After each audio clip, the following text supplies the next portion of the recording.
Chapter 1. Lionel barreled down a set of spiraling stairs.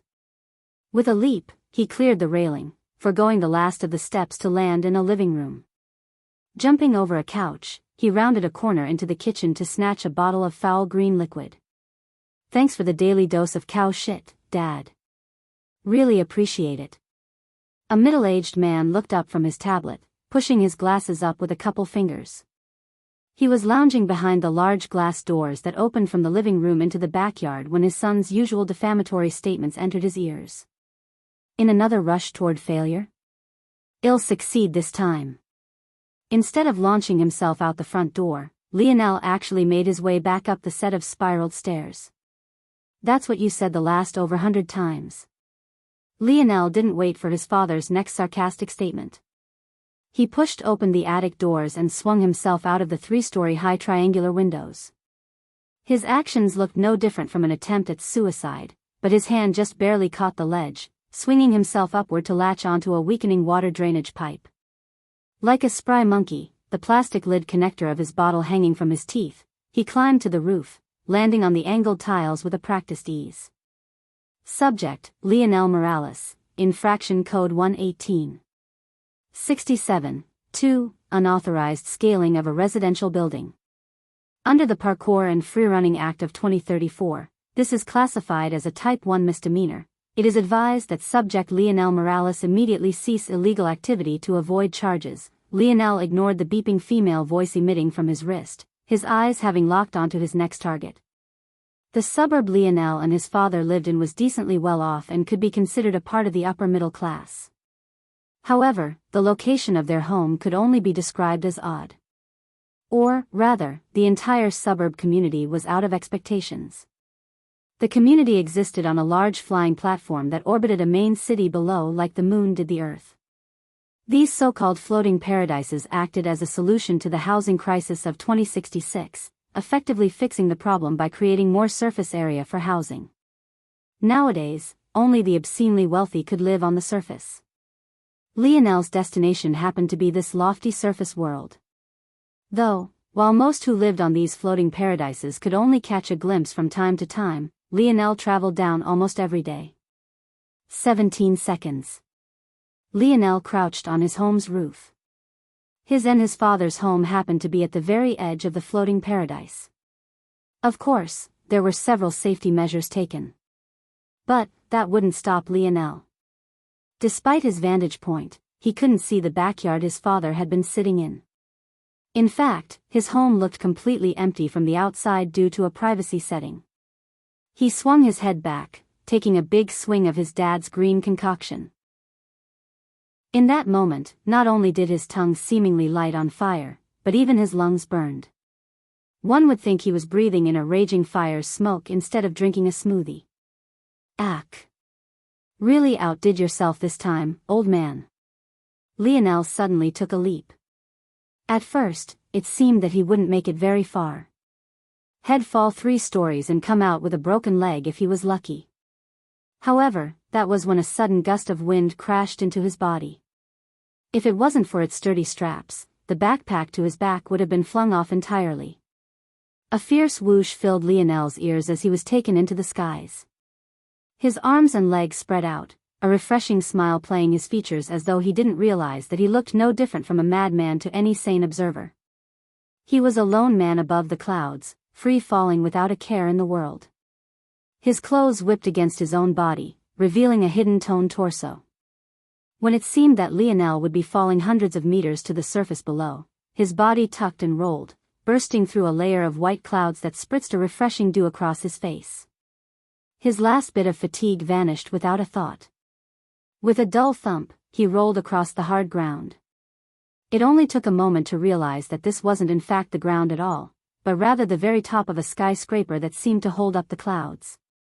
Perfect score. Lionel grinned, praising himself. Infraction Code 213. 13. 1. Unauthorized entry to the surface. Under the Sky Island Act of 2071, this is classified as a Type 7 felony. Subject Lionel Morales, 17, has been targeted for capture.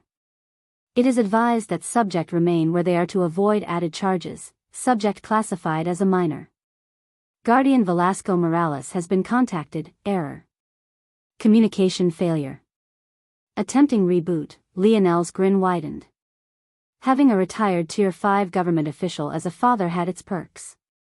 For example, any crimes linked to a retiree of such prestige was directly handled by the Bureau of Intelligence and Protection, or BIP for short. Since Lionel was a minor, all of his crimes were forwarded to his father to be vetted by BIP. With his father's name at his back, small crimes like this were directly ignored. Unfortunately, though, his 18th birthday was coming up soon.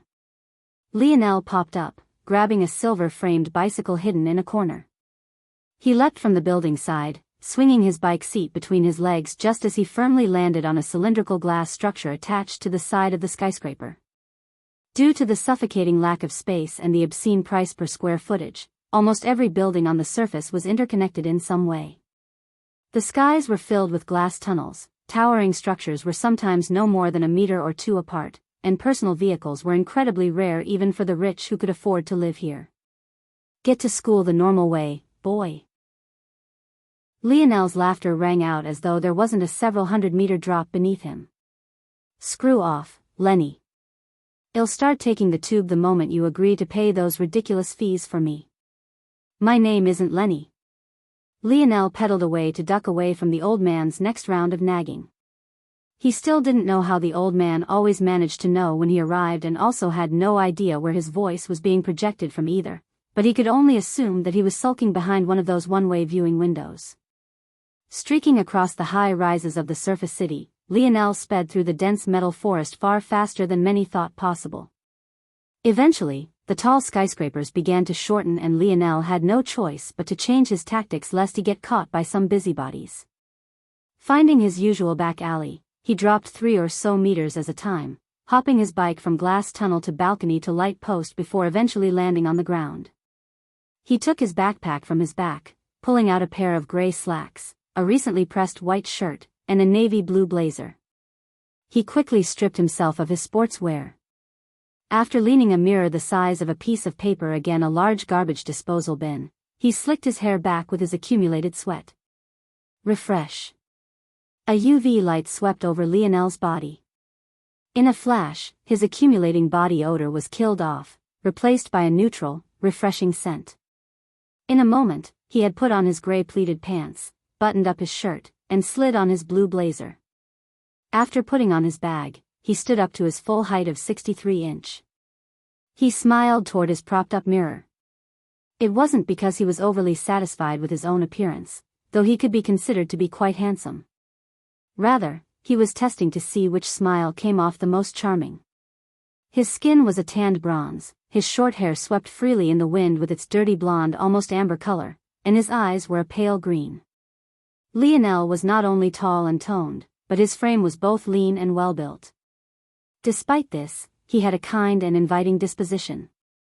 His presence made others feel comfortable. In truth, if others knew he was practicing his smile, they'd think he was crazy. He was more than charming enough. Was there a need to practice anymore? Surprisingly, almost an hour ticked by before Lionel's watch beeped once more. Realizing he would be running late if he wasted any more time, he hopped on his bike. But, his pace was much slower this time, not wanting to ruin his effort by sweating once more. He didn't have long to go. The streets leading to his school were nothing like the congested communities he had passed through before. It was like entering a whole new world. There was greenery all around, ancient trees vibrantly recovering from the winter months, and winding paths that led to beautiful architectural feats. This place was the third-ranked academy on Earth, a prestigious place only for the elites of the younger generation, Royal Blue Academy. Leo. Good luck. We have bets on you succeeding this time. Lionel grinned as he passed by a few groups of students preparing to head to their classes, waving in acknowledgement. Soon, Lionel's gaze landed on a massive dome-like building. It stretched hundreds of meters in every direction and had several entrances just from the front. Even among Royal Blue Academy students, there were different separations. To be able to step into this building, only the highest-ranked seniors could do so. However, even with such a masterpiece before him, Lionel's view was completely filled with the sight of just one young lady standing near the top of a wide set of white marble stairs. She looked like a dainty fairy descended from the skies. Her long, flowing black hair gently waved in the wind, only resting at the small of her back every so often. Her eyes were a warm amber that bordered on gold, making her seem like a goddess separated from the world. A small group of friends stood around her. Their banter caused her to smile, a shy smile that gripped Lionel's heart and refused to let go. When she looked up and met Lionel's gaze, he felt that the entire world aside from her had turned various shades of white. Her delicate tanned yet fair skin, the small slope of her nose, the way the wind gently caressed her thigh-length dress, revealing the curves she so modestly hid. Though not an inch over 57 inch, she had a presence that captivated the world, one larger than even Lionel himself believed he had. The young fairy blushed profusely when she saw that it was Lionel. A crimson tide waited from her slender collarbone and up her neck, coating her soft cheeks. Aina. Lionel's voice was powerful and filled with emotion, as though this was the very first time he was doing this. Ah, he's here again. One of Aina's friends teased. Stop enabling him. A fiercer friend rebutted. Poor Aina has been getting harassed to death by him for the last 4 years. Get lost. Lionel seemed used to this good cop, bad cop routine. But the truth was he couldn't even see or hear them. His senses were incomparably focused. I won't stop until I have a real answer from you. Lionel's gaze burned. In that moment, his pale green eyes seemed to gain a new light, becoming a green more vibrant than even the trees around him. I must be your man. Will you have me? The surrounding students all simultaneously stopped, as though collectively holding their breaths. Aina's cheeks grew several shades of red, darker, almost becoming as ripe as a tomato. Her small lips trembled before she turned and ran up the steps, disappearing into the academy halls. Lionel gained another glare from Aina's fierce friend before she and the much kinder young lady rushed after the embarrassed Aina. In the end, Lionel could only sigh. Seemed that today was yet another failure. Chapter 2. Lionel's depressed mood didn't last for long. Soon he was smiling as though nothing had happened. At that moment, an arm wrapped around his shoulders. Considering how easily the culprit had done so, it was obvious that he was even taller than Lionel. Another failure. How many is that already? 520. 521, Lionel muttered. Almost every school day since first year, huh? The culprit laughed, leading Lionel up the stairs. There are too many young noble women looking to get into the good books of the 3021st bachelor of the eligible minor list. Yet you've been solely focused on one girl for 4 years, think of all the hearts breaking across the world. Lionel laughed. James, when you have to say such a large number, it makes the accomplished ring hollow, don't you think? It was quite funny. It was nice to be ranked, but being told that there were 3020 men better than him didn't exactly have a nice ring to it. Plus, this was just the eligible minor list. Once he turned 18, he might not rank on the true eligible bachelor list at all. More depressing than that was the fact there were several snotty-nosed brats no more than 13 or 14 years old ranked ahead of him. Bah, forget that damned list. James spat. Who knows what perverted grandma ranked a bunch of minors on their eligibility? Load of nonsense. Must be nice looking down from on high like that, Mr. 1034th, James laughed pervertedly, shaking Lionel side to side with his arm. Scanning. Security procedures underway. Student Lionel Morales recognized. Welcome future 5-star quarterback. Lionel heard the usual mechanical voice ringing in his ears. Though he knew no one else could hear it, he still felt a deep disgust whenever he heard this introduction. Think about it this way, James continued as they entered the grand hallways of Royal Blue Academy. There are over 3 billion people on Earth who are under 18. Half of those are men like us. Yet we're in the top percent of a percent of them. You gotta stop chasing after this one girl. There are too many who want you. As long as she rejects me, I will leave her alone. But in 4 years, she's never said a word after one of my confessions. She always just runs off. Lionel swiped his finger under his nose a few times. It's obvious she likes me. James was stunned for a moment before bursting into another fit of laughter. It seemed the students were used to his boisterousness because no one batted an eye to his ridiculous laugh. I don't know why I waste my words. I know you don't care about these surface things. I should have known nothing would affect your state of mind for the big game. James pulled his arm from Lionel's shoulder, pounding a fist to the latter's chest. Those preppy boys can just wait patiently for their 4th national championship loss in a row. Lionel grinned, pounding James' chest in return. Lionel caught a bit of a complex light in his best friend's gaze. James was easily 3 inches taller than him and had been his partner in crime ever since they entered Royal Blue Junior Academy together. Lionel would never miss something like this, he knew him too well. I do have something to talk to you about. James' voice was cut off by the ring. Damn it, there's a test today. Lionel shook his head as James ran away like a madman, likely trying to find someone he could cheat off of. Without thinking much, he pulled out a binder from his backpack to cram for his own test while he walked to class. Unfortunately, he and James weren't in the same class. While Lionel ranked 3rd academically across all subjects, James was near the bottom of the barrel. If it wasn't for the fact his gene analysis decided that his fateful career was that of a 5-star tight end, he wouldn't be allowed to enter this building at all. Royal Blue Academy took these separations very seriously. Due to this, it was already a miracle that Lionel could make it into senior class A to begin with. When Lionel was young, like every other child at the age of 3, he took a mandatory genetic analysis examination. Among other things, this test was meant to decide your optimal career path while weighing your benefit to society. This career path would be graded from 1 to 5 stars depending on several factors. Ultimately, a 1-star professional was average. This person wouldn't cause any waves in their career path, but they would be able to stabilize its foundation, allowing the innovators at higher star evaluations to drive progress. 5-star professionals were on another level. These were people that would revolutionize their fields. In a single generation, there wouldn't be more than 100 children with this level of evaluation, and not every profession was guaranteed to birth one either. It should have been great that Lionel had such an evaluation.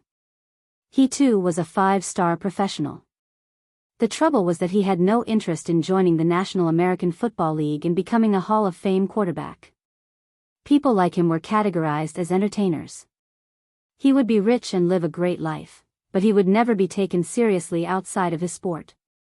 This was part of the reason he was ranked so lowly on the eligible minor list. Many ranked above him were only worth 3 stars to their professions, but they were still more valued. Of course, this wasn't the full reason, or else James wouldn't be ranked so much higher than he was, since he too was an entertainer. Lionel walked into class just on time. He smiled lightly to greet a few people before burying his head back into his binder of notes. Though many liked to socialize with Lionel, they could only shake their heads when they noticed their school star quarterback cramming as he usually did.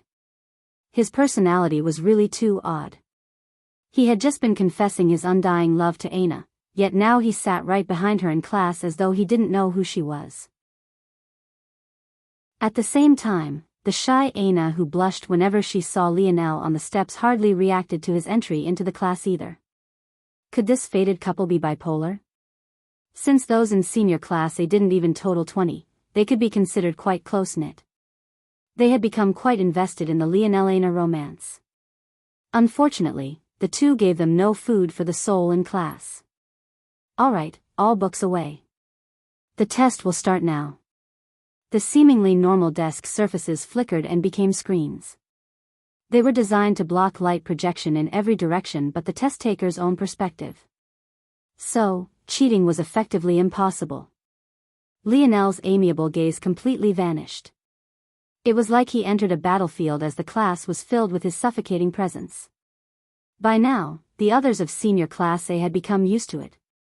After all, they had journeyed up with Lionel from freshman class A. But it would be a lie to say they didn't still break out into a cold sweat every time. It was just a test. Was there a need to take it so seriously? They really couldn't understand how Lionel was evaluated as a 5-star quarterback instead of a 5-star general. Even if he was evaluated as a 4-star general like his father, it would have been a much better use of his talents. As usual, Lionel finished with blazing speed, only taking half an hour to complete a 2-hour test. Without a choice, he pushed up from his desk, grabbing his bag and slinging it over his shoulder. The rest of the class breathed a sigh of relief. Now they could start taking the test on their own. Sorry, Teach. I gotta go. Don't worry about it, Leo. Ms. Dean, an amiable lady getting on in years, smiled lightly. She was quite fond of this young one. I know you athletes have a lot on your plate. Go on now. Lionel was about to jog out of the classroom door when he suddenly thought of something and paused. He looked up to the ceiling and muttered something as though he was gathering strength. With a grit of his teeth, he turned back. With purposeful steps, he made his way back to Aina, who was still focusing on her exam. His finger tapped the metallic watch on her small wrist before she could react. There was a light glow that signaled from his watch to hers. She sat in a daze for a moment before she looked up and realized it was Lionel. For a moment, she didn't know how to react. I know you probably won't go, but I thought I would try anyway. Lionel smiled lightly. His disarming smile seemed to warm the air. We can celebrate our win tonight together. Without another word to Aina, Lionel turned and jogged away. Pressing his hands in apology to Ms. Dean for his disruption, he left with an embarrassed smile. Lionel sprinted out of the building, hopping onto his bike to cut across campus with blazing speed. Unfortunately, this was the true reason he could only rank third. He never had the time to listen to lectures. With the Information Restriction Act of 2072, knowledge was restricted the further away from the surface world you were. The government's reasoning was that policing floating paradises was difficult, especially the poorest regions that existed the highest in the sky. So, it was impossible to monitor how this sensitive knowledge was being used. Therefore, the government concluded that it should be restricted. However, when had the reasons governments gave for doing things ever not been bullshit? Even the official reason they gave was so terrible. In the end, the only time Lionel had to study was the time he spent on the surface world. Otherwise, this oh-so-useful watch on his wrist watch would censor his textbooks. Still, this wasn't the worst of what Lionel had to deal with. In order to enter one of the top 3 academies' main campuses, there were extremely strict requirements. One had to be a 3-star professional in what were known as the essential professions, things like engineers or surgeons, or a 4-star professional in an auxiliary profession, careers such as lawyers or businessmen. If one wanted to enter the main campus with an expendable profession like Lionel's, 5-star was the minimum. What did all of this mean? It meant that Lionel was only allowed to enter the same building as Aina based on his credentials as a star quarterback. He had no choice but to follow the athlete recruit's curriculum, which was obviously not academically centered. James' so-called test this morning was only for the basic knowledge every adult should have. Over 80% of his workload was actually evaluated at Royal Blue Academy's state-of-the-art athletic facilities. The logic was sound. Since his career path had already been decided as a muscle-brain jock, what did he need physics, maths, and literature for? Lionel sped into a massive glass-panned oval-shaped arena. After entering the locker room, he was greeted by the moans of dozens of grown men. Pinching the bridge of his nose, he sighed like a disappointed parent. Captain. You're all too embarrassing, I don't want to be your captain anymore. Don't be like that, Cap. These 4-star masseuses have the hands of angels. Come on, Cap, you gotta try this. They only hire these goddesses for the national championship game. If you don't take advantage now, you'll have to wait until you get drafted by the NAFL. Well, since you're all so sincerely begging me. Soon, Lionel's own moans filled the locker room. An eruption of boisterous laughter shook the arena's walls. It didn't seem that the biggest game of the year was just a few hours away at all. And why would it? Lionel had led them to victory 3 times before already, this year would be no different. Chapter 3. Don't worry for those who don't understand most of what happens in this chapter. I know American football isn't exactly an international sport. Rest easy, this is the only chapter the sport will have relevance in. Smiley face. Good evening, gentlemen, I hope we can have a good game today. Everyone knows the stakes, so play free and play safe. Stay within the rules as we don't have to have a problem. The crowd was deafening. The thumping of feet, the boisterous chants, the heated anticipation boiled in the air, shaking the very stadium they stood within. The Royal Blue Academy's Royal Stadium sat within a massive glass structure formed of curved triangular panels. It danced with the setting sun beautifully, capturing dark reds and oranges that played across its reflective surfaces. The green, white-striped football fields were completely empty with the exception of 11 men who stood on the 50-yard line facing one another. Clicking and flashing cameras sounded, trying to capture every moment. Lionel stood proudly, two of his teammates to either of his sides. He calmly smiled at the arrogant sneers of his longtime opponents from Angel Wing Academy, his helmet tucked under his arm. His football pads and jersey fit on like a knight's armor, glistening a beautiful deep blue. The only exception was the number on his chest, which stood out as a bright white. The number 3. Here is the coin we will be flipping today. The head referee continued to speak, stretching out a beautifully designed coin that was about half the width of his palm. On one side we have a football decorated with the flag of the fallen American Empire. This will be tails. On this side we have the Paradise Palace. It will be heads. This coin was designed by a 4-star metal worker. It was given the name Uniting. It represents our Ascension Empire's ability to ingratiate all of its past conquests, leaving a place for all. The head referee allowed the 10 players to see both sides. Are you prepared to lose? A gaze filled with confidence bore down on Lionel. The culprit was a young man with long flowing blonde hair. His white jersey was almost blinding under the lights, making one have to squint just to maintain eye contact. This young man was a 4-star quarterback prospect, Conrad Siegfried. The result will be just the same as it's always been. Lionel replied faintly. You know the drill. Royal Blue, you're the home team. Call it in the air. The head referee tossed the coin into the air. Time seemed to slow to a crawl. The piercing gazes of 2 young men met across space, a spinning coin falling slowly between them. Tails. The coin landed with a soft thud on the grass below. The result is tails. Royal Blue, would you like to receive or kick? Lionel grinned as though the answer was obvious. We receive. Angel Wing, pick the direction you'd like to kick off from. Conrad casually pointed. He hadn't let Lionel's comments bother him. If it wasn't for Lionel's birth, it would be him who would be the best of this generation. Others would let this fact crush them, but it filled Conrad with a burning desire to win by any means. Lionel turned, heading back to the sidelines. He grabbed his helmet's face mask, sliding it onto his head like a knight's helm. In that moment, his aura completely changed. A violent pressure suffocated the Royal Blue's sidelines as almost 100 pairs of gazes landed on Lionel's dark, tinted visor. Soon, the entire stadium fell into an eerie quiet as Lionel met each one of their gazes head-on. Respect the game. Persist to the end. Was all Lionel said. Respect the game. Persist to the end. Royal Blue repeated these words as one. The crowd joined in, a torrent of momentum climbing to infinity.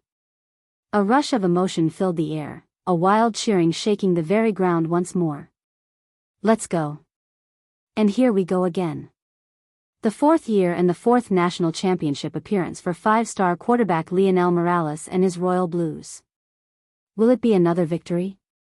Or will the star quarterback end his tenure with the only blemish on his resume? I think we all know the answer to that, Phil. In case you've all forgotten, let me remind you. This is the greatest quarterback prospect to ever be birthed. This young man was throwing darts in his diapers. He could sleepwalk through this game and still win by 30. Don't think we don't know what you're doing, Rick. You're just hoping your Los Angeles sewer rats trade up to pick him in the 2198 draft. Well, let me break it to you. We have the #1 overall pick this year. The entertaining commentary of the Phil-Rick duo was in full swing, the liveliness was intoxicating. And here it is. The kickoff of the 119th National Championship game. Angel Wing's kicker did a light jog up before unleashing a booming kick that soared through the air, landing out of the back of the end zone for a touchback. With that, the game had truly begun. Here we go, the first play. It seems that Coach Owen is really letting Morales have full reign now. Immediately entering a 5-wide set, not even using a running back, Morales is all the running back they need. Lionel shifted his gaze from left to right, checking the defense. He could see the vicious gazes of the Angel Wing defensive line. Their middle linebackers' gaze locked onto Lionel's. He was a 4-star professional in his junior year. Unfortunately, much like his quarterback, he had been played to death by Lionel for the last 2 years. His eyes swiftly met James as though in tacit agreement. Blue 80. Blue 80. Set. Hut. Lionel clapped his hands, his legs slowly raising and setting into position as he accepted the snapped ball. He glided backward effortlessly. His back leg had hardly planted before he cocked his arm back and released a laser. A corner blitz. Morales didn't check the play, he actually threw it directly over the corner's head. James dropped the ball. That could have been a 20-yard gain. How unlike him, hey. The loud blowing of a whistle sounded. Unnecessary roughness. Roughing the passer. Number 21. 15-yard penalty, first down. Lionel felt that the wind had been knocked out of him. Having opened up his chest to throw the ball, he had been completely blindsided by the blitzing corner. Of course, he had known it was coming, but he couldn't throw and dodge at the same time. Gonna be a long night, pretty boy. Number 21 grinned down at Lionel just as another whistle blew. Unsportsmanlike conduct. Number 21. 15-yard penalty, first down. The corner raised his hands in mock defeat, swaggering back to his side of the field. You good, Cap? One of Lionel's offensive linemen helped him up. No problem. Lionel said with a cold smile. The team huddled in. Sorry, Leo, you took a hit for no reason. James' gaze was filled with shame. Don't worry about it, it happens. Leo hit his shoulder pads. Head up. Didn't we just gain a free 30 yards anyway? Since they want to play games, let's play games. The play goes, trips right, red under seam, wide out bang. On two. Break. The huddle broke, leaving Lionel to jog to the line. He paused in shotgun, waiting for his team to get set. Usually, he would scan the defense. But this time, his head turned to the right, his gaze piercing toward just one side of the field. He raised a finger pointing at number 21. He had never seen this player before, so he must have been a freshman. Considering his cockiness, he was most definitely at least a 4-star recruit. It seemed Lionel would have to teach him to be more obedient. Oh. He's done it now, Blue 21. Blue 21. Down set. Hut. The whistle blew. Offside. Number 21. 5-yard penalty, first down. He's toying with the rookie now. You think the little guy thought Lionel would just try to force the ball toward his side of the field? He's too naive. Football is a game of the mind, excellent use of the hard count to deal with an over-aggressive rusher. What is Angel Wing thinking sending a corner blitz twice in a row? From now on, Morales is in control. And in control he was. The first drive was no less than a masterclass in timing, accuracy, and precision. In just 12 plays and 7:36 minutes, the Royal Blues found the end zone. Even with his star tight end having 2 dropped passes, Morales finds pay dirt, stacking 1 touchdown to the stat sheet. The game became a back-and-forth affair. Though Royal Blue had Lionel and James, not only did James seem to be having a bad game, but Angel Wing had far more 4-star recruits than they did. Aside from the dynamic duo, Royal Blue was mostly constructed of 3-star prospects. After all, they were only ranked third of the academies while Angel Wing was ranked second. However, Lionel pulled the team from the depths of despair time and time again. What a bullet over the middle. Morales is really carrying the load of the offense, but he's taken a lot of hits this game. You have to wonder if it's worth it. He has nothing left to prove at this level of football. That's just part of his charm. Would he really be Lionel Morales if he pulled himself out of this game? Time ticked and the fourth quarter came around, a score of 35-31 in favor of the Angel Wings hanging on the scoreboard. What the hell are you doing out there, Bennett? Coach Owen grabbed James' chest pads, fury billowing through his thick mustache. You choose the biggest game of the year to shit the bed? James' head hung low. I get it. Coach Owen took a step back. You've already won 3 times, this game is probably meaningless to you already. But think of your juniors. This may very well be their only opportunity in their lifetimes. Coach, that's... James wanted to defend himself, his gaze flickering with a complex light. He simply couldn't find the courage to do so. He already had 5 dropped passes this game alone. That may be as many as his whole academy career from the start to now. He really was playing out of character. Lionel came over with a smile. In truth, if one ignored the happy expression on his face, it would be easy to see the kind of sorry state he was in. He had already been forced to tape up his ribs at halftime after yet another late hit. Come on, coach, you know he'll step up when it really counts. If we didn't keep this game a bit close, wouldn't the crowd be too bored? The sound of a whistle came from the field. The Angel Wings kicked off, leaving the ball in their possession for a final drive, 1:15 sitting on the clock. Isn't this what we live for? Lionel's grin sent a wave of calm through the sidelines. Let's go win this. Lionel slid on his helmet.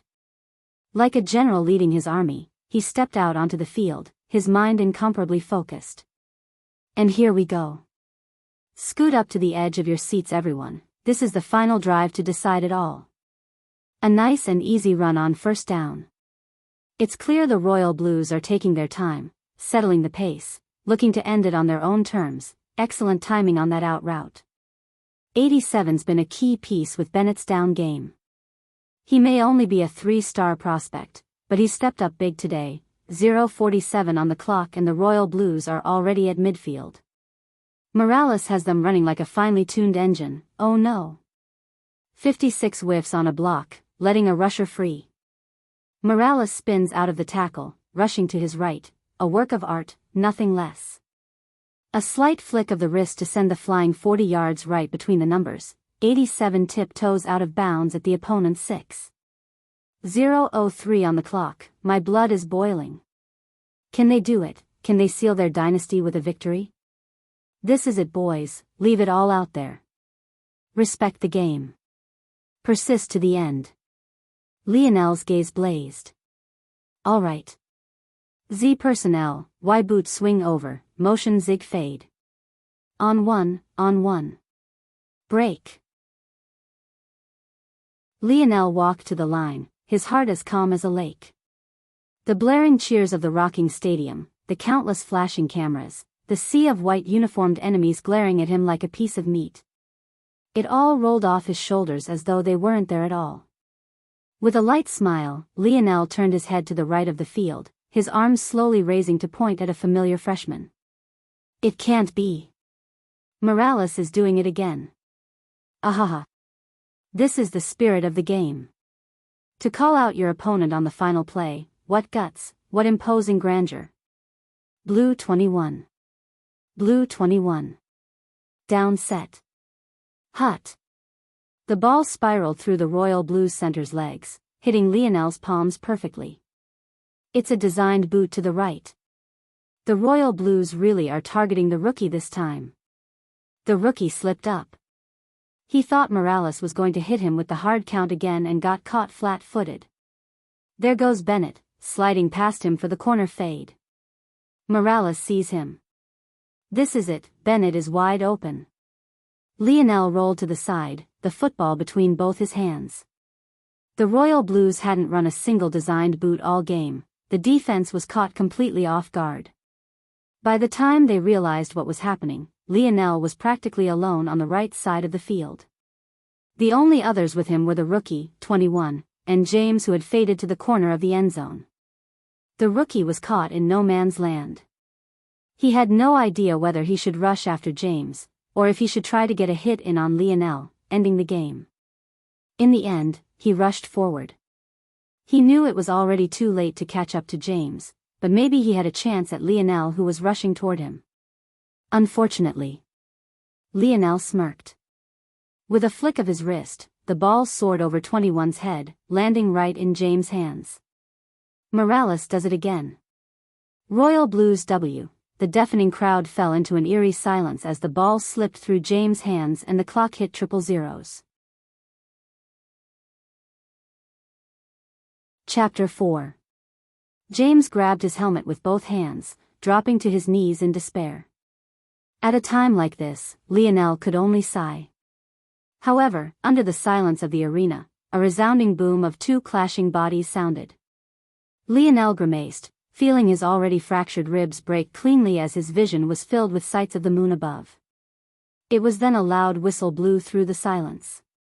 Unnecessary roughness, roughing the passer, number 21. Half the distance to the goal, still first down. Lionel landed heavily on the ground, grasping at his chest with his eyes squinting in pain. The rookie stood over him in shock. At first, he had let his frustration get the best of him. He had never for a moment thought that James would drop such an easy layup of a pass, so he unleashed everything he had on Lionel, knowing they would lose the game. Never did he think that his actions would give the Royal Blues another chance with 0 seconds on the clock. The medics rushed onto the field. Despite the Royal Blues gaining new life, the stadium still remained silent. The sight of Lionel writhing in pain made many send furious gazes toward the rookie and James. "Bennett, get the hell off the field. Rook, you're in." Coach Owen coldly benched his 5-star prospect. He didn't know what was wrong with James today, but he was clearly in his own head too much. It was impossible to use him for this final play. The medics quickly lifted Lionel's jersey, undoing the bandage wraps from the first half to reveal ghastly purple and green bruises. It was simply impossible for a bruise to spread so quickly. The only explanation was that Lionel had suffered this injury very early on in the game. "Don't." Lionel grabbed the hand of the middle-aged male medic who tried to take his pads off. "There's just one play left, I got it." Coach Owen, who had rushed onto the field, frowned deeply, his arms crossed over his well-built chest and his mustache billowing. The team stood around Lionel's slowly rising figure, solemn expressions on their faces. They knew that everyone made mistakes, but at the moment, they were having a really hard time forgiving James. "What are you all pouting for? An injury timeout doesn't last forever, let's do this. Line up." Seeing Lionel's resolute attitude, the medics and Coach Owen had no choice but to jog off the field under the silence of the crowd. In those moments, the heavy breathing of the players who stood on their last legs was all that remained hanging in the air. Lionel's fiery gaze lit a fire under them all, filling them with a strength they didn't know they had. On the sidelines, Conrad looked on with a gloomy expression. Victory had been in his grasp, yet it slipped away, just like that. Lionel slapped his hands together, standing behind his offensive line as though he wasn't injured at all. Blue 80. Blue 80. Down set, HUT. Lionel sat in the locker room breathing heavily. The sounds of celebration surrounded him, causing a light smile to play his handsome features. Who knew how they did it, but the guys managed to get their hands on a few dozen champagne bottles. Their wristwatches were probably beeping away with talks of the underage drinking code. Unfortunately, he couldn't take part too actively. Though he could forcibly ignore his pain if need be, as he did on the final game-winning play, it was probably best he didn't move too actively, lest his ribs puncture his lungs. "Stop moaning and groaning, Cap. You're not getting out of partying tonight." One of Lionel's O-linemen, 3-star center Milan Inga, slapped his shoulder without regard for his grimace. He swung back a flask of vodka, his massive fat-covered body somehow appearing ripped of muscle at the same time. Oof, I already promised I'd come. No need to kill me first. The guys laughed, hopping in the showers one after another. Lionel gingerly took off his sweaty pads and undergarments, taking his time. He planned on hopping into the showers last. Although he was pretty certain that Aina wouldn't come, he still had to put his best foot forward just in case. Luckily, he had already prepared a decent outfit. It wasn't as flashy as what those rich boys could bring out, but he was still happy with it. I'll probably have to have one of the medics re-bandage this for me, Lionel thought to himself. Hearing a sudden plop by his side, Lionel turned from his locker to see his coach half dozing off, a strong scent of alcohol leaking from his mouth. Lionel laughed. Coach, you're gonna get yourself fired going around like this. Bah, fuck those preppy pricks. Coach Owen tipped his flask up as though mockingly toasting the very people he insulted. Lionel almost didn't understand his slurring words. Look at you, how embarrassing. You get like this every year. What's it to you? You're gone after this time anyway, off to the bright lights of the NFL. This old man will just stay in his little town. PFT. Lionel couldn't hold back his laugh. You're the coach of the best academy football program on Union Continent. Your salary is enough to retire now and live a life of luxury until you finish putting that other foot in the grave. Usually, Coach Owen's mustache would blow and he'd have another witty comeback waiting for Lionel. But this time, his response was completely unexpected. Thanks for choosing royal blue, kid. Lionel was stunned silent for a moment. He very well could have chosen Angel Wing, allowing him to attend the second-ranked academy. But, he chose royal blue because he liked Coach Owen's straightforward personality. As for the first-ranked academy, they didn't have a football program, seeing the entertainment path as something beneath them. In the end, Lionel smiled lightly. Don't thank me, thank that dead rat on your lip. If not for how fun it is to poke fun at it, I would have never come here. Coach Owen laughed uproariously, slapping Lionel's back even harder than Milan had. Finish drinking that green vomit your old man gave you, kid. Ignoring Lionel's grimace of pain, Coach Owen walked away. Enjoy it while you can. Lionel was too busy trying to calm his pain with ice to hear Coach Owen's last words. But, they were never intended for him to hear to begin with. After his pain pangs slowly faded, Lionel dug through his locker to find his black bag. Pulling a familiar bottle of green sludge out.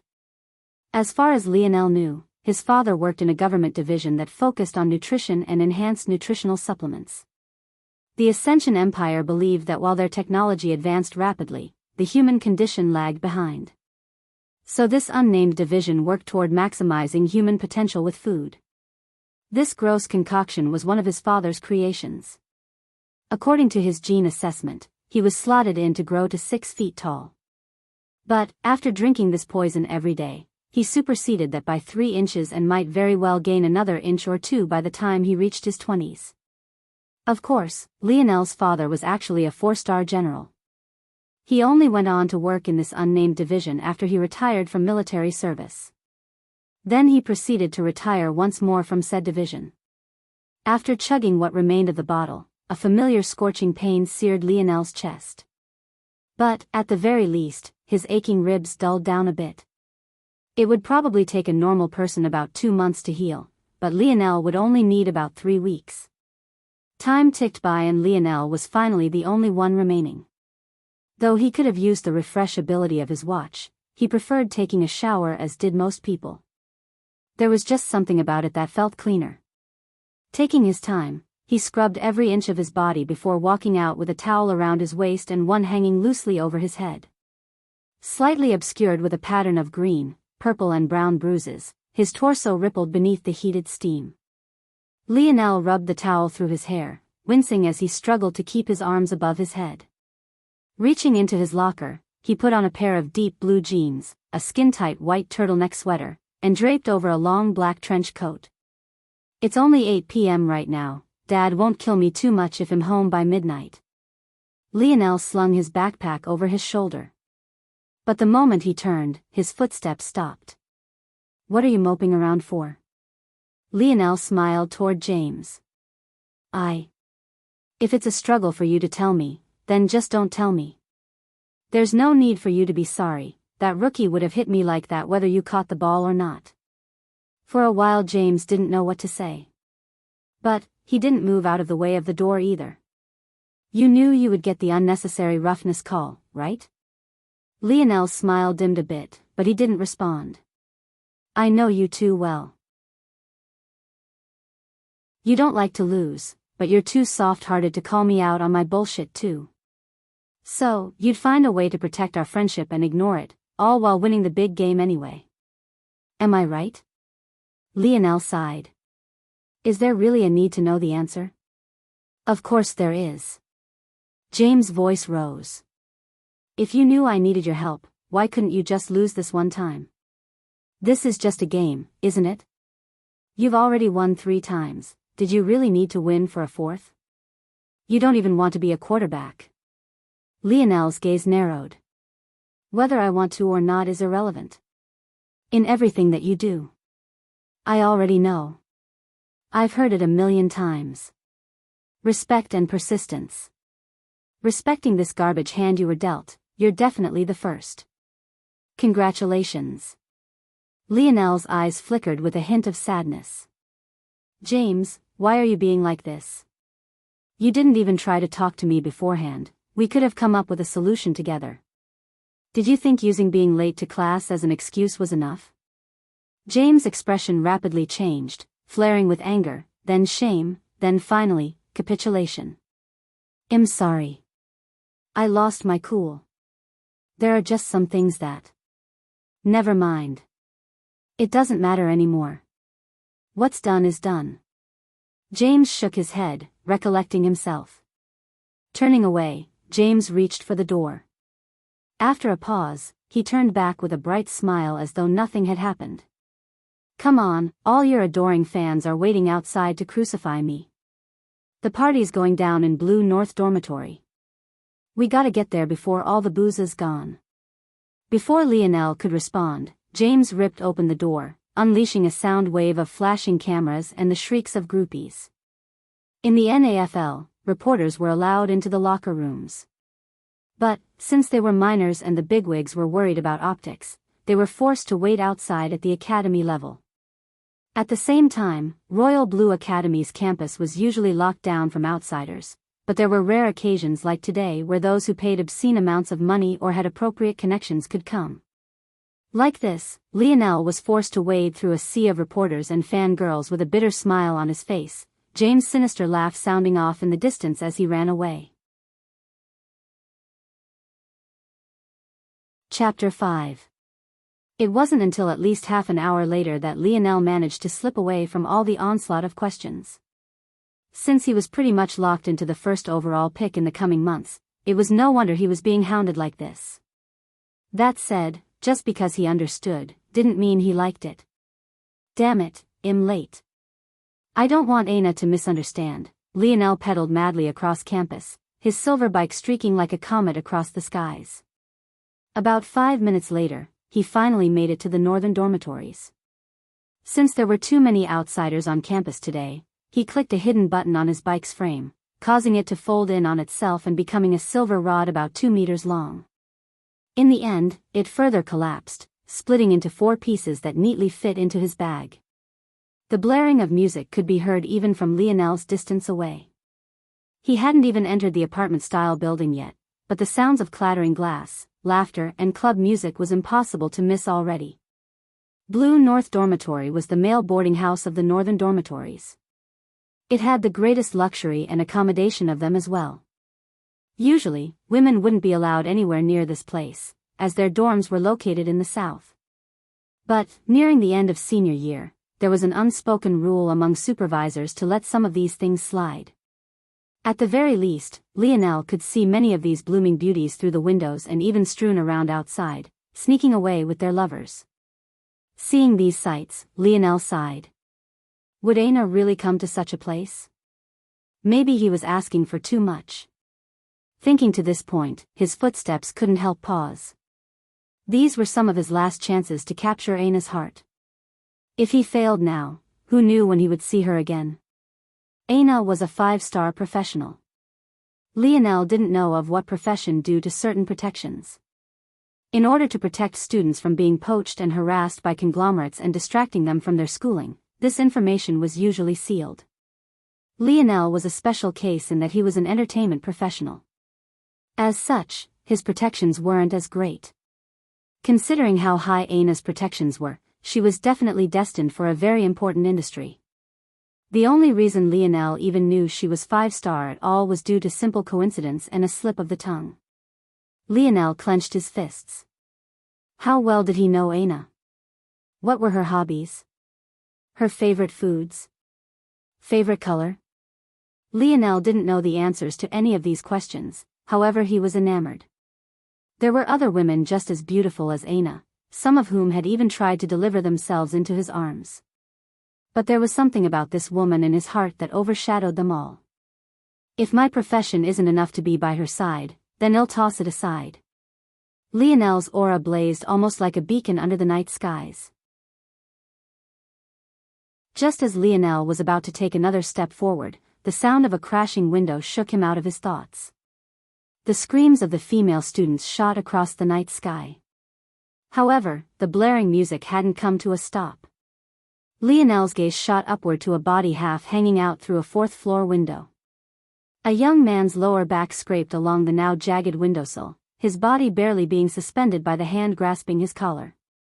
However, it was clear that his hand wasn't trying to save him, but was rather likely the reason he was in such a position to begin with. James. Lionel didn't wait even a moment. Breaking into a sprint, he tore into the dormitory.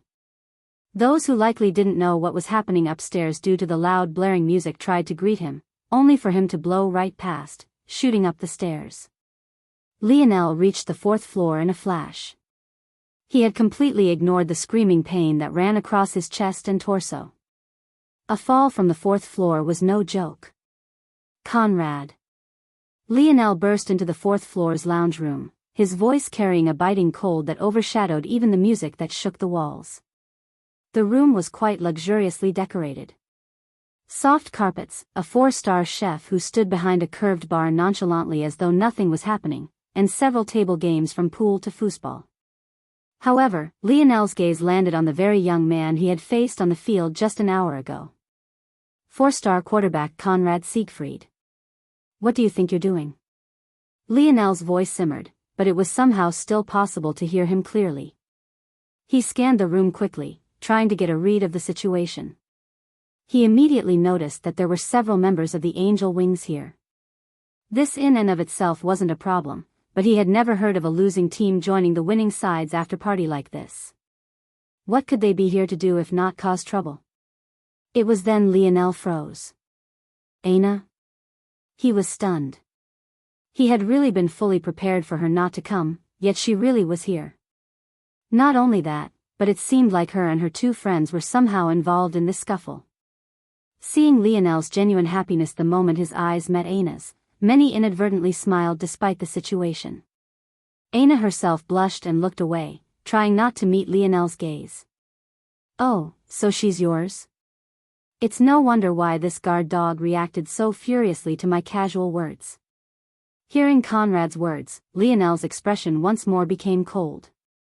He was smart enough to understand what must have happened. James was likely here accompanying Aina and her friends, knowing that Lionel would be a bit late due to his actions. At some point, Conrad came and tried to make a move on Aina, causing James to lash out. It seemed that James was a bit too drunk, or else with his size and strength, there was no way Conrad could put him into such a situation. Let him go. Are you trying to commit a murder with so many people here? It was unknown who exactly, but the surround sound system of the 4th floor was turned down to the point only the music from the other floors reverberated through the walls. The members of the Royal Blues gathered around Lionel without him saying a word. With their leader here, there was nothing that needed to be said. No matter what, the Angel Wings were outnumbered here. Lionel didn't know what was going on the other floors, but there were 12 members of his team here and only 7 of them. So what if I do? Do you think I would be punished for it? He asked his question teasingly, as though he really wanted Lionel's genuine opinion. Conrad's response caught Lionel completely off guard. He considered himself to be an intelligent person, but he was completely blindsided. After considering for a moment, he finally understood. Hadn't he committed a felony just this morning? And that was just with his father's retired status. What of the Siegfried family that was powerful enough to make the mere 4-star Conrad rank higher than Lionel on the eligible minor list? It wasn't that Lionel had never thought of this, it was rather that he never realized that someone could use this loophole to get away with murder. Weren't there limits? Lionel's crimes were completely innocent and put no one but his own self in danger. But Conrad actually wanted to cause the death of another person for nothing more than an exchange of words? Lionel fell silent under Conrad's sneer. He didn't notice that from the side, Aina observed him with a slightly curious gaze. All right, drop him then. Conrad's eyes narrowed. Do you think I want? No, I'm certain you would. However, you'll have to face the consequences. Consequences? Conrad's tension dissipated, a laughter shaking his body. James' body tipped further out the window, nearly disrupting the balance that kept him alive. And here I thought the mighty Lionel Morales was intelligent. It seems that you're just a fool. Lionel expressionlessly watched on as Conrad laughed. Several seconds ticked by before an uncomfortable feeling started to well in the latter's heart. Soon, even the remaining 6 Angel Wing players felt too stifled to laugh. Yes, consequences. Lionel replied plainly. If you drop my partner from that window, you 7 will follow him right after. Conrad choked on his own breath. Lionel's biting cold gaze pierced through his heart. Do you really think you can say such a thing? Do you know who I am?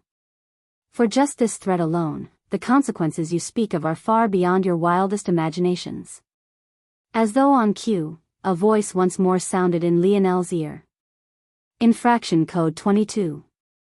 31-4, murderous intent detected. Under the Speech Moderation Act of 2034, all manners of hate speech and threats are classified as a Type 9 misdemeanor. It is advised that subject, Lionel Morales, rethink his coming actions. Any murders committed by subject in the next hour will not be considered in self-defense and can only be tried as second and first-degree murder. I don't particularly care. Drop him. Lionel replied without taking a pause. Everyone could see the flashing lights of his wrist through the black coat that slightly covered it. The warning red lights only appeared as a warning to bystanders who may get caught up in the coming actions. He really meant it. Conrad finally froze. I may go to prison for the rest of my life. I may be placed on death row even as a minor. But you 7 will be dead, so what chance are you going to get to gloat? Those who weren't involved in this sudden clash suddenly felt that their whole worlds were taken over by the sight of Lionel's silhouette. Lionel was maybe the person with the lowest standing of their Royal Blue Academy. There were others who entered only by their own merits, but none shined as brightly as he did. Yet, in such an elitist society, he had made friends with them all. There hadn't been an occurrence of Lionel being bullied for his background in a very long time. He was a peer they respected, one who made them forget about how powerful their mothers, fathers, and families were, simply to enjoy his company. Seeing him stick out his neck in this way for a friend regardless of the consequences, it made their eyes redden. Incredibly moved, several more individuals stepped forward. There were no words spoken, but Conrad went from facing just 12, to feeling the emotional tidal wave brought forth by almost 30. At this moment, Conrad was caught between a rock and a hard place. If he took a step back, he would look weak. But, if he continued along this path, he might really lose his life. It was then that it happened. Centuries from now, historians would come to know this event as the dimensional descent. It was the day that Earth evolved and their plane of existence morphed. It was the day they ceased to be the top of the food chain. A loud blaring noise cut through their silence and the wall-shaking music of the other floors. The expressions of everyone present changed, their wristwatches vibrating with several, continuous warnings. Warning. Warning. We have entered a code red, Class 9 state, warning. Warning. We have entered a code red, Class 9 state. Everyone present knew exactly what this meant. Code black. It was the lowest and most normal state. Class 1 was a normal day while Class 9 was used in situations like the spread of a minor virus. At most, the worst death totals would be in the few thousands to tens of thousands. Code blue. It was a medium state of alertness. It was usually used during rebellion by one of the Paradise Islands or the satellite moon societies. The worst death totals would number in the hundreds of thousands, potentially millions. Code red. This was a cataclysmic event. It was a situation where the Ascension Empire's efforts had to be focused on solving the problem as opposed to protecting its citizens. As a result, there would be very few individuals in position to help them. The death totals would be within the billions. And Class 9 was the highest of them all. A sudden blinding light streaked across the skies. For a moment, it seemed it was day rather than night. Everything trembled. The ground, the air, even their bodies, as though an inexplicable pressure was bearing down on them. Gravity seemed to increase by at least 10%. The air grew heavier, a lack of oxygen making those around feel stifled. At the same time, their gazes grew foggy as a dizziness overwhelmed them. It felt as though they had entered an elevator that decelerated far too quickly. Then, everything shut down. The music, the lights, their wristwatches. The world fell to darkness. At that moment, hundreds of Paradise Islands across the planet plummeted from the skies. Chapter 6. While everyone was distracted, Lionel had already moved, making it to Conrad and James in a few steps and grabbing a side of the latter's collar himself.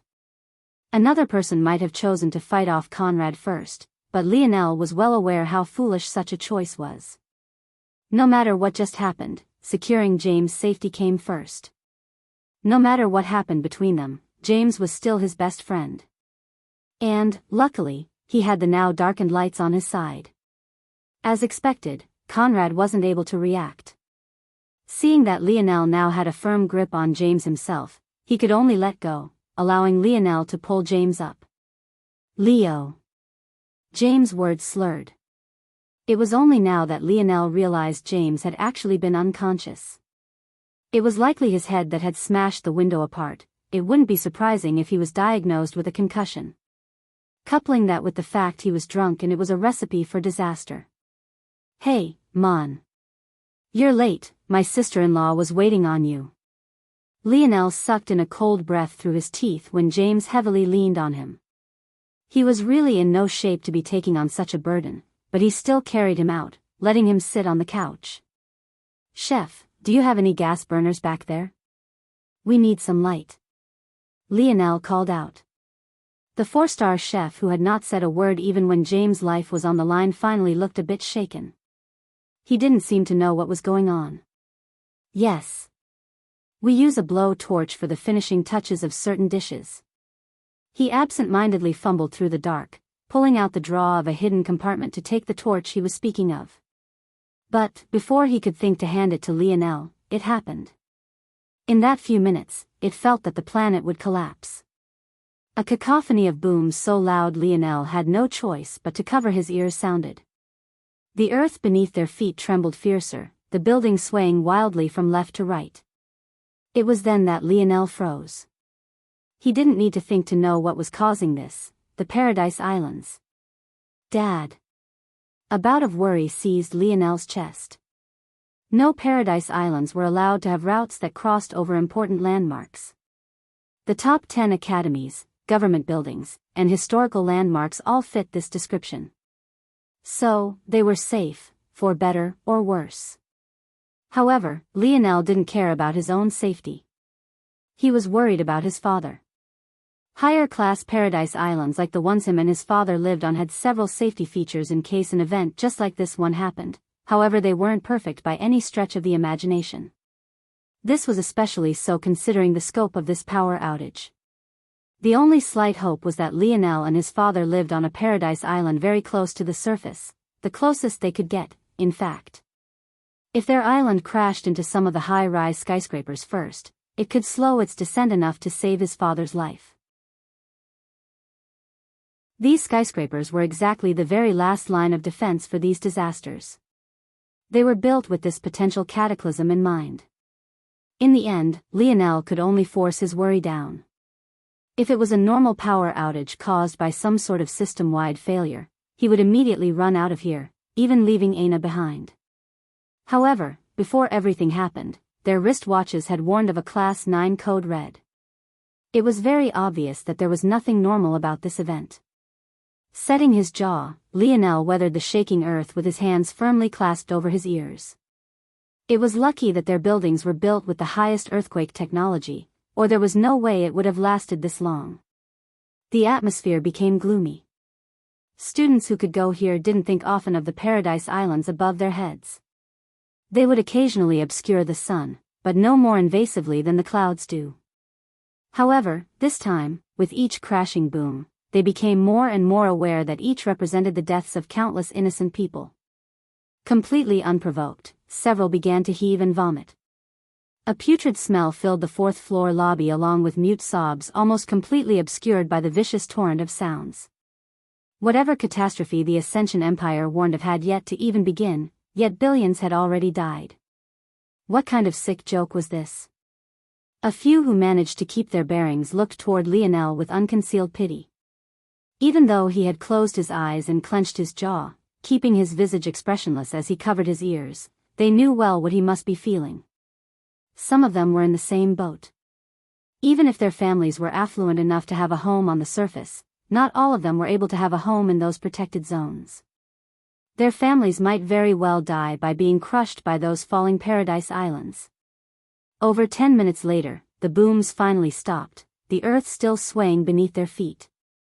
Maybe it was only now that they had become aware of just how many of those islands hovered above their heads, of just how many lives they hadn't even cared for to now. When they did, Lionel began to work as though nothing had happened. He carefully took James' shirt off, being mindful to support his head. As expected, not only did James have a concussion, but the remnant shards of glass on the bottom ledge of the windowsill had left deep gashes to his lower back. Accepting the blow torch from the 4-star chef, Lionel borrowed a few scented candles from a resident of the dorm and lit them, finally giving them a semblance of light. Lionel wasn't a medic, but he had taken a few first aid classes. He was unsure if the medics they had on standby for the game were still here, or if they had left to their homes. After all, it had been over an hour, approaching 2, since the game ended. He didn't have the luxury of looking for them. Cleaning out James' wounds to his lower back as best he could, he slowly removed pieces of glass stuck in his flesh.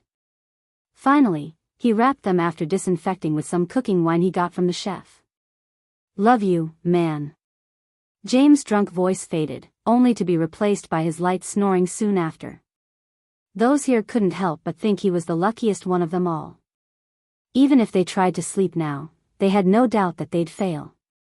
Lionel smiled and shook his head, his gaze turning empty for a moment. What should he do now? In truth, he knew that the best answer was to stay put. Everyone else knew as well. As one of the protected zones, they could obviously be among the first to receive government assistance. But, what was this code red? Was it just a worldwide power outage? Lionel had a feeling that it was more, but he had to admit to himself that he had no real evidence for this being the case. It was just that, how could the mighty Ascension Empire which unified Earth not be ready for such a thing? It made Lionel think that there was something that caused this outage actively. It wasn't a mistake, but rather an event even their empire had no means of stopping. The good news is that we have room and board. The Academy also stockpiles several years' worth of food in an abundance of caution thanks to previous rebellion and hostage situations. The bad is that the campus is current above its usual carrying capacity due to the game and the afterparty. Also, without power, the large freezers will slowly lose their heat. It'll be even faster if people are constantly opening and closing their doors. It would be possible to take preemptive action and cure what we can. But, not many will listen to my words, they'll believe I'm being overly paranoid. The food here is enough to last a month easily before they start to go bad. No one would think that the Empire would be unable to recover in that time, so they wouldn't be willing to make sacrifices. Lionel's thoughts spun quickly. A part of him wanted to act frugally out of caution, but another part understood that unless people had evidence toward how dangerous this situation was, they wouldn't listen. This was simply the way human beings were. In truth, Lionel didn't want to deal with any of this. He only wanted to go and see if his father was all right. He didn't care about anything else. Damn, I can't stand this smell. Conrad's high-bridged nose wrinkled. As soon as the swaying of the building normalized, he didn't want to stand there a second longer. Usually such a mess of vomit would be cleaned easily with their high-tech. But, this was obviously impossible now. It wasn't even a guarantee that they still had running water. Lionel didn't stop Conrad from walking away, and why would he? Unfortunately, it seemed that Conrad wasn't destined to get very far.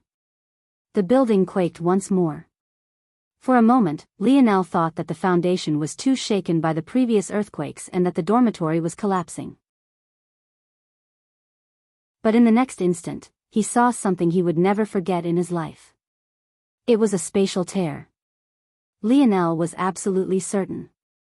He had never seen one, nor had he ever read the description of one, but he had a vivid enough imagination to know that if there ever was a spatial tear, it would look exactly like this. Maybe the only thing that deviated from his fanciful image was the fact it lit up the night sky as though it was day. Other than that, everything else was the same. The abrupt cognitive dissonance, its black, starry innards, the way it seemed to have no, and simultaneously endless, depth. Lionel's expression changed as it watched it through the shattered window. It's expanding. We can't stay here. Milan. Lionel reacted quickly. Understanding what he meant, Lionel's big offensive lineman strung James over his shoulder. Lionel would have done it himself, but his ribs were in no state to be taking on such a load. However, just as they were about to run out of the building, Conrad's voice caused Lionel to pause his steps. What the hell are you doing? Do you know who I am? Get the hell off of me. Lionel was taken aback. The very same young girl who had vomited during the fall of the Paradise Islands stood in the way of the closest exit, her gaze vacant. No, that wasn't accurate enough. Her irises had completely turned white, even her pupils followed suit. Her expression was cold. Lionel instinctually felt that it was impossible for the same girl who vomited just at the thought of dead bodies to display such a visage. Just what was happening? Her small frame suddenly took a step forward, her palms slamming into Conrad's chest. By all rights, nothing should have happened. Conrad stood an inch taller than even Lionel and spent every day of his life training as all their athletes did. In addition, he hadn't been injured in the game like Lionel had.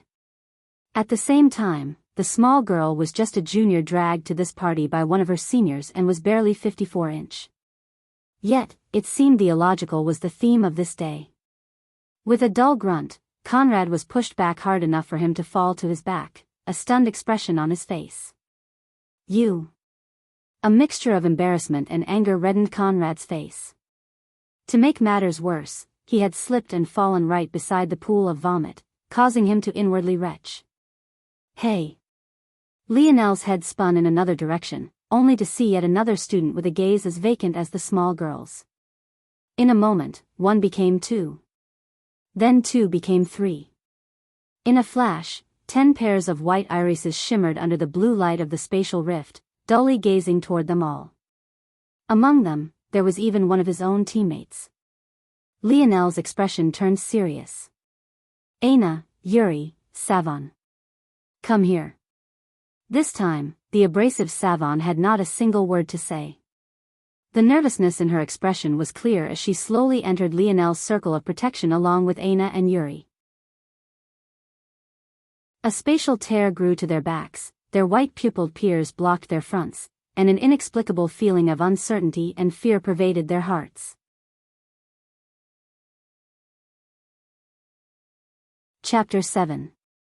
Though Lionel's heart was assaulted with a whirlwind of confusion, it didn't show to his face. 10 of them. Not overly dangerous but definitely uncontrollable variables. The chef is most definitely the greatest hazard. Unfortunately, the 4-star chef was among these white-pupilled individuals. Though he had yet to move from behind his curved bar, Lionel didn't need much of an imagination to think of just how many sharp kitchen knives must be back there. A few of the angel wings helped Conrad up, the tense atmosphere steadily growing. The white-pupilled individuals didn't move, and neither did they. Lionel would have thought that they were observing them had it not been for the fact their eyes were too vacant. It didn't seem like any thoughts were going through their heads. But if that was the case, then they should be acting on instinct. So, just what was this instinct? They don't want us to leave this room? The steadily growing spatial rift to their back waned and growled. Lionel's eyes widened. He realized in an instant that this sound wasn't from the tear, but rather the groaning of the building as it was being slowly sucked inward. Damn it. However, even as everyone began to panic, Lionel grew calmer. His rational mind told him that there was a logical progression to all of this, there was a design to it. First their electricity goes out, second came the spatial tear, then there came these odd mutations to their peers and acquaintances, and now they were being pushed toward this spatial tear. If the goal was to kill them, why wouldn't these white-pupilled individuals directly attack them? They even had the backing of the 4-star chef. However, they chose not to do this. Just when Lionel was going to resolve him to hop into the spatial tear, a shard of glass flew from the windowsill James had just hung from. It collided with the spatial tear, ripping into pieces with a chilling noise. No matter how steely Lionel considered himself, he couldn't help but shudder. Is that what would happen to his body if he entered? Damn it. He thought to himself a second time in just as many seconds. We have to make it past. Lionel knew that James was right about him, he was too soft-hearted. He had actually almost made such a reckless decision because he would rather risk himself on a gamble than fight his classmates. But he realized now he couldn't do this, he had to steel his heart. Focus on the known commodity. Lionel's jaw set. Let's go. Without another ounce of hesitation, Lionel took a strong step forward, heading toward the petite girl. Crossing by Conrad and his teammates, he appeared before the girl more than a head shorter than him. Gritting his teeth and ignoring the pain, he quickly pulled his long black coat off. Holding onto its shoulders, he whipped its buckled ends toward the girl's head. He didn't know how intelligent these white-pupilled people were, but he emphasized his speed and cunning. At the very least, his first gamble paid off. The others weren't quick enough to react to his sudden movement. Sav uncovered her lips in a gasp, wanting to call out to Lionel and stop him. But, it was already too late. The little girl's dull eyes didn't seem surprised at Lionel's action. Or, maybe it was just that she wouldn't be surprised about anything in her current state. Without much thought, she reached forward in a lightning-quick motion to grab the ends of Lionel's coat before he could react.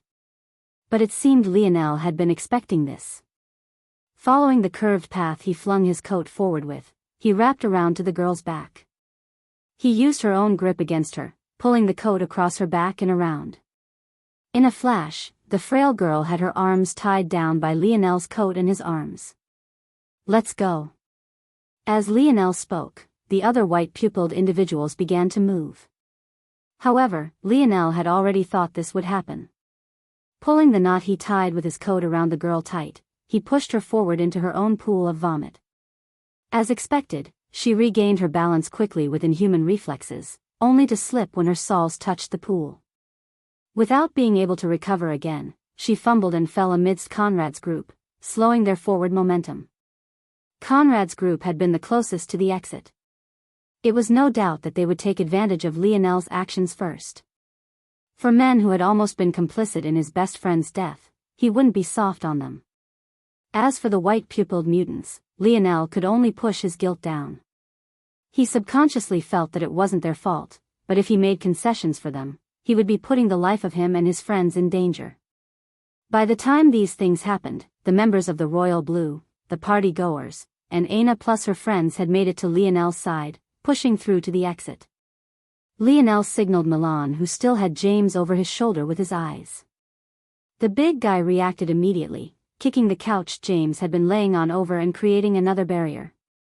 Lionel. Conrad's enraged roar tore through the commotion, his gaze reddening with rage. Unfortunately for him, Lionel had already turned away, causing Conrad's heart to go cold. He suddenly regretted his previous actions.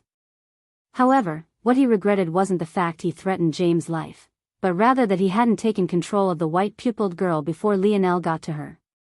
He had been the closest initially, why was he always lagging one step behind him? Lionel didn't have time to worry about Conrad's thoughts. The white-pupiled individuals were just an afterthought. What really shook him to his core was the spatial tear. He hadn't felt that death was this close since the first time he skydived from his paradise island. But Lionel had made a mistake. In all his calculations, he had forgotten one important fact: they were on the 4th floor. Damn it, they're everywhere. Xavier, a 3-star safety of the Royal Blues, shouted from the staircase. His words were like the whisper of the Grim Reaper to Lionel's ears. Lionel hadn't taken into account that if such odd occurrences were happening on his floor, how could they not be occurring on others? Rushing into the stairway and slamming the door shut behind him, Lionel looked forward with a grim expression. The problem was worse than he had first believed. On the stairway, 3 pairs of white pupils were waiting. The lights were far dimmer here due to a lack of windows and the fact the power was still out, so they almost looked like floating orbs in the night, sending a shiver down Lionel's spine. Milan stood to Lionel's right, his back against the door just like him. Before them the 3 girls were already halfway down the flight of stairs while Xavier and a few others were ahead of them and steadily backing away from the 3 mutants. Lionel bit his lip, almost drawing blood. It was one thing to put some bruises and broken bones on the line on the football field, but it was another thing entirely to have death looming over his head like this. He still didn't know if his father was alive. He still hadn't shed the stigma of his profession. He still hadn't heard Anna's answer. Lionel's gaze shifted to her back. Even in the dim light, she had an alluring charm. Her figure held a steady maturity to it. Anna had always been like this. She was shy in the face of his naked adoration, but she was the only one who seemed capable of continuing to write her exams under his presence. The leaning of the building grew fiercer. By now, Lionel knew it was already too late. A banging on the door came from behind him. With each passing moment, it grew fiercer before it suddenly stopped entirely. Lionel sighed. Conrad and his group had probably been sucked in first due to the open window. There were no large windows in the stairway, nor were any of them broken open, but it was still only a matter of time. He faintly hoped that in their last moments, even if he couldn't see his father, that Anna might say the words that could put a smile on his face even now. But her small frame seemed to have no intention of turning. Maybe I was wrong. I guess she doesn't like me. These were Lionel's last thoughts before the building gave way, snapping off from its foundation and flying into the spatial tear. There was yet another thing Lionel was wrong about, though. The spatial rift didn't take everything. The moment those with white pupils touched its surface, they were safely rebounded away. The grotesque sound of shearing metal, brick and foundation sounded through the air. In an odd way, it almost sounded like chewing. As though the spatial tear was having a good meal as it smacked its lips. All around Earth, similar events occurred. Many shared the same thoughts of agony and despair Lionel had. Many more had suffered terrible acts of revenge, guilt and sometimes even both in just those spare few minutes. The world was changing in a completely unprecedented way. There were some who managed to escape the tears, but it was impossible to tell if their situations were any better. In a world filled with white-eyed mutants, normal humans had suddenly become the minority. The odd mutations continued, even transcending the human race and affecting the other animal kingdoms. However, even as their population grew, they did nothing. They stood silently, their pale eyes gazing vacantly toward empty space. Even those who stood just a few steps from another of their kind didn't speak, as though they were all collectively waiting for something. The so-called government response never came.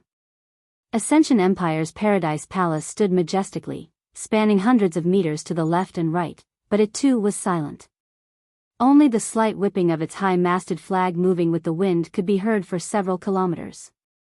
If one wanted to speak of the death of a world, it seemed that such a description could be any better. However, the world hadn't ended. Not just yet, anyway.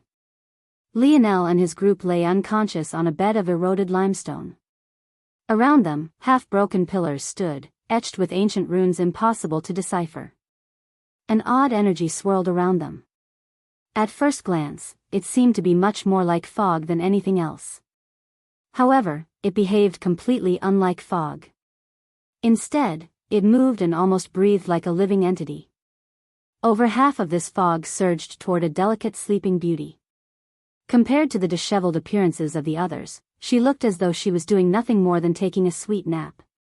Her visage made many want to scramble to protect her, the light smile on her pink lips causing a twitch in the hearts of those lucky enough to see it. A fifth surged toward a young man with long blonde hair and a high-bridged nose. Even in his sleep, he scowled fiercely as though facing an enemy. The disdain was almost painted onto his lofty cheekbones. Another fifth descended toward a tall young man with bandages wrapped around his torso. He snored loudly, rubbing his stomach without a care in the world as he turned over. The remaining portions spread out evenly, seeping into the bodies of the remaining unconscious youths completely unbeknownst to them. The hours continued to tick by. And eventually, it became days. However, they all kept a comfortable smile on their faces as though it was a soft cloud and not hard rock they slept upon. Finally, on the fourth day, the first of them began to stir. Chapter 8. Lionel stirred awake. His eyes blinked for a moment before he sat up far quicker than he should have, something that he instantly regretted. However, the sharp pain he expected from his ribs never came, causing him to look down at himself in confusion. My injuries are healed. Wait, where am I? Lionel was bombarded with a sudden wave of sensory information. The limestone beneath his butt and hands, the odd wind that gently blew against his exposed skin, even the ancient smell that hung in the air, almost reminiscent of a copy room with a slight mustiness to it. The feeling made Lionel keel over, vomiting out the contents of his stomach. It was just that his belly happened to be quite empty at the moment, so he could only dry heave. By the time his body finally stopped convulsing, Lionel was left with a bitter feeling of confusion. Everything seemed too loud, too bright, too textured, all at the same time. No matter how much Lionel willed it away, it didn't seem intent on disappearing. He sat there for hours, feeling sicker than he had in all his life. The world had suddenly become too detailed for him to take in. It was as though he was staring at an optical illusion puzzle, one that if you gazed at long enough, it would appear to be moving. Yet, this wasn't an optical illusion, it had become his reality. Half a day later, Lionel felt his throat burning. He felt a thirst he had never felt before in his life, but there was simply no water here, there was nothing but ancient ruins and the unconscious bodies of his friends. He would go look for water if he could, but every time he tried to stand, his head would spin. Not only did the world give him more detail than he could handle, but his body did as well. He could almost feel thoughts forming in his mind, he could feel the electrical pulses going from his brain to his limbs, he could feel the powering of every cell as they contracted. Just simple movements felt worse than even observing the world around him. Out of desperation, Lionel slowly slung his backpack off of his shoulder. Luckily, when he had been forced to use his coat to bind that girl, he had taken his backpack off and hung it from one arm. If not for this, he didn't think he could manage to do even this simple task. Taking out a familiar bottle of green sludge, he brought it to his lips, drinking shakily. Unfortunately, he could only feel a wave of despair, remembering that he had finished the rest of it after Coach Owen reminded him to. Never in his life did he think he'd miss his dad's vomit brew. Parched, he still tilted the bottle as far back as he could, licking up the faint drops that touched his tongue. He didn't know if it was because of this sickness that had taken hold of him, or the stress of the past day, or maybe it was just pure frustration, but Lionel's chest welled up with rage, his eyes watering. Dad. I miss you. Why was any of this happening? Why did the world suddenly collapse? Why was it that his friends wouldn't wake up no matter how hard he shook them? Lionel laughed self-deprecatingly. How pathetic of him. He didn't know how long he had been out for, but as for how long he had been awake, it was not even a full day, yet he was already breaking down like a fragile baby. At that moment, something fell from Lionel's tipped bottle and left a paper cut on his nose, causing him to wince. That was nice to know. Apparently his pain was amplified several times over too. A little micro cut and he felt worse than when his ribs had cracked. With slow movements, Lionel once again lowered his arm, delicately picking up what had fallen. It seemed like a rolled-up piece of flexible fabric. Wait. Is this paper? Lionel was stunned. Paper had been made obsolete a long time ago. In fact, it was all but illegal. Though paper itself wasn't banned, the use of trees and other plant life to manufacture products had been heavily restricted in the Nature Protection Act of 2046.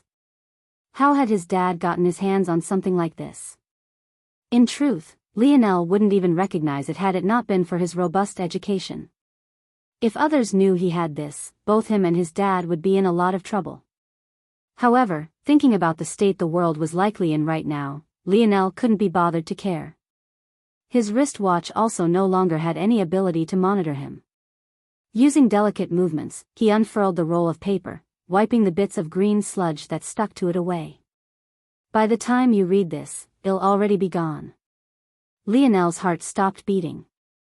Dad. Haha. You probably thought I meant I died, right? Be honest, you started crying, right? Lionel's mouth hung open for a moment before he started gritting his teeth. Damned old man. Don't let me catch you. For a moment, Lionel forgot about his odd sickness. He scolded his father relentlessly, but the smile of relief that hung from his lips was clear. Don't worry, there's no one on earth who can threaten me. Those folks haven't dared to bother me for a long time already. Lionel raised an eyebrow, but he could only keep reading. There's not much I can tell you here. I was tempted to make like a father in anime and disappear without a word, but I thought you were too much of a crybaby to survive through that. Lionel opened his mouth to refute, but remembering the mental breakdown he almost just had, he swallowed his words. In the end, he just laughed, his poor mood dissipating completely. His dad had always been a big anime fan, they often watched all the oldies together. Still, only he would make such a joke during a time as serious as this. So, I will be quick.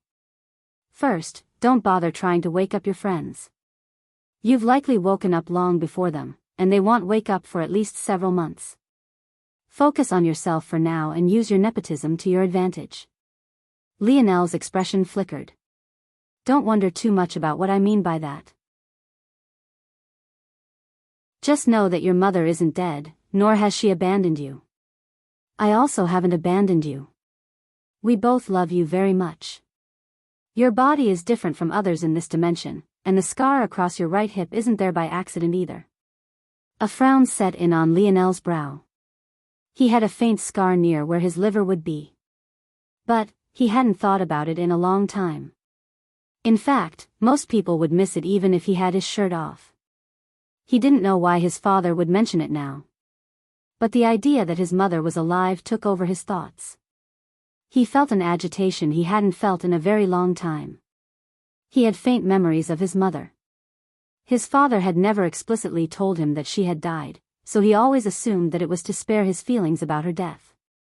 Or, maybe to spare his own feelings because she had left them. Hearing the truth, Lionel felt a weight he hadn't even known he was holding on to fall from his shoulders. Second, your awakened ability is related to your senses and mind. I don't know the details since I had to suppress it in your youth, but it should be fully bloomed now. It can be overwhelming, but simply meditate until your body reaches equilibrium. Lionel blinked. Meditating wasn't complicated, it was just about emptying your mind. The military taught a version that allowed you to sleep and rest your mind while remaining alert. Lionel's father had learned it while he was a 4-star general and taught it to him because he was curious. He hadn't used it in years, though. Without waiting, Lionel tried it, emptying his mind. Slowly, the overwhelming feeling dissipated, replaced by a sharpness that stunned Lionel. Feeling much better, he turned his attention back toward his father's note. He was shocked by the fact it felt he was reading the words through a magnifying glass. Just what was this awakened ability? Third, I've left you 2 things in the basement. One is the truth behind what is happening here, and the second is an heirloom of our Morales clan. Unfortunately, until the metamorphosis begins, taking these things out to hand to you directly is too dangerous. So just take it as this old man giving you a little quest. Stay safe, son. The trial you'll face now isn't like anything you've faced before. I've taught you some things, but I definitely haven't taught you everything. You'll have an advantage being the first to take it, however with advantages will always come disadvantages. Love, Dad. Lionel sat silently for a long while. He lost count of how many times he reread his father's words.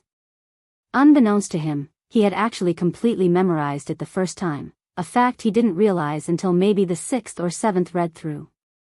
His memory had always been good, but it definitely wasn't this good. Finally, Lionel felt he had wasted enough time. His father said it was an advantage for him to wake up first and that it had somehow happened because his constitution was different from others. At least that's what he gathered from his words. Since that was the case, sitting here for any longer would be throwing away his good fortune. Lionel took in his surroundings. Like everyone else, he was on a crumbled limestone platform that seemed a cross between pale yellow and brown. The pillars that surrounded the platform were severely eroded, most of them not even standing to their formerly full height. In the 4 cardinal directions, there were 4 flights of stairs downward. It seemed that they were atop a temple of some sort. But, what was truly shocking was the fact that beyond this temple, there was nothing but formless space, an endless black without mass or substance. As though sensing Lionel's intentions, 4 portals not much different from the spatial tear that brought him here appeared. None of them seemed to separate themselves from the other. Lionel couldn't tell if this was because they all led to the same place regardless, or if this matter was purposely left to chance. The ancient runes are definitely Mayan script. But why would they appear here? Gritting his teeth, Lionel put his bag down, switching out his jeans and turtleneck for his gym equipment. He didn't know what was going to happen, but he felt that sweats and compression clothing would be far more helpful to him now. His gray sweat scrunched at his ankles, his black long-sleeve compression shirt clinging tightly to his toned torso. He felt more free now, he just wished he had had the chance to wash them before he had to wear them again. This smell was terrible. After hesitating for a moment, he also took out the 3-piece silver rod his bicycle was formed out of, screwing them together back into their combined 2-meter length. Lionel wasn't exactly a martial arts expert, but he felt for someone as inexperienced as him, having a longer-ranged weapon would keep him relatively safer. Whether or not that was true, he didn't know. But, he did know that the frame of this bike was strong enough to withstand his jumping down several meters without giving way. Considering he weighed over 200 pounds, it was definitely a strong material with some heft to it. Facing a randomly chosen portal, Lionel steeled his heart. However, after a moment, he hesitated again. Turning to Aina's sleeping form, he gently placed his bag under her head and covered her frail arms with his turtleneck sweater. He couldn't help but smile when her nose scrunched up with disgust, likely catching a whiff of his sportswear. He had never been this close to her before. In fact, this was also the first time he had ever touched her. He tried his best not to take advantage of her despite the softness of her supple skin and long black hair. Her faint lines of makeup showed signs of fading after so many days. But, Lionel realized that Aina had actually used some tricks to downplay her beauty. He couldn't see it all, but it was enough to grip his heart firmly. He even felt an impulse to wipe off the rest, but he held himself back. I hope that you'll show me your true self one day. He thought to himself silently. Without another moment of hesitation, he stood and walked to a portal. I may not come out from this alive, but at least you'll have something to remember me by. Lionel's thoughts sounded morbid, but his heart was more relaxed than it had been in a long time. Knowing that his father was alive, and that even his mother was too, he felt as light as a feather. Until he saw them again, until he heard Aina's response. He had no intention of dying. With that, he took a leap into the whirling pool of blue, vanishing. The temple he had left behind fell completely silent, the portals shrinking and finally disappearing. This silence would reign for many more months.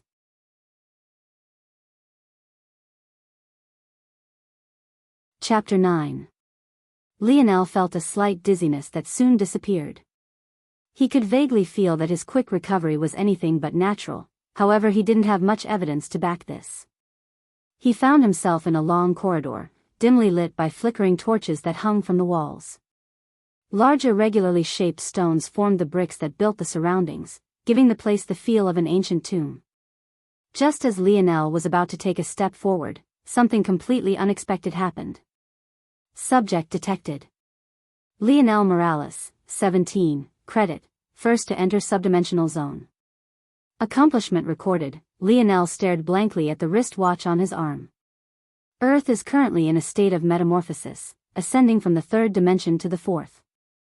Its present state is that of an in-between dimension. To complete the evolution, certain requirements must be met. The Ascension Empire will rely on its citizens more than it ever has before. Godspeed. To someone else, maybe these words would have had a calming effect. But to Lionel, his chest tightened as he tried to suppress the desire to simmer with rage. Lionel didn't know what was going on, but what he did know was that whatever metamorphosis was happening didn't account for this so helpful aid on his wrist. This meant that the Ascension Empire knew that this change was coming and did nothing to prepare for it. No. That wasn't accurate. They had prepared. It was just that they felt the lives of the billions who fell from the skies weren't worthy of protecting. The Empire was capable of creating technology that worked in this in-between dimension, yet they hadn't made it widespread. Eventually, Lionel's anger turned to laughter, his grip tightening around his metal rod to the point his knuckles turned an unhealthy shade of white. Subject, Lionel Morales, ability detected, sensory type, ability grade, D, warning, margin of error for subject Lionel Morales is outside reasonable bounds. Only 5% of DNA recognizable. Abnormality recorded. It is advised that subject not trust his life to this data. Subdimensional zone detected, Mayan tomb.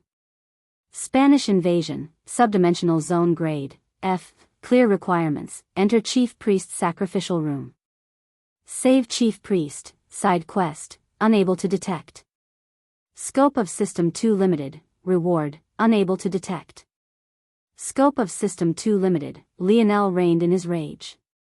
His initial instinct was to smash the watch on his wrist, however he knew this was foolish. His deductions told him that it wasn't normal for one who entered a subdimensional zone to gain so much information without doing much of anything.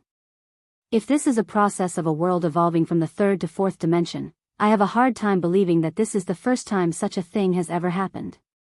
Something about this is too systematic, too planned. It doesn't have the erratic nature one would expect from organic evolution. Just how many instances of trial, error, and failure were there in the evolution of a species? Too many to count. But something like being teleported into a new subdimension and having quests to clear sounded too phony. Lionel would die before believing this wasn't created by someone. And, he also had a feeling that said someone wouldn't expect its new batch of evolutionaries to have technology capable of doing such a thing. So, Lionel concluded 3 things. First, the things that appeared in his mind from his wristwatch were just guesses. They likely wouldn't be 100% accurate. But there was a good chance they would be mostly correct. Second, if his watch was already struggling with what it deemed an F-grade subdimensional zone, then it likely wouldn't be useful for very long. Maybe by the time it got to the D grade, it would be completely unable to tell Lionel much of anything. And third, since his watch was so limited, the likelihood of these changes being caused by the Ascension Empire were incredibly low. But that didn't stop Lionel from keeping in mind the possibility that the Empire he had grown up in had saved the best systems for those they deemed the most worthy. In such a case, Lionel took a deep breath. Good, then they'll let you stay for now. Once you stop being useful, I won't hesitate to destroy you. Monitoring my movements and giving me nothing in return? I'm not so cheap. In the past, destroying this watch was as difficult as ascending to the top of the world.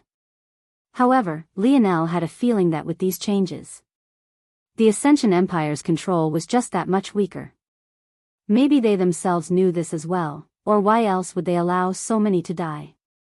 Maybe they wanted a more manageable population. The sound of footsteps suddenly shook Lionel out of his thoughts.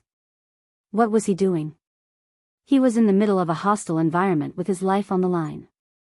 It was then Lionel remembered something even more horrid. The Spanish had guns. Damn it. Without hesitation, Lionel sprinted forward, his mind oddly clear. Every time he passed by a torch, he unceremoniously put out its fire. First important point, temples are always built with many false turns and dead-end pathways. Second important point, guns from this time period can only fire once as long as I don't give them time to reload. Third important point, my ability is a sensory type, they'll do better in the dark than they can.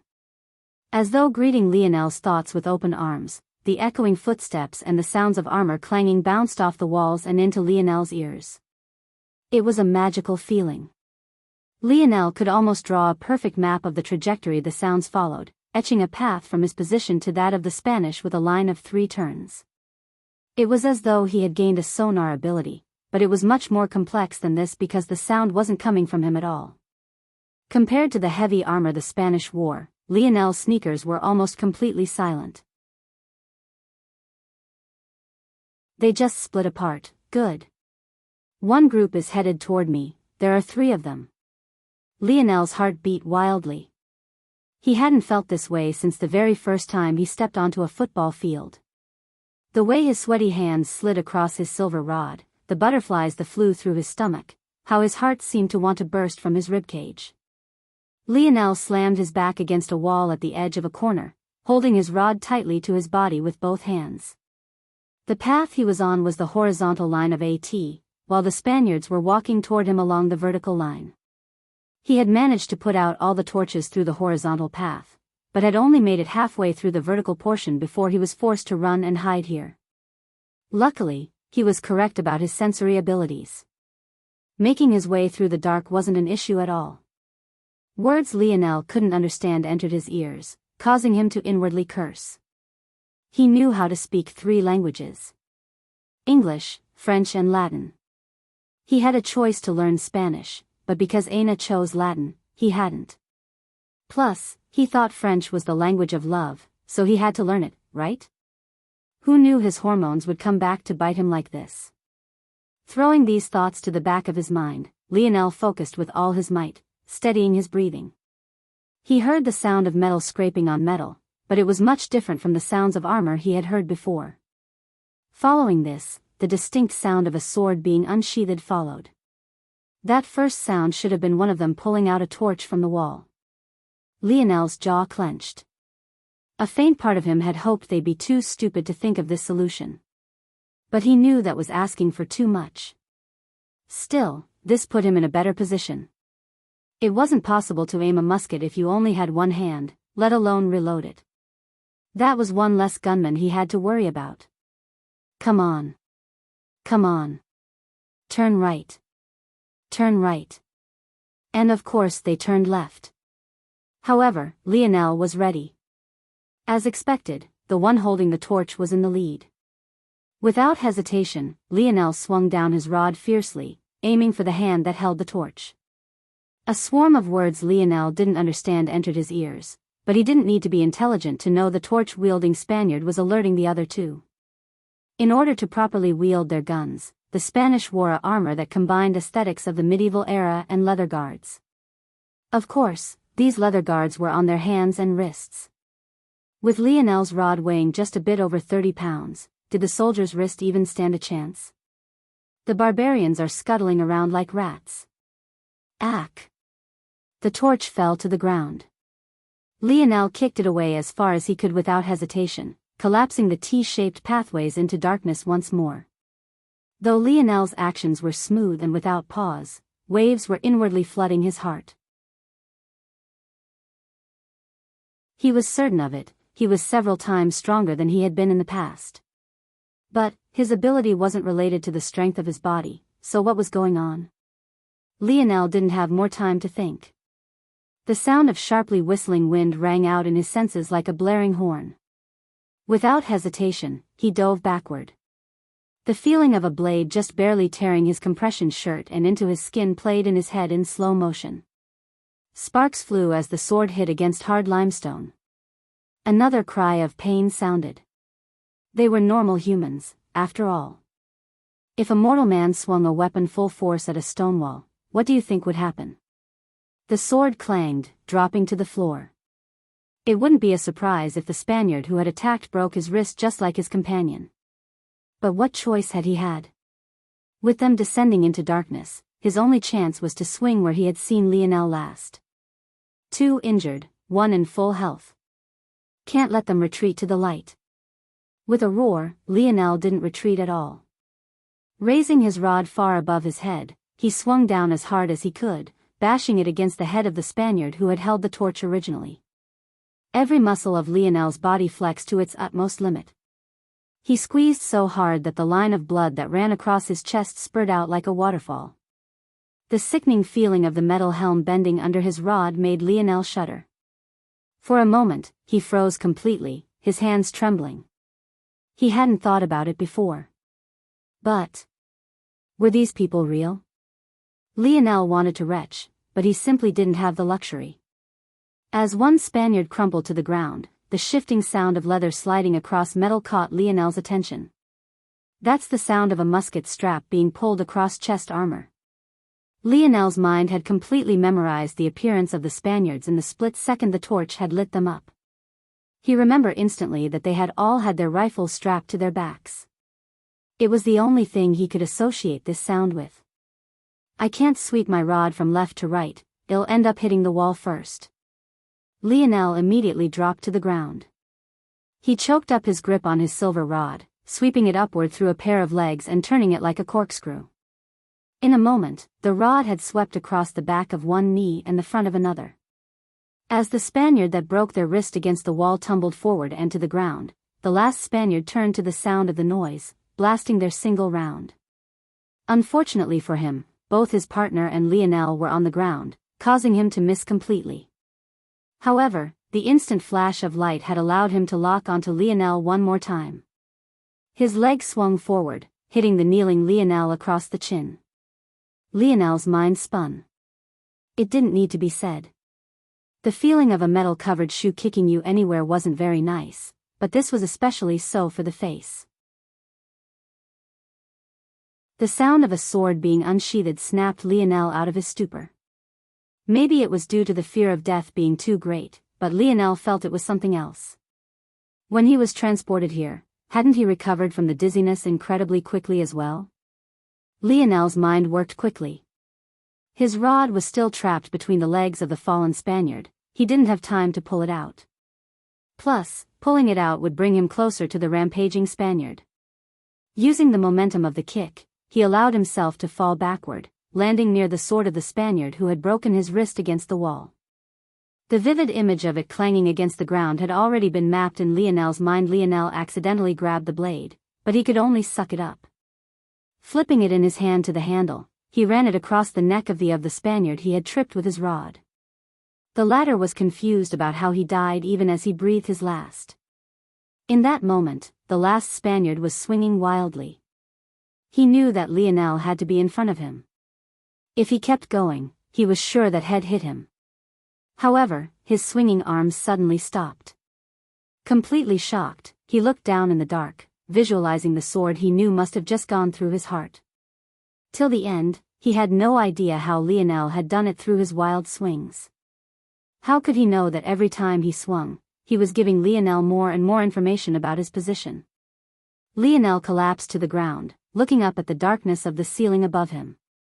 He slammed the back of his head repeatedly against the sturdy stone walls as though trying to forget what he had just done. His hands fiercely trembled. Even in the dark, he could feel the sticky liquid substance coating his palms. But there was nothing he could use to wash it off.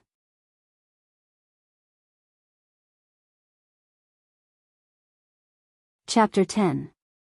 Lionel's breathing was erratic. For a long time, he felt a shortness of breath that didn't match with the abundance of air around him, nor his extraordinary physique.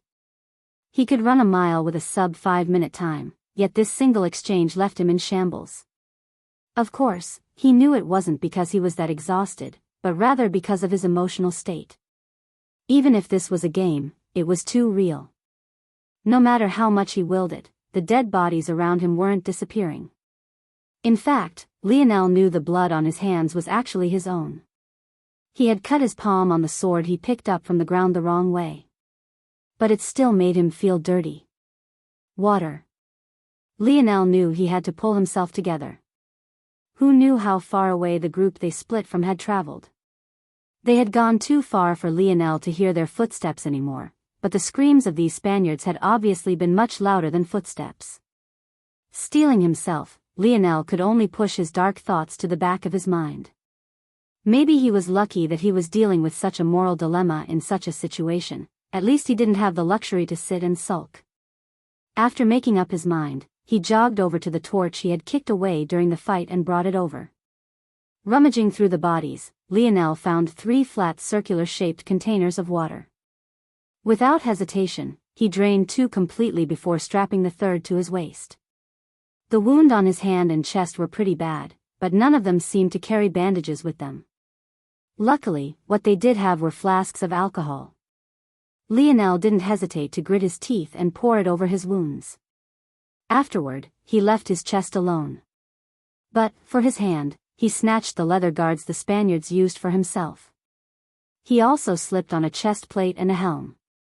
Of course, he chose the undamaged ones. He took both muskets from the 2 Spaniards who had broken their wrists. He had no idea how to reload them. But, he did know how to aim and shoot. Safety shouldn't have been invented in this era, he didn't think. Either way, he would get 2 shots out of them before discarding them. Finally, he took the 2 best quality swords with him, changing his silver rod back into a bike. Blades of this era likely lost their edge and chipped really easily. Having more than one, especially for attacking armored warriors, was definitely the smartest move. Lionel took a seat on his silver-framed bike, closing his eyes and steadying himself. Soon, the sound of rushing footsteps reached him once more. However, it seemed the reason they had taken so long to get this close was because they were lost. After making a mental note to himself to memorize every path he crossed, Lionel's mind flashed with a plan. Not waiting another moment, he got to work. Not even a minute later, he pedaled his bike hard, reaching a dead end quickly. At that moment, the next group of 3 appeared. They too had brought a torch with them, noticing the darkened tunnel. What the hell is on the floor? Who pissed themselves? Those barbarian bastards. It seemed the Spaniards had finally noticed the corpses of their companions.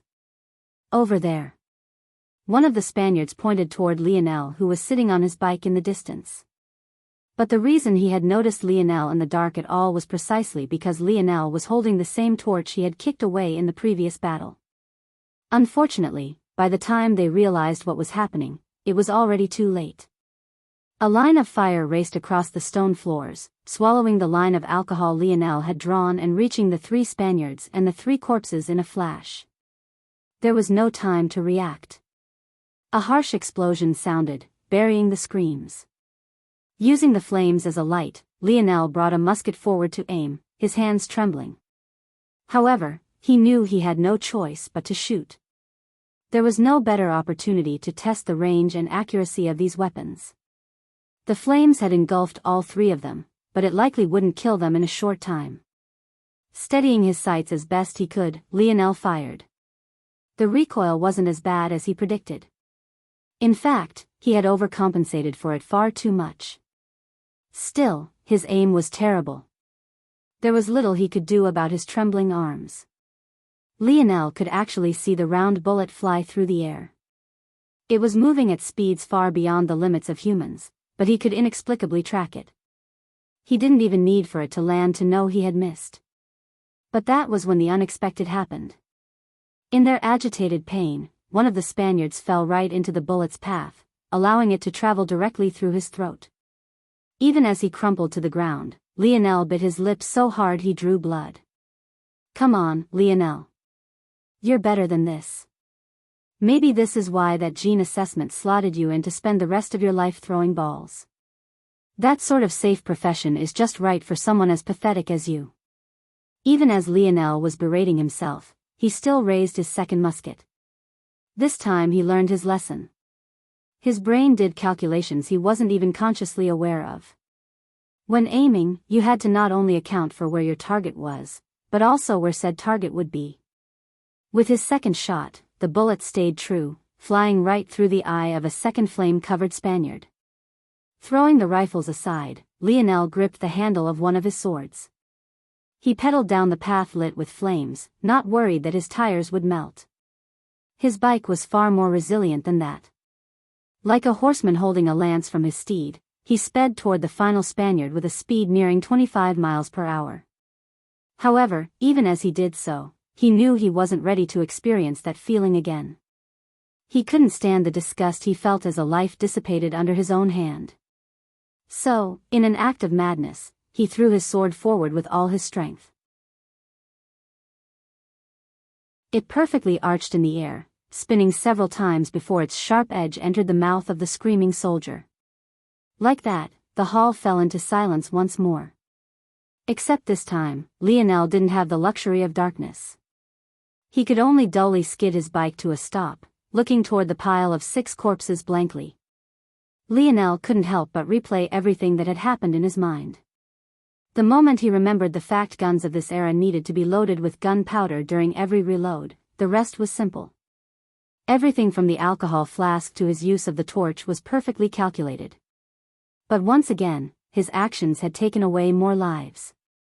It was fine to plan something like this out in your mind, but actually seeing the results painted a picture of something other than success for Lionel. His throw in the end was something that really surprised him.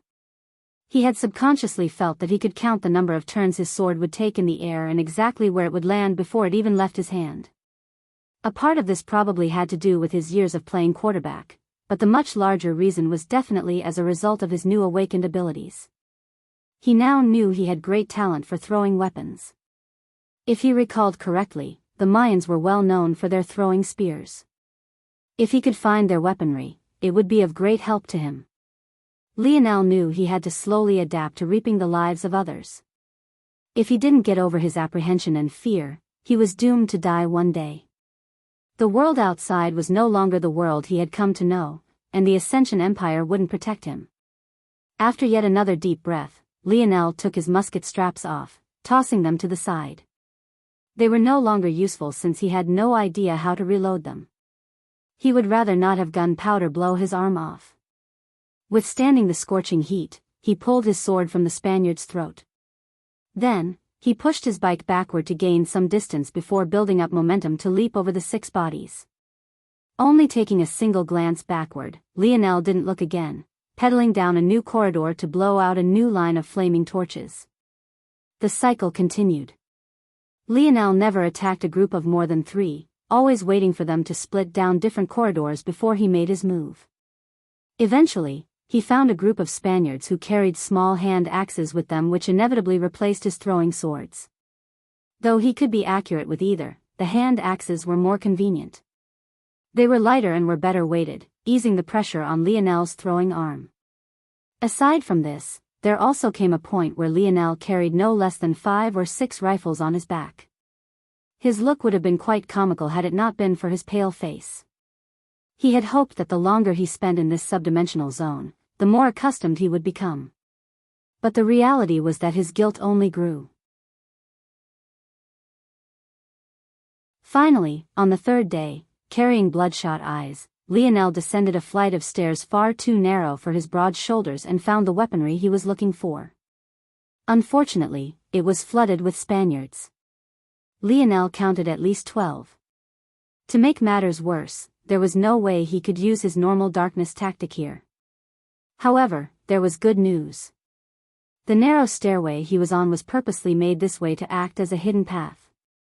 It seemed the Spaniards had yet to notice that the meter-tall stone that covered its exit was a false wall. From here, Lionel was able to peek through the gaps to get a read on the numbers he was facing. After a moment, he gingerly turned, careful not to make any noise as he made his way back up. Though his sneakers were still silent, he had too many things on him now. It was lucky that the Spaniards were laughing it up and having a great time, likely comparing how many barbarians they had killed, or someone would have already noticed the odd scraping sounds. Lionel reached the top of the stairs, re-entering the floor he believed he had cleared. There was nothing but darkness and the stench of blood in this place.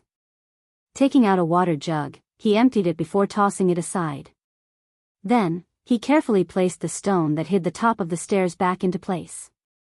He wanted to rest after not sleeping for an entire 3 days, but doing so in that narrow corridor was foolish. If anyone found it, he was finished. So, Lionel backed away, rounding a few corners to sit in the dark corner of a dead end. His nerves were still tight, but at some point, he grew too tired to avoid sleep any longer. Luckily, he managed to enter the meditative sleep state his father taught him before his consciousness slipped away. The way he looked now, even if a Spaniard somehow managed to stumble upon him, they'd likely believe he was another of their fallen comrades. Blood coated Lionel's face and armor, numerous burn marks, bruises and cuts running along what small part of his skin were exposed. His sweat pants were in tatters, suffering several cuts through to his thighs and calves due to his lack of experience and recklessness. Lionel had no idea that this subdimensional zone wasn't meant to be cleared alone. There was a reason 4 portals had appeared. He could only cling on to his last bit of sanity as he slept in the darkness.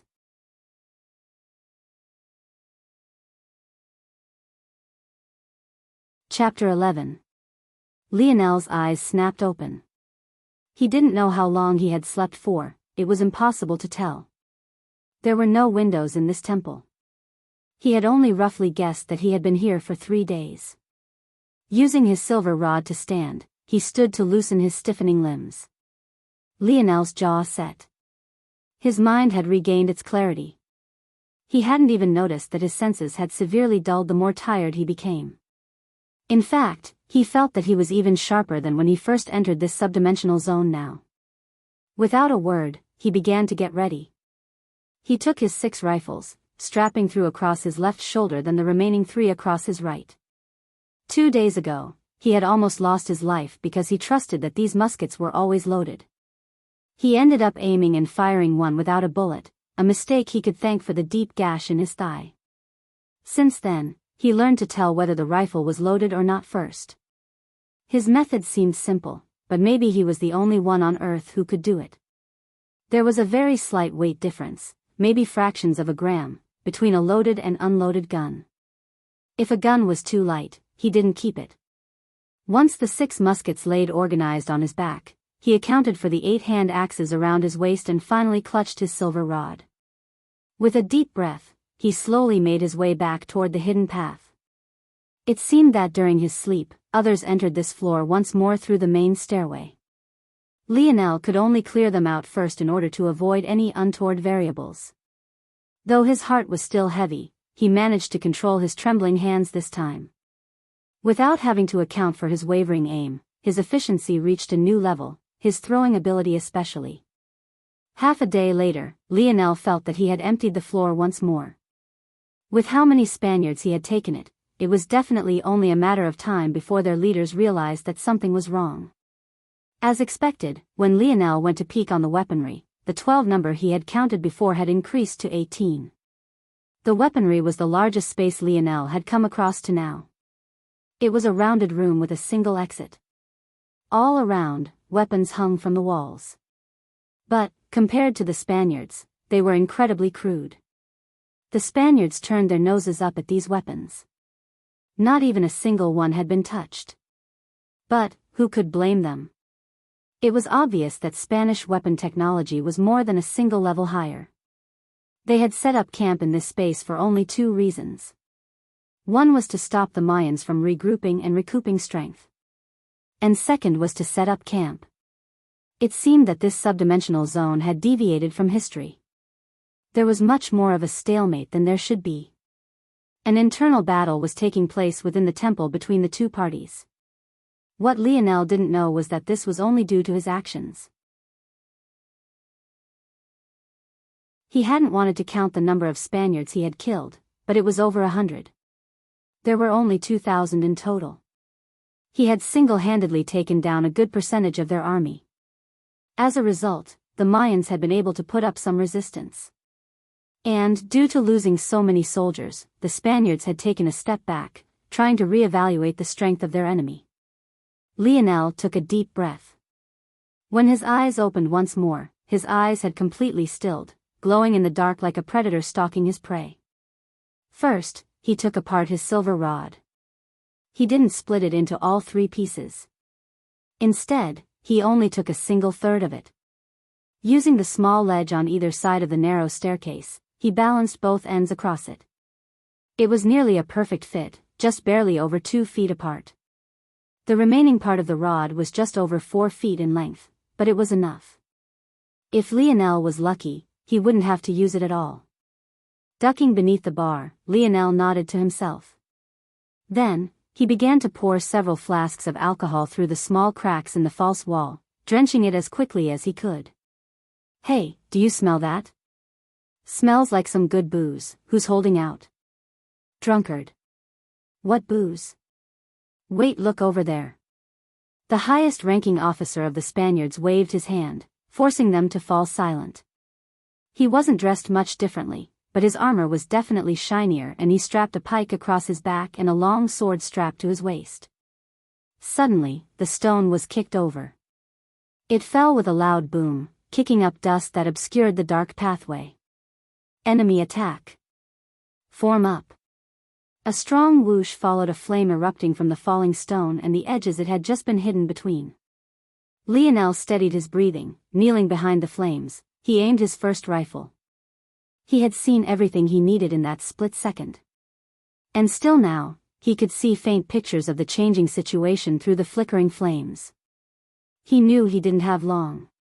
The alcohol would be burned away quickly and he didn't have any other sources of fuel with him. But he was already ready. Through the short 1-meter-high doorway, he aimed toward the leader and pulled the trigger. Bang! The leading Spaniard who had just been giving out commands froze, his last words being lost in a spurt of blood that came from his eye. Lionel didn't pause. The moment he pulled the trigger, he retreated, leaping up to the ledge above him and to the silver rod piece he laid across them. He squatted down, balancing on the balls of his feet as he crouched across the silver rod. As expected, a rain of bullets sounded an instant later, ricocheting off of the steps below Lionel. 1, 2, 5, 7, 10, 11, 16, 17. No way that barbarian bastard survived that. The moment the Lionel locked onto the 17th fired gun, Lionel jumped from his perch, charging through the wall of already waning fire. He would have put his rod back together, but he simply didn't have the time. He swung the second rifle from his back, aiming it with a single arm. Bang! He tossed the musket aside even as a Spaniard fell. Without hesitation he pulled out the third rifle. Bang! With every breath and step, Lionel pulled out another rifle and another Spaniard fell. 5 steps, 5 breaths, 5 rifles, 5 deaths. Lionel dove across the room the moment he dropped his final musket, making it to the side of the leader he had killed. With inhuman strength, he ripped the rifle from his corpse, his lip twitching when he realized it was too light. How could the leader be the only one without a loaded rifle? However, the other Spaniards didn't know this.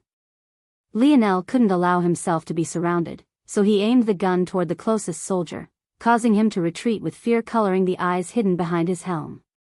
Without hesitation, Lionel tossed the musket aside without bothering to fire, reaching with his now free hand into his belt and pulling out a hand axe. His back drew tight and his arm cocked back, his hand drawing a silver light across the air as he rocketed the axe forward. The very same Spaniard who had retreated had his face destroyed in the blink of an eye, falling to the ground lifeless. Lionel worked quickly. His quick movements hid the dread that loomed over his heart with every life he took. In a flash, there were only 4 left. Lionel picked up the leader's long sword from his corpse, holding it in one hand and his silver rod in the other. With quick steps he retreated to the secret passageway. The fear Lionel's marksmanship put into the Spaniards was profound. Several of them thought of running, but the punishment for retreat was too severe. They could only hold out and hope the noise would capture the attention of the others. Most of their numbers were working on breaking through the shrine room. Only a few of them were tasked with guarding and resting here. However, when they saw that Lionel had run out of things to throw, they could only steel themselves and charge. Lionel's heart beat quickly. He had become used to fighting many opponents at once, but that was when they couldn't see him. This was completely different. Not only could they see him, but there was one more than he dared to fight alone even in the dark. Calm down. Over these several days, Lionel had realized something important. These Spaniards were just normal humans, they didn't have an awakened ability. This was where Lionel's advantage lied. Lionel didn't wait for them to close in. He had been planning to retreat to the narrow staircase and take them on one at a time, but this wasn't smart. It might give them time to reload their muskets. He had to stay confident and not give them time to think. In a flash, he ran up to the closest Spaniard. Yelling as though to force all the fear out from his chest, he swung down the long sword with everything he had. If a swordsman saw him, they'd probably look away so as not to cringe. Not only was Lionel wielding a two-handed sword with just one, but his wide stance and telegraphed movements were terrible even for a beginner. However, this wasn't an anime. No matter how good a mortal swordsman was, there was a limit to how well they could respond to wild movements, especially when their attacker was so much stronger than them. A scream of agony escaped the Spaniard. His arms hadn't been able to block Lionel's strike. The long sword cut into his shoulder armor and into his collarbone before stopping. Such an injury left a normal human completely crippled. His death was only a matter of time. Lionel ignored the aching in his wrist, pulling the short sword from the fallen Spaniard. He threw it with all his might across the room, nailing the closest Spaniard in the chin. The blade split his lower lip and jaw in half, leaving him to fall over, dead. The whistle of a swinging sword came from Lionel's left, but he was prepared. Raising his silver rod, he braced himself with all of his strength. Remembering what had just happened to the Spaniard he cut down, he knew the danger of failing to block properly. A sharp clang came. The Spaniard was shocked when he saw that his sword actually chipped against Lionel's seemingly simple rod. How could the alloys of the 2100s not be far better than those from this era? The rebound was violent, but Lionel used his larger frame and power to his advantage, recovering quicker and slashing across with his long sword. Another life fell beneath his blade. This time he had learned his lesson. Cutting through metal was too difficult. This time, he only targeted the exposed vitals, using his great control to emphasize accuracy over power. Picking up another short sword, Lionel turned his hips quickly and reaped the last Spaniard. His chest heaved, hot air billowing into and out of him. A scorching feeling filled his throat and lungs, but he didn't have the luxury of resting. He sprinted with all his might toward the rounded opening of the weaponry. It was easily 2.5 meters tall with a width that was just as large. Its door was a stone circle so massive it should take at least 10 men to move. But Lionel had no choice but to do it on his own. The door was designed to be a size larger than the doorway.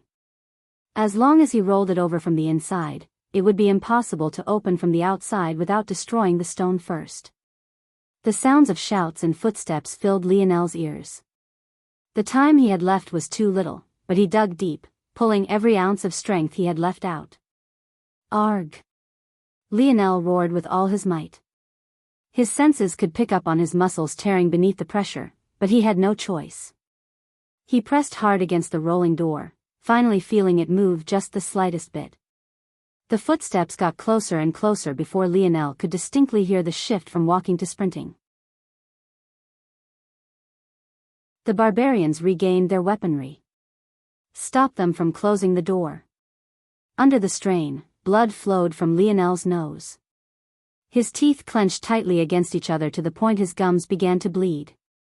A final roar escaped his lips, snapping the door into its closed position just as a Spaniard attempted to dive through. The ghastly sight of a man being cut in half was the last sight Lionel saw before he blacked out.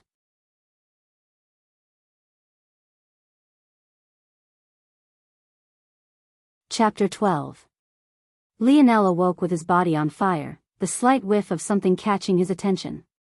The smell made his stomach growl furiously, his mouth almost dripping with water despite how dry it felt. Lionel didn't know how his friends were being sustained, but he did know that he hadn't felt the need for water until he woke up. And, now that it had been over 4 days since the last time he ate, he finally couldn't suppress his hunger anymore. It was only then that Lionel realized that the Spaniards had been roasting a full pig when he initially entered. He must have not smelt anything before because it had just started to cook.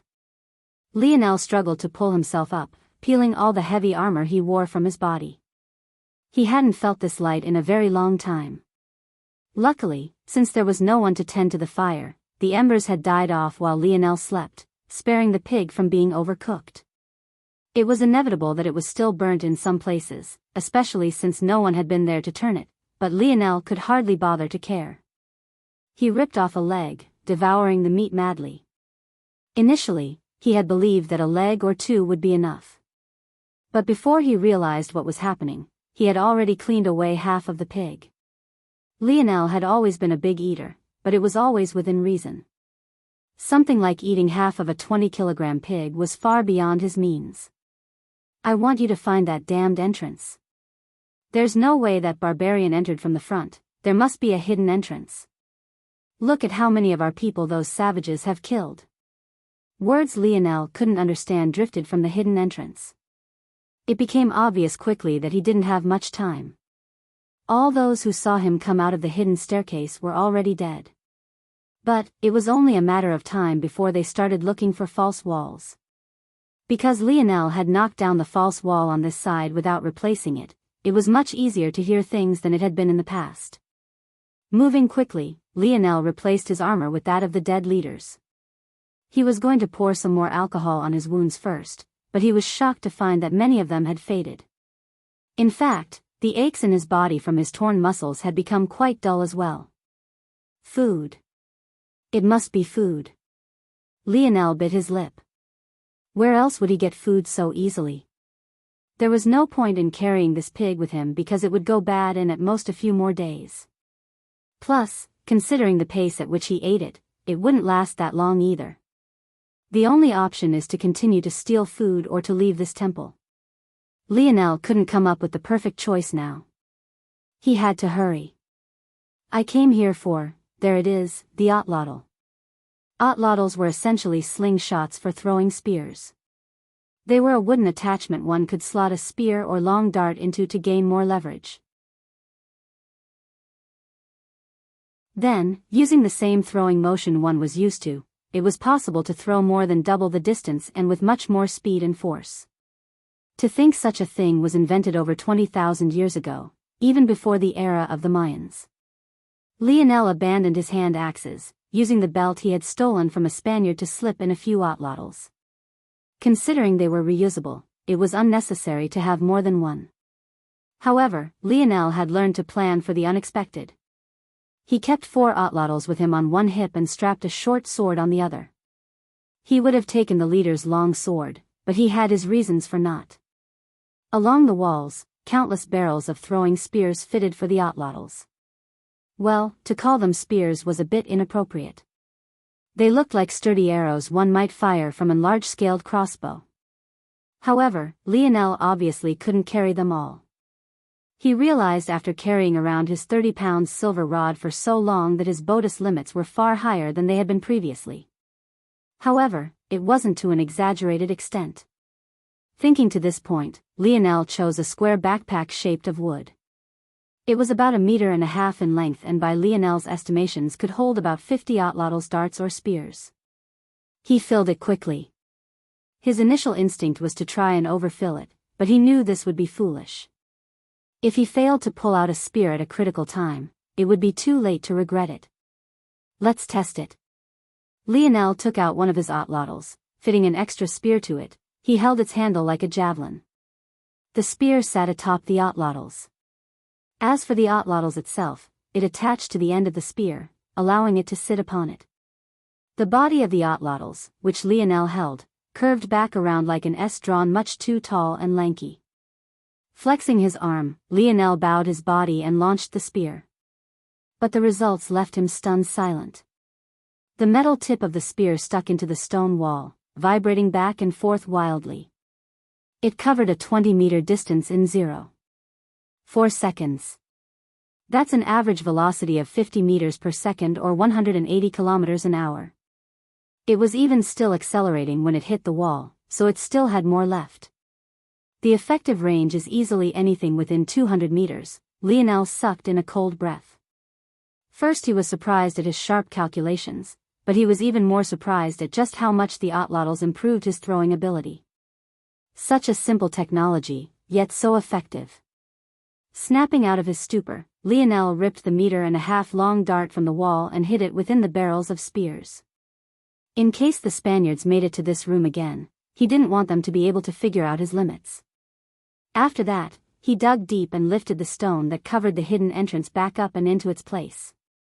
This way they wouldn't be able to tell which path he came from.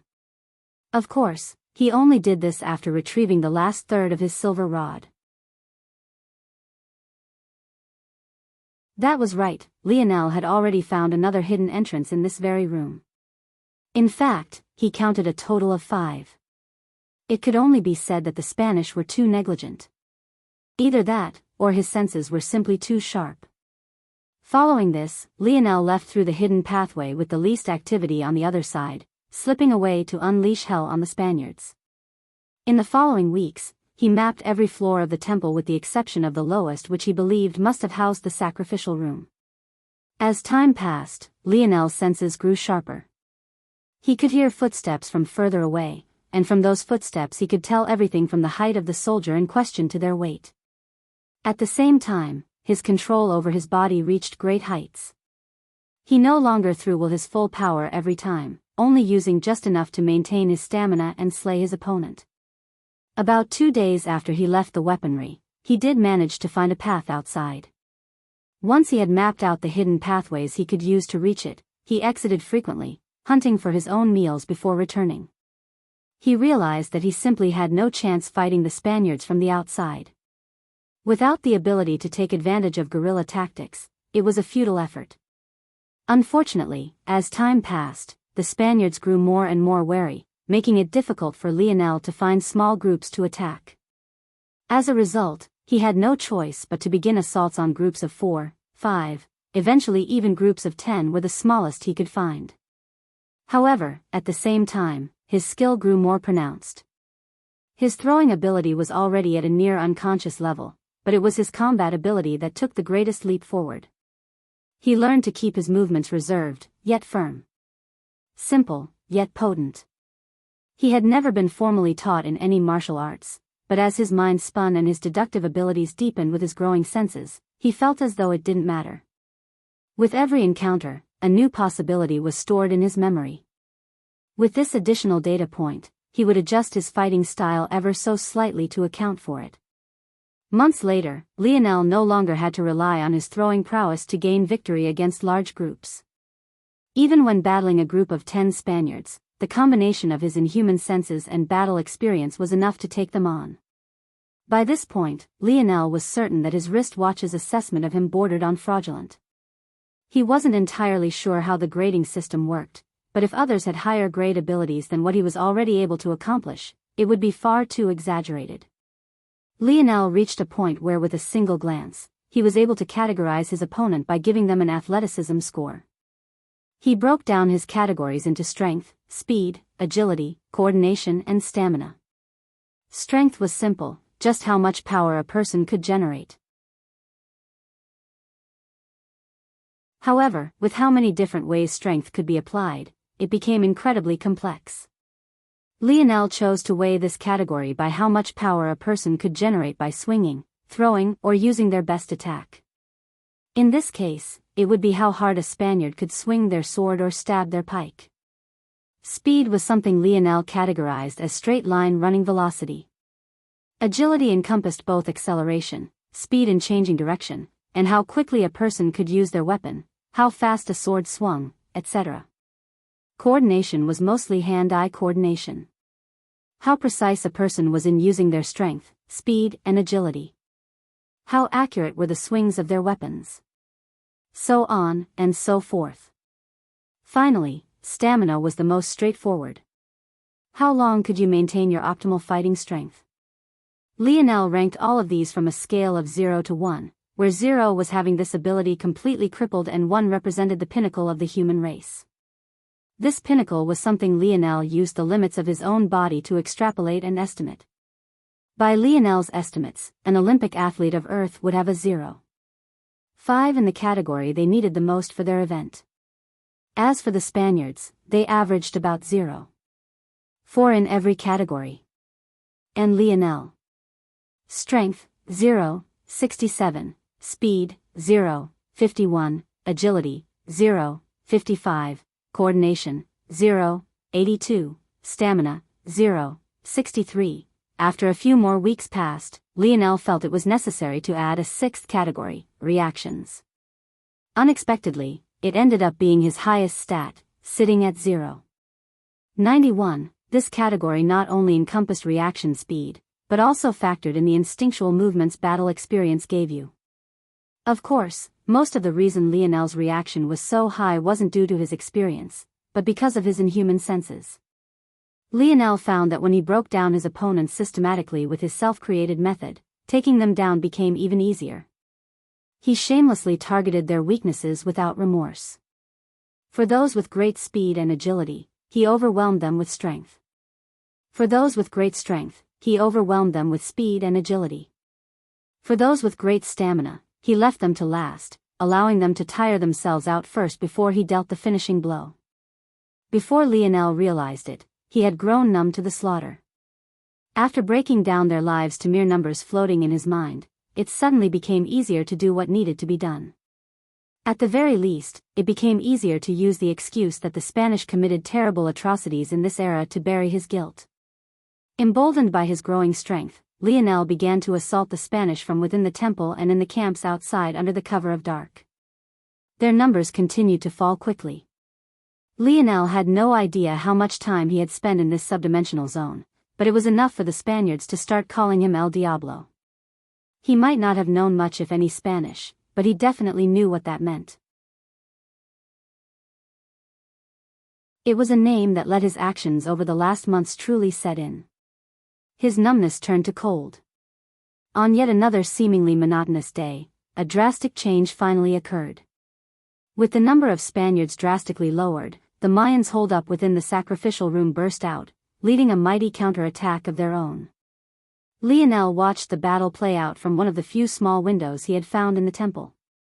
He felt a wave of relief overcome him. Maybe he would be able to head home soon. But that was when another question struck him. Did he have a home to return to now? Sighing, Lionel made his way through the network of hidden tunnels. A few had been found by the Spaniards in this time, but many of them were still intact. Slowly but surely, he finally entered the only floor he hadn't. Victory seemed close at hand, but Lionel knew that the chief priest was currently in the greatest danger now. He had led enough football comebacks to know that people were the most vulnerable when they believed victory was at hand. So, Lionel chose to watch silently behind a false wall. He had found this tunnel long ago but had never exited it. There was no point. He couldn't communicate with the Mayans since he couldn't speak their language, so it was better if he helped from the shadows. But, who knew that the first things Lionel would see was an old man with wrinkled brown skin, standing over the body of a youthful beauty who seemed to be trying her best not to cry. Her nude form could just barely be seen by Lionel, as could the knife the chief priest held high in the air as he chanted something he couldn't understand. Lionel was so stunned that his face drained of all color. That girl was about to die, and the reason she would was in part his fault. Had he not? No, that didn't make sense. Wouldn't her fate at the hands of the Spaniards be even worse? Just forget it, they're not real people anyway. Just finish the quest. Protect the chief priest. Just protect the chief priest. Before Lionel knew what he was doing, he had kicked down the false wall in a maddened rage. Guilt he had suppressed in his heart for months came spilling over in a bloody killing intent built from the deaths of hundreds of Spaniards. His left arm reached into the container of long darts, his right gripping his otlotls as he hooked in his first attack. Die. This was the first time in Lionel's life he truly wanted to kill. Even with Conrad, his intent hadn't truly been there. But the result was far beyond his expectations. The chanting priest turned toward him with a stunned expression, but reacted quickly, a barrier of something Lionel couldn't see appearing to block the piercing spear. Lionel stood frozen. Chief Priest, Strength, 0, 12, Speed, 0, 13, Agility, 0, 15, Coordination, 0, 42, Stamina, 0, 33, Reactions, 0, 73. Not only was the priest's reaction the highest Lionel had ever seen aside from his own, it was the highest score Lionel had ever given, period.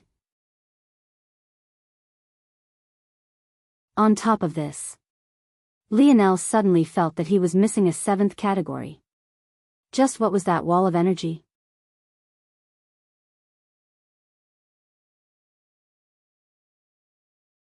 Chapter 13.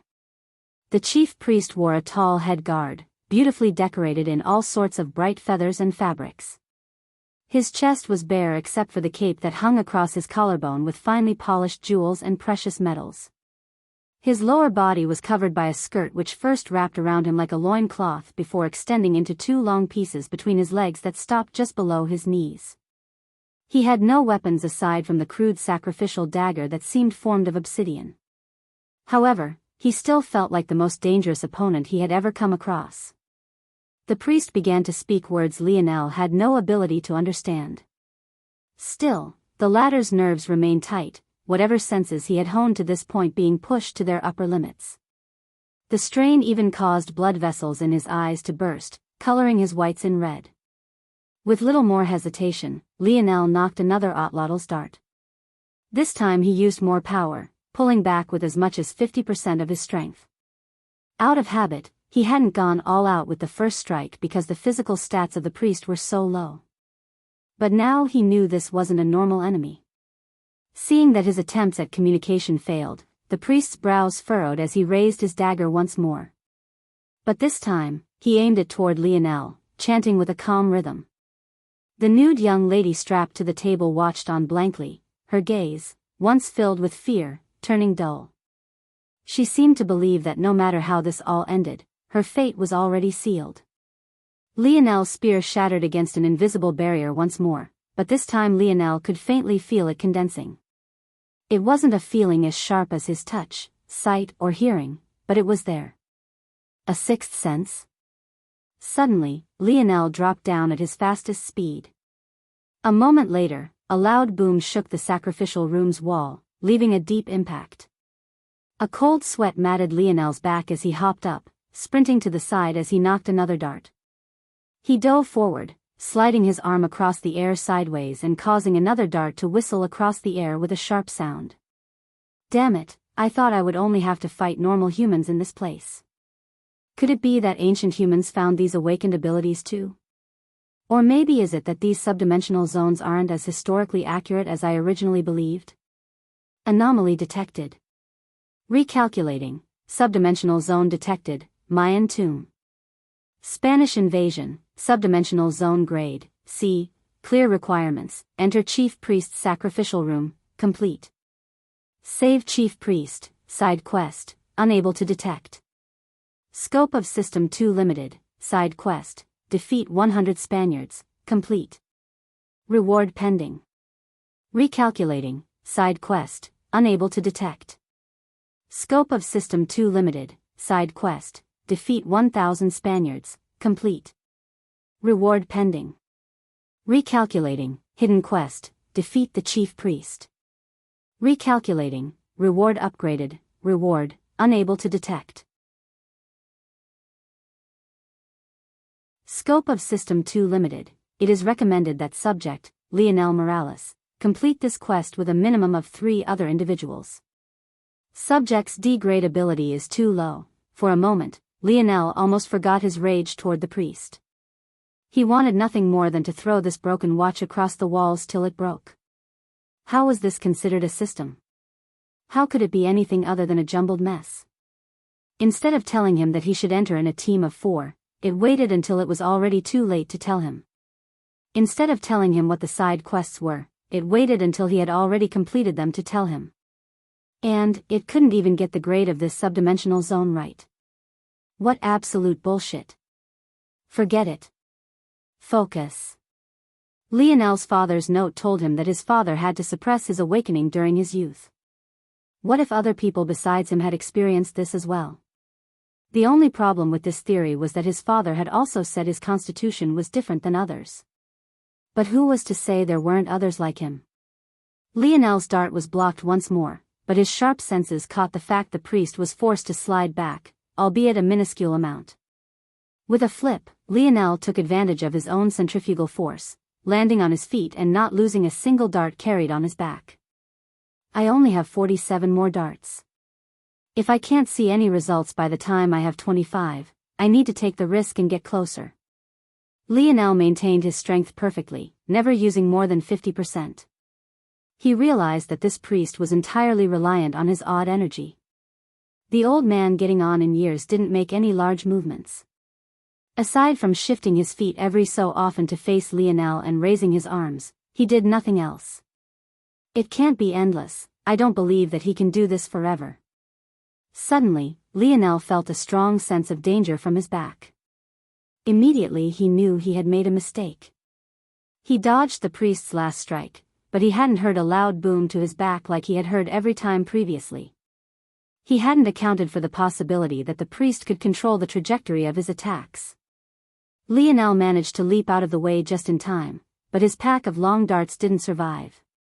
The sound of splintering would follow the ugly expression Lionel wore.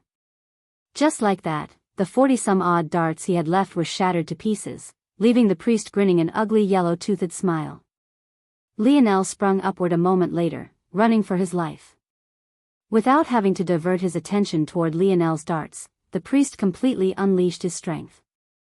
Lionel dodged like a madman, sprinting around the room as though he was on a racetrack and not in a temple.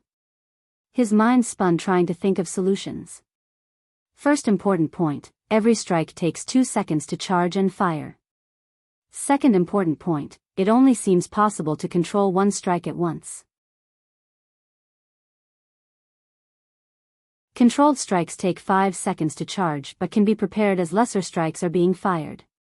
However, a normal energy strike cannot be formed while the controlled strike is being maneuvered. Third important point, these strikes carry a strength of 0.82. I should adjust his strength before I figure out how to rank this 7th category. The speed of these energy strikes is at 0.89. The agility of the controlled strikes are only at 0.46. If I want to keep surviving, I need to dodge before he sends out his strike or I'm finished. Luckily I've overestimated the priest's coordination. If his control over his energy strikes are factored in, it's dropped by 0.03 to 0.39. Lionel continued to run, taking out 3 silver rods he had strapped to his left hip and twisting them together, discarding his otlotl completely. In a smooth motion, he shrugged off what remained of the box of darts, leaving about 20 pounds behind. Gripping his silver rod, Lionel abruptly changed directions. The moment he ducked the most recent controlled energy strike, he leaped into the air toward the chief priest, his silver rod morphing into a bicycle before he landed on the ground. The priest was stunned for a moment. Where could he had ever seen such technology? Luckily for Lionel, his silver rod worked with folding technology and not electrical technology, or it would have lost its morphing ability long ago. The sacrificial room was quite large, being about 200 meters in diameter. The distance between Lionel and the priest was currently just over 100 meters. Even if he ran full tilt, it would still take him over 9 seconds to make it. However, with some momentum built up in his bike, he could cut it to 8.1 seconds, 2. Lionel tilted his bike to the side so far that his knee scraped against the ground. Sparks flew as the metal fitting he placed over it skid. With an abnormal feat of strength, Lionel slammed his palm into the ground, pushing himself and his bike back upright. He had fought with his life on the line for too long to feel the same shuddering nervousness. There had been nothing but him and his own thoughts for months. There was no way he was going to lose to the first person he consciously chose to kill. The next strike will very likely target my bike itself, too. Lionel's thighs flexed, his bike hopping just over a meter in the air. His instincts from countless battles kicked in. All things considered, only having to account for just one opponent at a time was marginally easier despite the godlike abilities of this priest. Here it comes. The controlled strike finished charging, shooting toward Lionel like a bullet. Vaguely formed in Lionel's head, he could see the difference almost as though they were vibrant colors of their own. His eyes were slowly gaining the ability to see the shifting energy through the air, the pale fog circulating around the priest. Maybe if this was really a game and not real life, Lionel would get a notification achievement about awakening this level of sight before even gaining mastery over the energy. The energy sped toward him. But this time, it was no longer a vague feeling Lionel got. He could see it cutting through the air from his right, curving for his head while slicing down in an arching path. If Lionel jumped, it would destroy his bike. If he ducked, it would take off his head. The priest likely realized that Lionel was previously only able to get a vague sense of where his energy was coming from due to the fact Lionel had taken more drastic actions than what was necessary. Not only did he start taking control of the energy strike before it met Lionel this time, but he also actively dissipated its energy, trying to confuse Lionel about its exact location. Unfortunately, the priest could have never imagined that Lionel's senses would evolve once more at this very moment. Even more unfortunately, Lionel was well aware how low the agility of the controlled energy strike was. Lionel suddenly skidded his bike to a grinding halt, the tail of his back wheel spinning to the front and whipping around. His maneuver was perfectly timed. The controlled strike sped by his right side across his face and out into the distance toward the left. The priest's eyes widened as he quickly tried to control the energy strike to turn back, but Lionel's bike had already finished its spin and furiously sped forward. Though in a straight line, the energy strike had a speed of 0.89 and Lionel's speed was only 0.51. There were two important factors Lionel had already considered. First, the time it took for the energy strike to slow, turn around, then gain its top speed once more was long due to its low agility. And, second, Lionel's speed on his bike obviously just wasn't a mere 0.51 anymore. The priest was too late to realize this. Lionel was already 2 seconds away and he still hadn't abandoned his controlled energy strike. He didn't have enough time to prepare another strike. In a panic, the priest grabbed the naked girl on the table and threw her toward Lionel, who had just unsheathed a sword.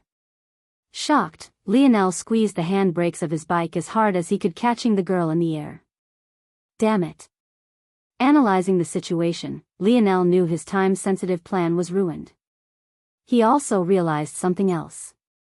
The priest's strength was too low to throw a girl who must have weighed at least 110 pounds across 10 meters to him. That meant the priest had another method of amplifying the strength of his body directly. In that instant, the priest's strength stat rose to 0.97. The priest still doesn't know I attacked him to protect this girl. If he knows this, he'll use it against me. Lionel recovered from his apprehension quickly, battle instincts he had honed for months kicking in as he apologetically dropped the girl to the ground without hesitation. It might have been cruel, but a drop of a less than a meter was better than whatever attack she would have to suffer from the priest otherwise. His plan worked just as intended. The priest completely ignored the girl, believing that Lionel wouldn't care about her life one way or another. However, by now, he had already prepared another strike. Lionel clicked the button on his bike, turning it back into a pole and rolling out of the way. It was already too late to build up momentum with his bike again. He had to cross the last few meters himself.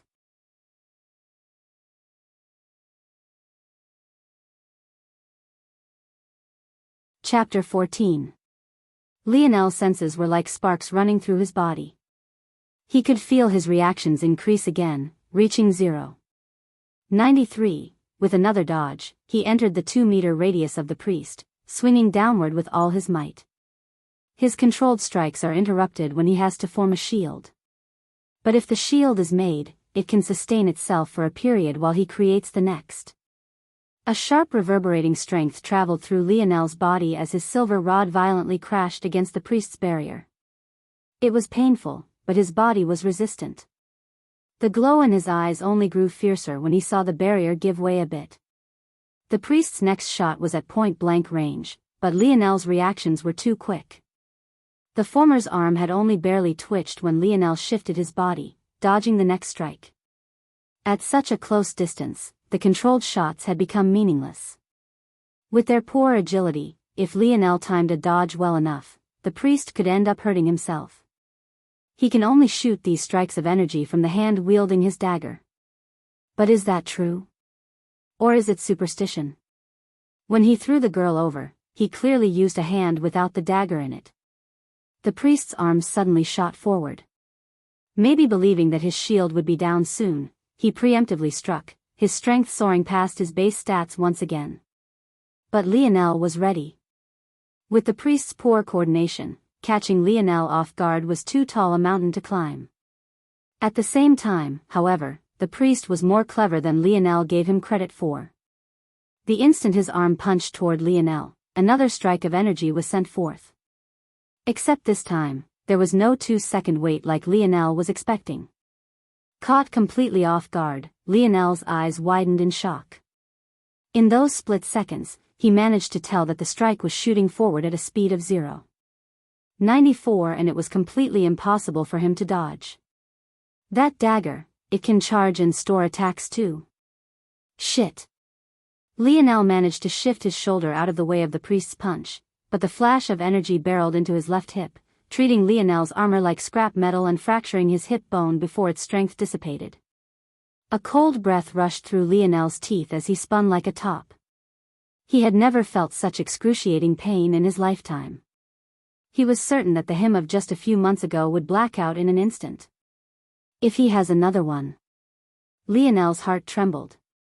But luckily, even with his vision growing foggy, he could sense the priest gathering energy once more. Whether it was because his dagger's ability had a timer, or because he didn't feel it was necessary to use it again, or maybe because he couldn't, it didn't matter. With a wince, Lionel collapsed to the ground, but he had already pulled out another otlotl. All this time, the priest had completely forgotten about his ability to throw. How could he not? Lionel made a big show of throwing his otlotl away as though it was useless to him. Those action made the priest completely miss the fact that Lionel had 3 more to his right hip. And just now, he just so happened to have landed by one of the darts the priest blocked when he first entered this place. As for whether it was by coincidence or not. If someone asked his best friend James, he would emphatically choose not. Lionel took control of his senses, forcefully sealing the pain in his hip from traveling to his brain. Rolling over, he plucked the damaged dart from the ground and fitted it into his otlotl. By the time the priest noticed that something was wrong, it was already too late. He was in the middle of conjuring another energy strike and he would have to cancel it in order to form a shield. But that singular second was all Lionel needed. With a roar that expelled every drop of energy he had left, Lionel balanced himself on his only good hip and butt, angling his torso up as he finally threw his first full-force spear toward the priest. The speed was blinding. It was as though a line of brown had been drawn from Lionel's arm to the priest's neck. The splintered wood of the dart lodged into the latter's throat, causing a fountain of blood to rain down as the priest collapsed, his dagger falling along with him. Seeing this, the last bit of will that held Lionel together collapsed. He fell back, a familiar pain returning to his left hip that almost made his eyes roll back. He knew he couldn't stay. The Mayans had gone out to fight, but there was no telling when they'd be back. He needed to move. Has the quest ended? Send me out of here. Subdimensional zone detected, Mayan tomb. Spanish invasion, subdimensional zone grade, C, clear requirements, enter chief priest's sacrificial room, complete. Save chief priest, failed, oh for fuck's sake. It can't be that they want teleport me out because I failed, right? If he had the strength, he would definitely smash this watch now regardless of the consequences. Breathing heavily, Lionel rolled to his right again. He found his silver rod to his side and gripped it.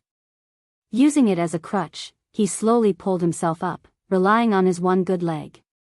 He slowly made his way to the dead priest, pulling the fallen dagger to his side and wasting what must have been at least a good 10 minutes picking it up. He didn't know how it worked, or if he could even use it, but he knew it held some power in the eyes of the Mayans without a doubt. Maybe if they came rushing here, he could scare them away with it. Finally, Lionel hobbled to the still naked girl who sat dazed on the ground. Now that the fight was over, his teenage hormones seemed to want to kick in. She was truly a beauty with delicate brown skin, though it was now covered in bruises and scrapes. She should have been around 20 years old, so though she was young, she still held a maturity to her that too easily swayed boys as young as Lionel. However, Lionel snapped out of it, trying his best to avert his eyes from her most treasured places, though she didn't seem to care anymore. "Are you all right?" Lionel asked. The moment he did, he started kicking himself. She couldn't understand a word he was saying. What the hell was wrong with him? If Aina saw him babbling like a fool here, she'd never talk to him again. The young woman seemed to shake out of her daze, looking up at Lionel from her seated position as though shocked he was before her. Still, what shocked her even more was his kind gaze. She hadn't seen such a thing in a long while. Even her own parents had only looked toward her with sadness and grief after they learned she was the chosen virgin for the chief priest's sacrifice. Though Lionel's face was mostly obscured by his metal helmet, it was still the best she had seen in a long time. She re-entered her daze for another long while as she recalled what happened. Looking toward the priest's dead body, her body suddenly started to tremble. Her breath quickened, her breasts undulating beneath the far too fast beating of her heart. Lionel snapped out of his embarrassment and bent down with a worried expression. "It's all right, you'll be fine now." Lionel knew she couldn't understand him. But he hoped that a soothing voice would do something. However, what he didn't expect was for his heart to stop beating completely when her gaze met his own next. It was an inhuman gaze. A reddish, devilish stare that looked like a madwoman intent on seeing the world burn. She shrieked, lunging at Lionel's neck with both hands. No matter how quick Lionel's reflexes, with almost one half of his body being completely useless, and with how close the two were, there was absolutely nothing he could do. A sharp pain shook Lionel's body as he fell to his back. The breath was knocked out of him as he gasped in shock. But he noticed a second later that he couldn't breathe. His throat was completely sealed by this seemingly frail girl. She was almost like a rabid dog, snarling and screaming as she squeezed with all her might. It was as though the only wish she had in this world was for Lionel to die. Lionel was in shock. Hadn't he just saved her? What was she doing? Even if she didn't thank him, she shouldn't be trying to kill him, right?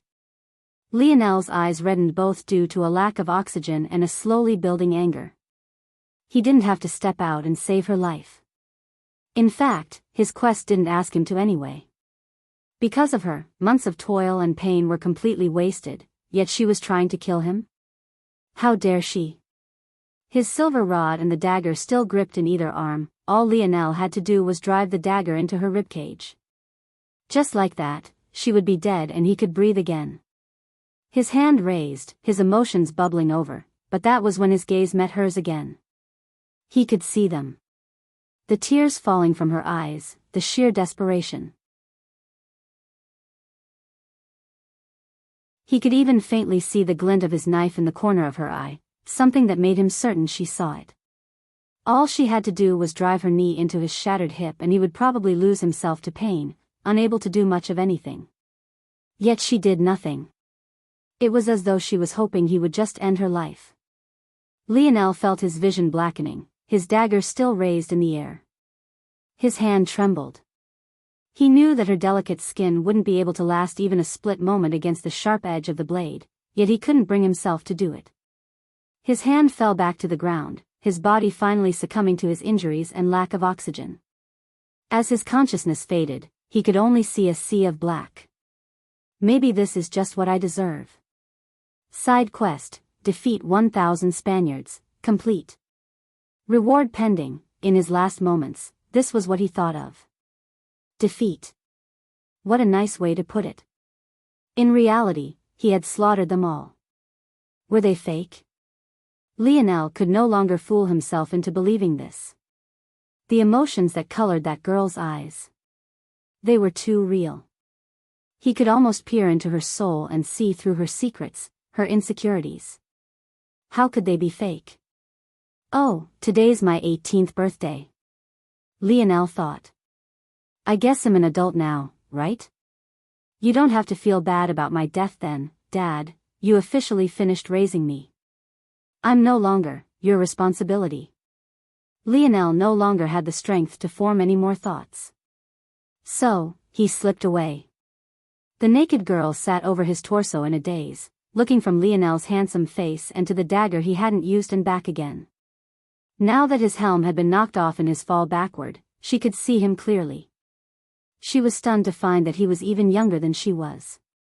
The tears that fell from her cheeks grew into a torrent, her savage shrieks turning to maddening sobs until she collapsed, unconscious.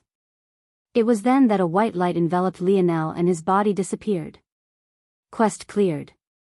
Subject Lionel Morales being sent to, the wristwatch's mechanical voice cut off. Clearly, wherever Lionel was headed, it had no ability to exist.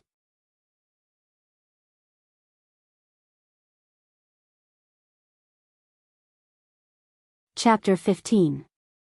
Lionel was beginning to see a new pattern in his life that he wasn't very fond of. Battle to the point of death. Fall unconscious. And finally, wake up without knowing where the hell you were. Once again, Lionel found himself in a similar situation. Except this time, it was even weirder than appearing atop a Mayan temple, if you could believe it. He sat on the ground, or what he perceived was the ground, in a blank white space. If it wasn't for some kind of gravity telling him which way was down, he would have a hard time distinguishing just which direction was which. To make matters weirder, it was hard to tell if the ceiling was a centimeter from his head, or if it was miles away. Was there even a ceiling? He wasn't sure. However, maybe it was due to his ability, but Lionel found that he adapted quite quickly. Soon, that feeling of disorientation faded and he began to slowly stand with the help of his silver rod. Hold on, just when Lionel was feeling that the process was too easy, he realized that his hip was no longer broken. In fact, he felt better than he ever had in his entire life. The only discomfort he felt in his hip was due to his deformed armor pressing into it. Without much of a choice, Lionel took it off. He wasn't sure where he was, and equally unsure if he still needed to be alert. But, this armor was no longer any good to him in this state. Wait. Why am I alive? Unless I'm not? This sort of white space, wasn't it just like every stereotype of heaven he had ever read about? Maybe he really was already dead. Lionel sighed. After unbuckling his armor, he set it aside. He really did smell quite terrible, but after so many months, it had stopped bothering him as much. His sweatpants and compression shirts hadn't lasted, so he was currently wearing so odd leather pants he snatched from a dead soldier. His chest was fitted with chain mail, but other than that, it was bare. To sum it up, he was a mess. My scars seemed to be gone too. The number Lionel had accumulated were definitely not few. His body had become a canvas of bullet wounds and blade scars, but they had vanished. Oh. It's quite rare for someone to regain their bearings so quickly in this place. The sudden voice snapped Lionel out of his own thoughts. His tension still running high, his neck practically broke off from his torso turning toward the sound, his silver rod and dagger being gripped tightly. Whoa there. It wouldn't be the first time someone attacked their guardian, but I'd prefer not to be added to that list, please and thanks. A handsome man that seemed carved of precious stone had appeared a few meters from Lionel. He was more perfect than any human should have been. Lionel had a hard time believing that he was anything other than an ascended being. He somehow managed to wear a gold-plated armor without looking absolutely ridiculous to a man of the modern era like Lionel. Guardian? Yes. The man said. It's my job to hand you the rewards you've earned in your subdimensional zone. In return, I receive a bit of karma. Karma? The man waved his hand. Guiding a baby isn't part of my job description. With that, the man unfurled a golden scroll. Maybe it was due to whatever it is he read, but he froze for a very long time. He seemed to be speaking English, but his lip movements were nothing like English. Something is translating? Lionel thought to himself. First to clear a subdimensional zone in your world, huh? Not bad. Oh, that's unfortunate. It seems that someone skipped ahead and took the world spirit for themselves, or else you'd have a right to a fourth of it. Shame, your world has 8th dimension potential, its world spirit should have great talent. Not bad, a 3rd dimensional world that can create rudimentary subdimensional zone analysis technology definitely has a bright future ahead of it. Just who could? Oh. The man's brows raised as though he saw something amusing. Is Morales your maternal or paternal name? Paternal. I see. I see. Excuse me, sir. Are you saying that my reward should have been this world spirit but someone else took it? You could say so. But it's less about the world spirit being taken away and more about it choosing its master. You shouldn't feel that it's unfair, it can only be said that this person is more gifted than you are. Or rather. That's not definitive. After all, this world spirit was taken even before you were born.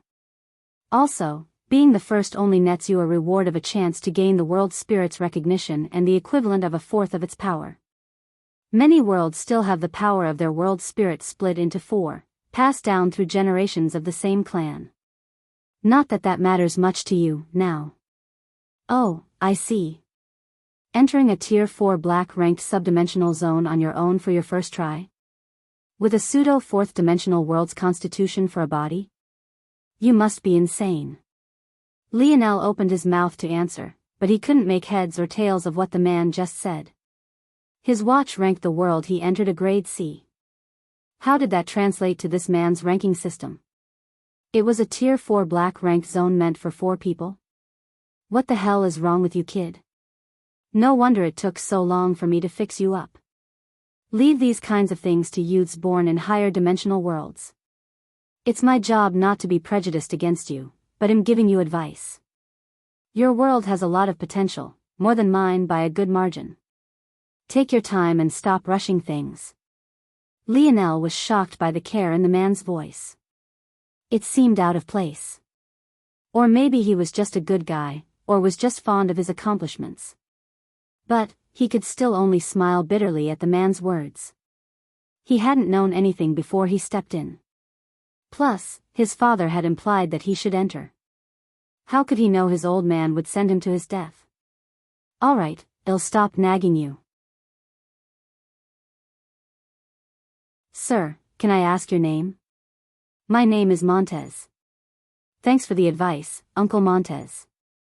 I'll do my best. Montez blinked in shock for a long while before he laughed heartily. Uncle it is, then.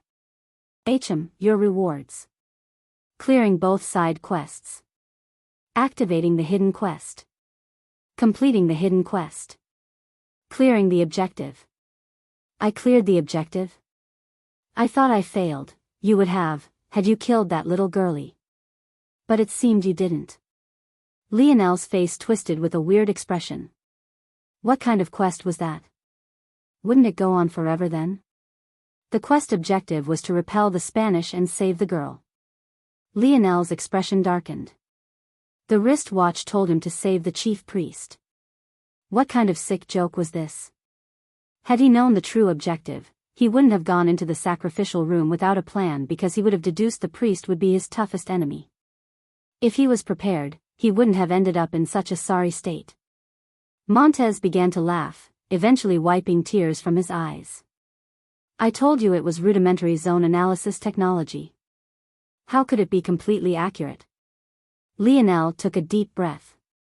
Before my rewards, do you mind explaining 2 things to me? What exactly are subdimensional zones and how does the ranking system work? Well, I'm normally not allowed to explain these things. But I think I can get away with it this time. Zones are key points in history which connect your 3rd dimension to the 4th.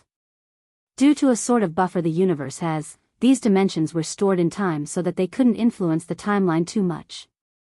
In order for your world to successfully evolve to the next dimension, these instances in time must be resolved. If they are not resolved, they will begin eating away at your timeline, altering important events in history until your world is unrecognizable. If the problem becomes severe enough, your world could collapse. Lionel's eyes widened. He hadn't expected the problem to be this severe. So I'm guessing, the reason why you hire worlds help us little guys out is so that one day you'll have more help with clearing your own subdimensional zones? Montez couldn't hide his mouth hanging open in shock. Yes. That's exactly right. It's in our best interest to unite in this matter. A world with as much potential as yours will receive a lot of help. In fact, there should be a lot of influences from other worlds in your own already. You're quite a smart boy, but I really can't say much else. Influencing your timeline too much can have its own poor effects.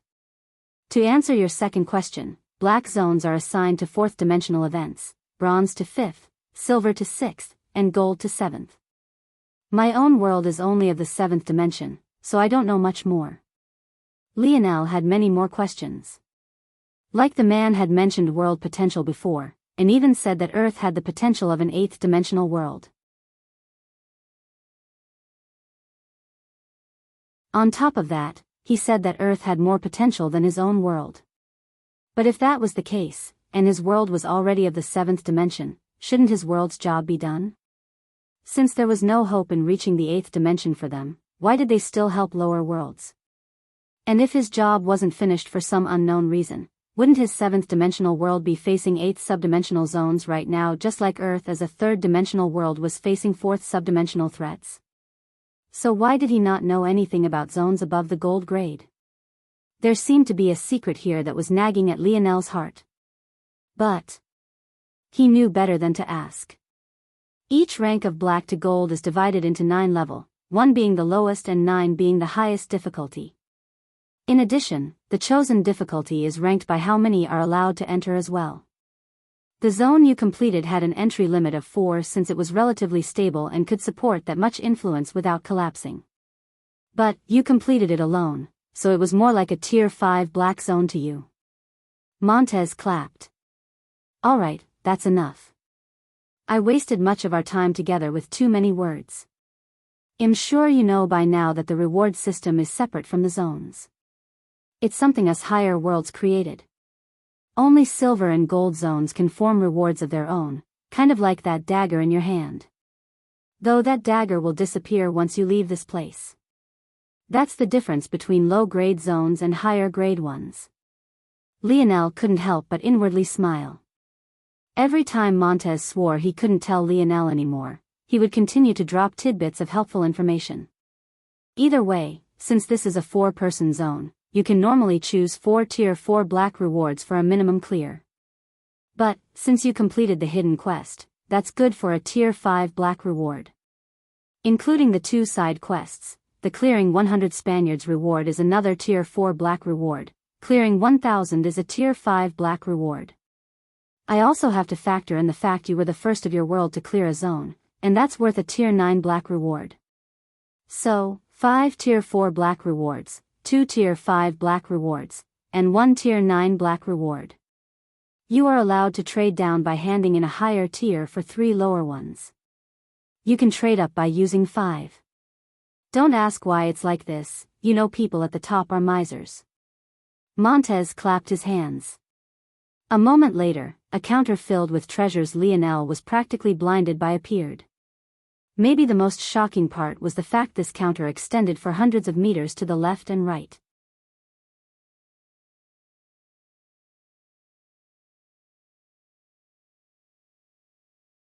Chapter 16. Lionel was overwhelmed. How could he possibly sift through so many treasures? What do you suggest, Uncle Montez? Montez smiled. First, I don't suggest you trade in your 5 tier 4 black rewards for a tier 5 one. In your current state, you can't afford to be picky. If you have to rely on treasures you pick up in the zones you enter, you won't last very long. In addition, as I said before, the things you picked up from there will disappear once you leave this place. In this present state, not only are zones dangerous, but your world itself is dangerous too. You might have run into the invalids already. Lionel opened his mouth to answer but only nodded in the end. He had almost forgotten about the weird changes in his white-pupilled peers. So they were called invalids. He didn't have to think much to understand why that was. Unfortunately, he was running out of time, so he knew he couldn't ask Montez about it. It also seemed that Montez was purposely not answering as well. Do you have the ability to narrow these down by my needs? Lionel asked. After seeing Montez nod, he immediately organized his thoughts. How would you categorize these treasures? There are defensive treasures that range from armors to one-time use tokens. There are offensive treasures that range from weapons to, again, one-time use tokens. There are techniques that touch on anything from improving your strength to your defense to your offense. You can trade for subdimension zone analyzing treasures to get a more accurate read on the zones you enter. These are categorized as detection treasures. The best ones can be used outside of zones as well. You can also trade for information. It can be information about where zones will appear in your world, or even information about other worlds. It's also possible to buy a ticket to another world, though it would cost you your Tier 9 black reward. Lionel's eyes flashed with a sharp light. Can you show me your Tier 9 black techniques? Preferably the ones that teach how to use the same energy as the priest I just fought. Ho ho ho. Montez smiled a smile that wasn't a smile, but his eyes seemed to give away that he was extremely satisfied with Lionel's choice. The counter magically shrunk down, leaving a pile of hundreds of booklets. It was clear at a glance that though a Tier 9 black technique was valuable to Lionel now, it definitely didn't mean much to Montez. Though the options were narrowed down, Lionel still felt lost. If only his sensory-type abilities were able to seek out what he needed. At this thought, Lionel raised an internal eyebrow. What if it could? He didn't know anything about his abilities currently and he was actually tempted to ask for a treasure that could tell him about it. But, he subconsciously felt that this wasn't the best idea. One thing that was clear to him about these treasures is that none of them were perfect. He most certainly couldn't expect a black-grade treasure to be so. If he found such a helpful treasure, it might lead him down the wrong path. And, even if it was correct, it might limit him by boxing in his thinking. Lionel closed his eyes, trying to tap into the same sixth sense he used to battle the priest. Once he locked onto that feeling once more, his eyes flashed opened. In that moment, the seemingly ordinary piles of books became a violent storm of raging colors. No. Once again, they weren't truly colors. Lionel's mind only interpreted them as such, almost like an odd form of synesthesia. Lionel realized now that compared to these books, the priest had been a joke. But this made sense, he was only the boss of a Tier 4 black zone, while these were Tier 9 black techniques. However, he soon found differences between them. Among even these high-tier techniques, there were separations. Lionel immediately discarded the worst of them and focused on the 5 that shone so brightly that even while being buried beneath the pile, they exposed themselves. He stepped forward and pushed all the other away, leaving 5. Shit. I can't read what. Just as Lionel was thinking this, the words on the 5 thin booklets rearranged themselves, becoming legible English. There's still a small bit of fairness in the world. Montez laughed, hiding his shock. Anything you take out of this world will remain translated for you. Lionel nodded, thankful. I pick this one. At this point, even Montez was stunned to the point of no longer being able to hide his reactions. Lionel hadn't deliberated for more than a split second before he put his hand over a booklet, taking it from the counter. Lionel shrugged. I felt this one could help improve my ability. I had already chosen before I knew its name. Dimensional Cleanse. It can indeed improve one's ability. But how did you know that? I dunno. Just felt it. Montez's eyes narrowed. He could tell that Lionel wasn't lying. But, even if he was, Montez wouldn't press him regardless. The others are powerful as well, so why this one in particular? They gave me auxiliary abilities I didn't need. Before I think of gaining extra stuff, I want to focus on my own. I feel that it's very powerful. Montez couldn't refute. He had never seen someone with a pseudo-fourth-dimensional constitution do what Lionel just did. For my 2 Tier 5 black rewards, can you show me some flexible armors? Lionel wanted to look through Dimensional Cleanse now, but he refrained. He felt that Montez had reminded him about the time for a reason. He likely couldn't stay here forever. Montez clapped his hands once more, causing the counter to shift. This time, there were even more items to display. Not only were there more, but they also took up a larger space individually than small booklets did. In addition, it was a lower tier of treasure, so it made sense that there were so many. Lionel narrowed down the options in the same fashion.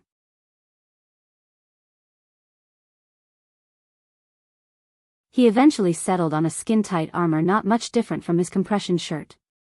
It was a sleek black, and the only difference was the fact it was dotted with small hexagons that flashed an imperceptible black light every so often. For his second Tier 5 treasure, Lionel chose a pair of shoes that had the ability to camouflage themselves into his chosen design. Not only did it have a small bit of defense, but it could increase his speed and agility by 0.1 each. When Lionel got to his Tier 4 treasures, he realized why Montez advised him not to trade them in. He could think of so many things he needed that he almost felt depressed that there were just 5 choices left. First, he chose a container. It was shaped like box forged of steel, but it had thick leather straps. Its height was about 1 meter and its width about half of one. From the outside, it seemed to have less carrying capacity than the wooden box Lionel used in the Mayan temple. But one would be shocked to find that it could house 200 long-form darts compared to 50 from the Mayan container. In addition, as long as Lionel hovered his hand over it, a dart would immediately enter his palm. The best part about this treasure was that it could produce darts itself. It came pre-made with 200, but as long as Lionel fed it materials, it could make more. Lionel was extremely happy finding such a perfect treasure for him. The second Tier 4 black treasure he took was another technique. This one was called Call of the Wind. It was a throwing technique that taught the use of wind-negating abilities to increase the speed of one's spears or darts. The third Lionel chose was a sturdier otlotl. The combination of these higher-tech darts and this technique would completely shatter the otlotls the Mayans built. Plus, everything he got from the temple would disappear once he left this place anyway. The fourth Lionel chose was a crude sensor. It could sense the opening of a zone within 10 miles and also point out the direction like a compass. In addition, with a large margin of error, it could estimate the grade of the zone as well. The fifth and final treasure Lionel chose wasn't for himself. It was a bracelet that acted as a one-time defensive token. Though it was a Tier 4 black treasure, since it was only one-time use, it was more powerful than other treasures of its tier. Of course, he had traded for it for the sake of Aina. He may have not known the details of Aina's likes and dislikes, but he knew of her disposition. If he tried to give her too much, Lionel was certain she would reject. But this small token. Maybe she just might say yes. Uncle Montez, what are you loitering around for? That was your final pick. Do you maybe have a place I can wash myself in? I can't see her like this, it'll be a disaster. Montez looked blankly at Lionel before almost falling over in laughter. Sure. Whatever. Since you were so quick, you have 15 minutes left. Montez waved his hand and the counter disappeared, replaced by a small pond of water that fogged with a dense whiteness. Lionel didn't hesitate. They were all men here anyway. He stripped off all his worn armor and dropped them to the ground, jumping in to scrub himself furiously. He was so obsessed with getting as clean as possible that he completely missed Montez's sharpening gaze at the sight of the faint scar on his right hip. And since he missed that, he also missed the surge of fury. As for Lionel, it wasn't really his fault that he missed this. The pond was much too comfortable. He forgot the joy of cleaning oneself.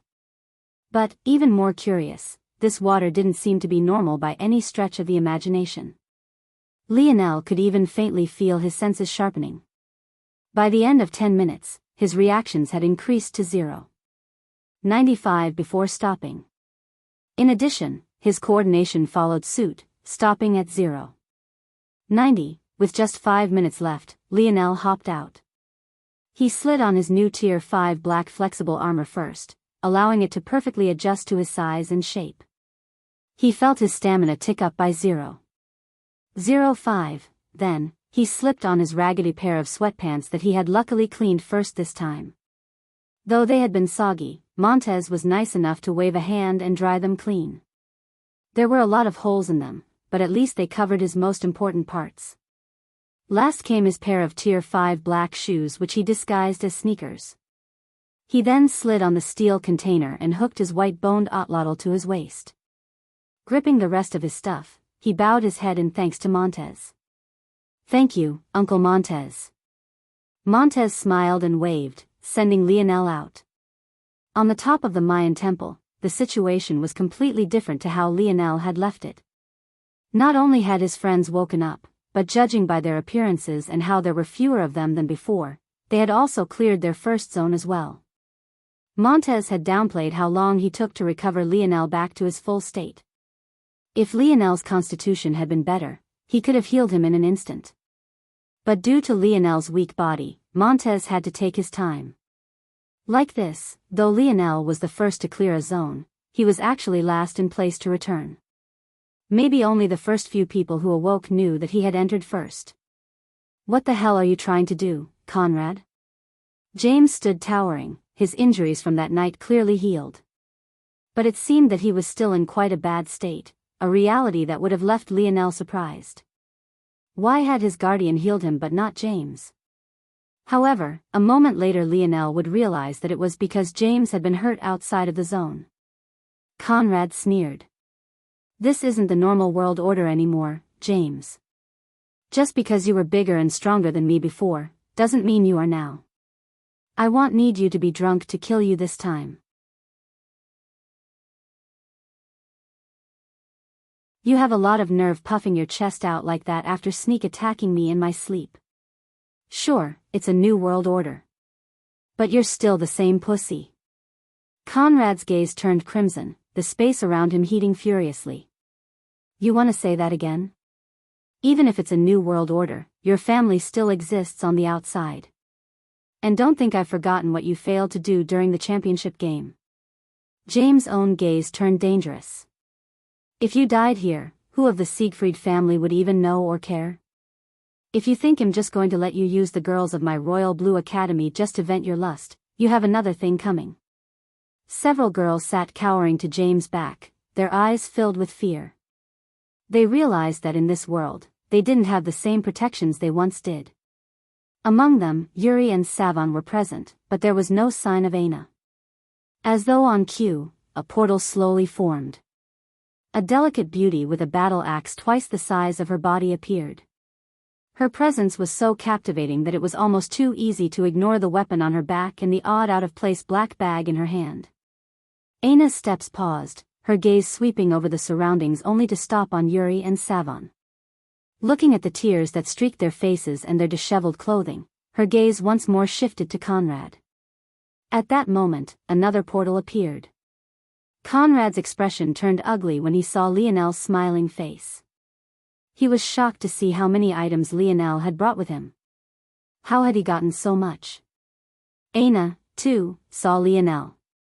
In fact, her gaze didn't leave Lionel's as she walked to Conrad's back. Her arm shot forward, piercing through to Conrad's chest. The image of a petite girl with an arm covered in blood was an image Lionel would never forget. He had been smiling brightly just a moment ago, his eyes finally landing on the beauty he had been thinking of for so long. Only for it to freeze in his shock.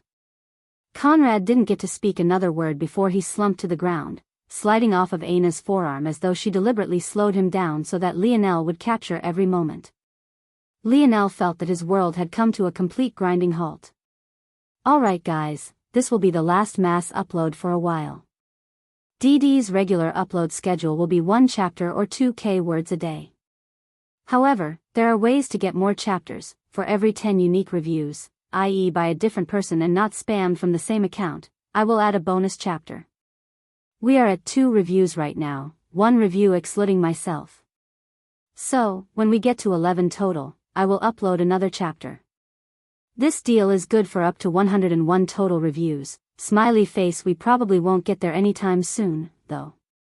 I also plan to implement a Power Stone bonus chapter system, but I'll let you guys know about that at a later date. Anywho, hope you've enjoyed to this point. I'm excited to write more, smiley face.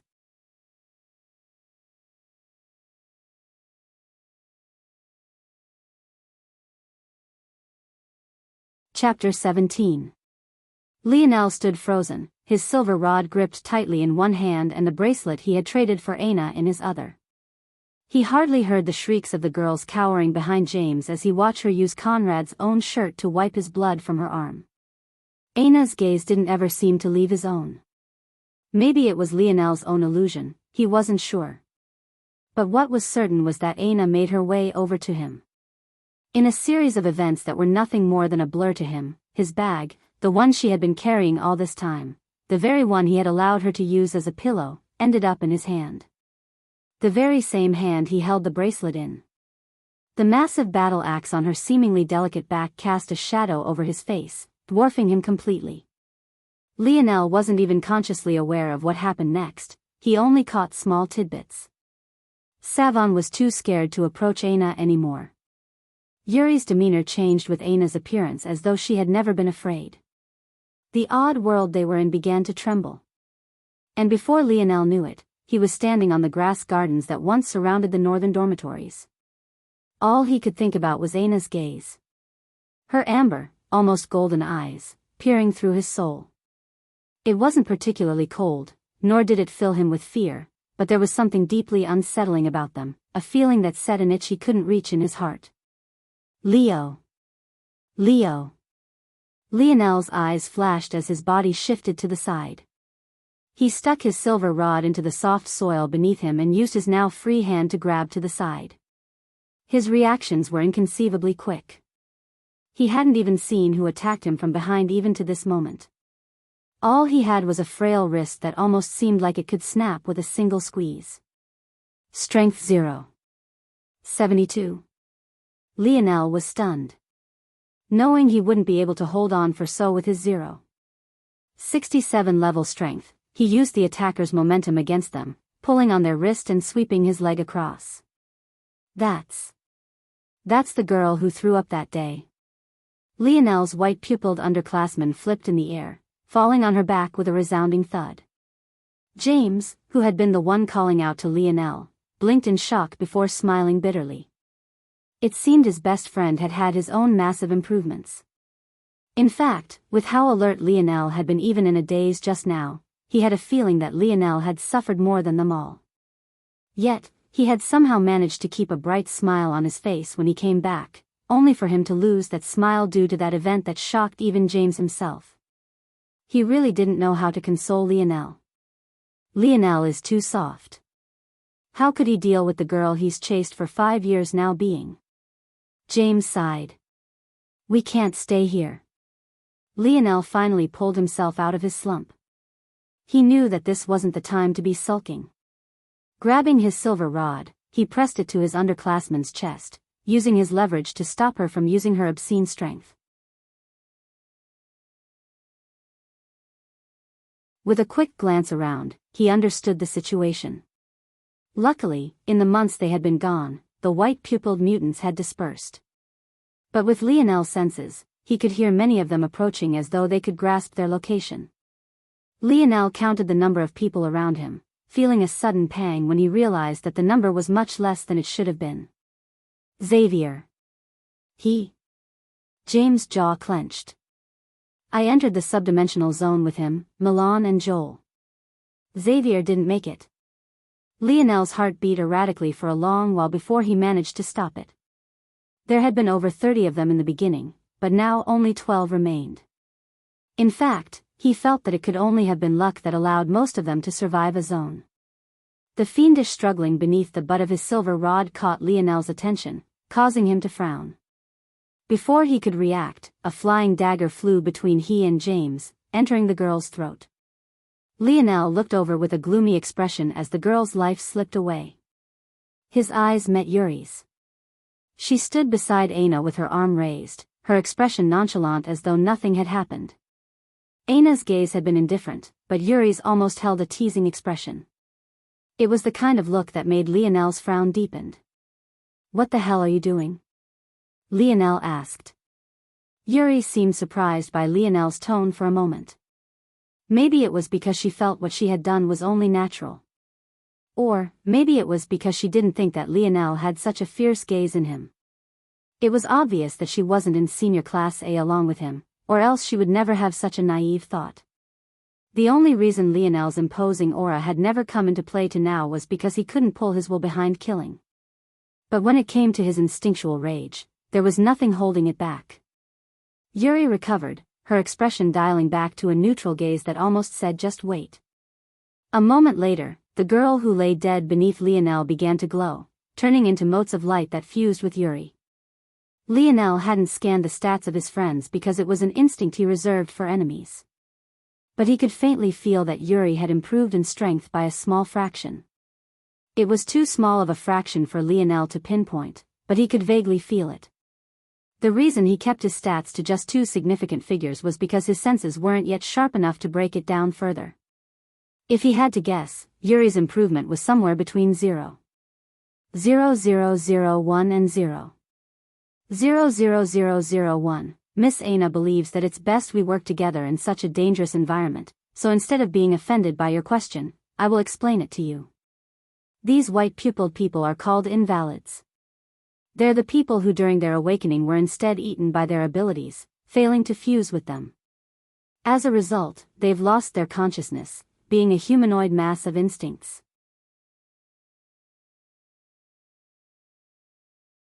If they swallow those of us who succeeded, they have a chance to evolve and regain their consciousness.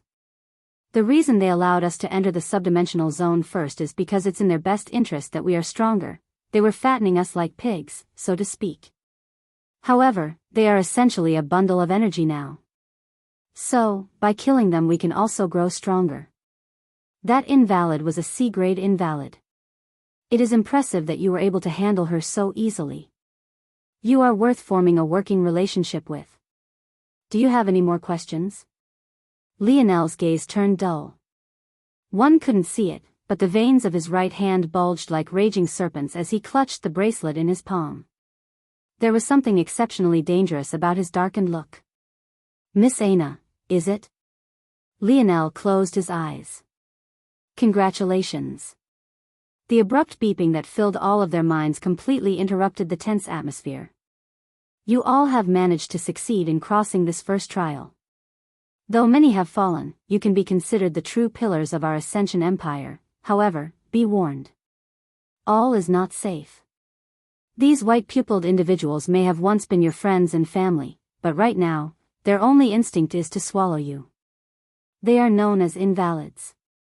Though they appear in the same form they once had when they were alive, they are little more than energy with substance now. Invalids follow the same grading system as your subdimensional zones, from the F grade to the SSS grade. Be mindful and stay safe. Right now, the next goal of our empire is to gather you heroes together. Your wristwatches will point you toward the closest center of power in your region.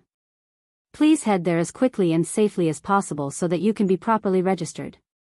Those who fail to do so will be considered an enemy of the Ascension Empire. The voice was no longer mechanical. In fact, it was distinctly human. Lionel had heard this very voice before. Many times before, actually. It was the Emperor of the Ascension Empire, Emperor Gervais Fox. They want us to register. Why would they need that? Can't they already monitor us? Unless, Lionel's eyes flashed open, a sudden realization overcoming him. It seemed the forceful tweaks the Empire made to their technology weren't exactly perfect quite yet. Maybe they still weren't aware that Lionel was the first to enter and clear a zone either. As expected, what their oh-so-noble emperor left them wasn't a true map but rather simply pointed toward a direction, much like the Tier 4 black detector Lionel had for subdimensional zones. The Ascension Empire had always been touchy about distributing maps. Once the announcement was finished, Lionel looked back over toward Yuri and Aina. However, this time, he didn't spare Yuri a glance. If you'd like to work with me, then the orders we follow are mine. Are we clear on this? Yuri frowned and seemed to want to respond, but Aina's delicate hand blocked her. Yes. That isn't a problem. You seem to have strong sensory abilities, it's only right that you lead. Lionel so very rarely heard Aina speak, but her voice was just as angelic as he remembered. He still couldn't wrap his mind around her actions. How could he like a girl who treated lives so casually? He knew well what Conrad had done. Maybe to some he deserved death. But Lionel just had a hard time crossing that line. Maybe he was a hypocrite for it, but it was just how he felt. Hearing these words, Lionel stuffed the bracelet into the ragged pockets of his sweats. He turned his body away, not replying. You alright, Leo? James whispered to his side. I'm fine. Lionel said with a bitter smile. Don't worry about me. I think I've already been through worse. James patted his shoulder and didn't say much more. All right. Lionel raised his voice once more. The invalids aren't far from us already. But I think it's important that I get a read on your abilities before we move out. Mine seem to be categorized as heightened senses, so I'll do my best to lead you out while avoiding as many battles as possible. James, who had almost always been able to read Lionel even without a cue, spoke next. My and Milan's abilities are very similar, it's how we survived in the zone. Milan can form a strong shield that can block up to 10 C-grade attacks and 1 B-grade attack before failing. He needs 3 seconds to form it. And he can form 3 total before he needs to rest. He also has improved strength beyond normal levels. I also gained this strength boost and a similar shield. But, I have 2 separate shields. One can absorb attacks. The other can repel attacks. My shield has an effective range of 5 meters and form a dome. Milan's form a semi-sphere and has a range of 3 meters. I can vary the strength of my shield as well. A 1-second shield can block 2 C-grade attacks. A 10-second shield can absorb or repel 10 B-grade attacks or 1 grade attack. The last point is just that my absorb shield replenishes my stamina. The reflective shield is self-explanatory. Lionel's brows cocked, pleasantly surprised. Milan's ability was probably graded as a C, but James was at least an A. From what he could tell as well, Milan's strength was a 0. 59, but James was a 0. 75, the difference was stark. Milan laughed jovially, albeit self-deprecatingly. Seems I'm a little lacking in comparison. James grinned, wrapping his arm around Milan's neck and giving the big guy a noogie. You're not alone. Joel laughed, lifting up a pole arm that was just over 2 meters long. My ability is related to sharpness, I think. I can add a decent bit of piercing power to the weapons I use, which is why I chose this F-grade pike as a reward. Joel was a 3-star linebacker for their Royal Blues. He had dark skin and kind brown eyes. But when he was on the field, many maligned him as a headhunter for his vicious hits. Lionel could tell that Joel's coordination stat was 0. 65. Definitely far above average. With that, Lionel went through everyone one by one, calmly memorizing their abilities. Finally, he got to Yuri and Aina. My ability is related to marksmanship with a small bit of telekinesis. Yuri explained calmly. I can improve the accuracy and strength of my throwing knives with my mind. And I can also retrieve them. The dagger she had thrown earlier, still stabbed into the grass, trembled before flying back into her hand obediently. Miss Aina's ability is an overall exponential boost to her physical abilities, whether that be speed, agility, reactions, and especially strength. These were words Lionel most definitely didn't doubt. Aina Brazinger, speed, 0, 85, agility, 0, 80, coordination, 0, 95, stamina, 0, 95, reactions, 0, 97, strength, 0, 99.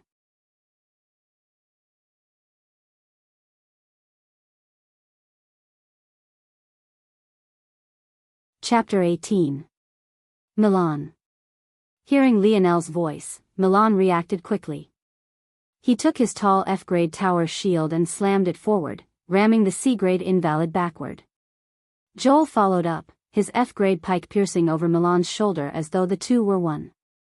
Just like that, another C-grade invalid fell. It had already been 3 days since they began following Lionel, but even Yuri, who had been the only one who wanted to reject his leadership, had her lips tightly sealed. Not to mention the fact a third of this group was made up of men who shared their lives with him on the football field for 4 years already. Even if this wasn't the case, the results spoke for themselves. They had fought tens of battles in just these 3 days, but not a single person had been injured. On top of this, they never met a group of invalids they couldn't handle. The most dangerous situation they had come across was a group of 10 D-grade invalids, but even that seemed to roll off their shoulders like it was nothing.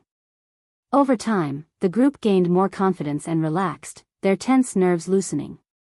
Yet, they somehow didn't become complacent either.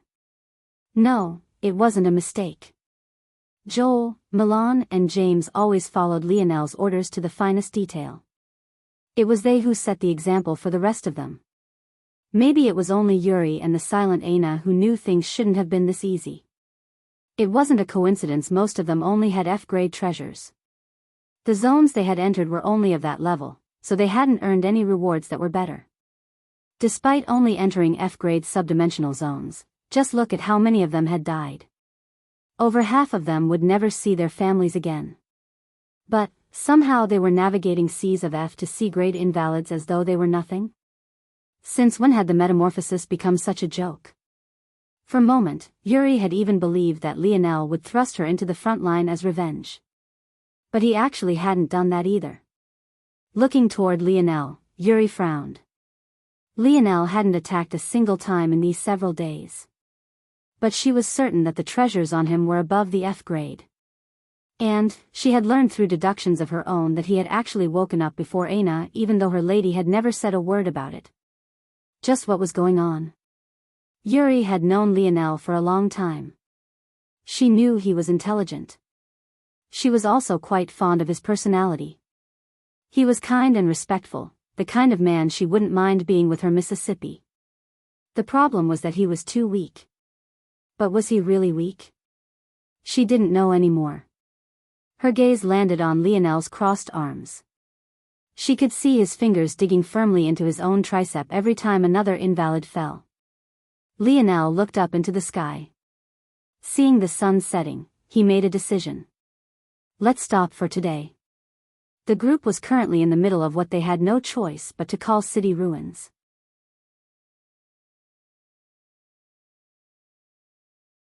This was the very advanced city that had once surrounded their third-ranked academy. But now, it was practically rubble. After the Paradise Islands fell from the skies, many of them lay the tall skyscrapers to waste. Even those buildings that weren't directly impacted collapsed after the fierce earthquakes. In order to find shelter for the night, the group had to dig through what was left of the buildings to see if they could find any basements that survived the collapse. Before, they were apprehensive. What would happen if they became trapped or worse, crushed to death? But, Lionel seemed to be able to tell which were safe and which weren't. Though Lionel never fully explained exactly what his abilities were, everyone gained an almost infallible belief in them in just 3 days. Aina, if you don't mind. Lionel called out. Without a word, Aina walked to the slab of metal and stone Lionel pointed out and lifted it.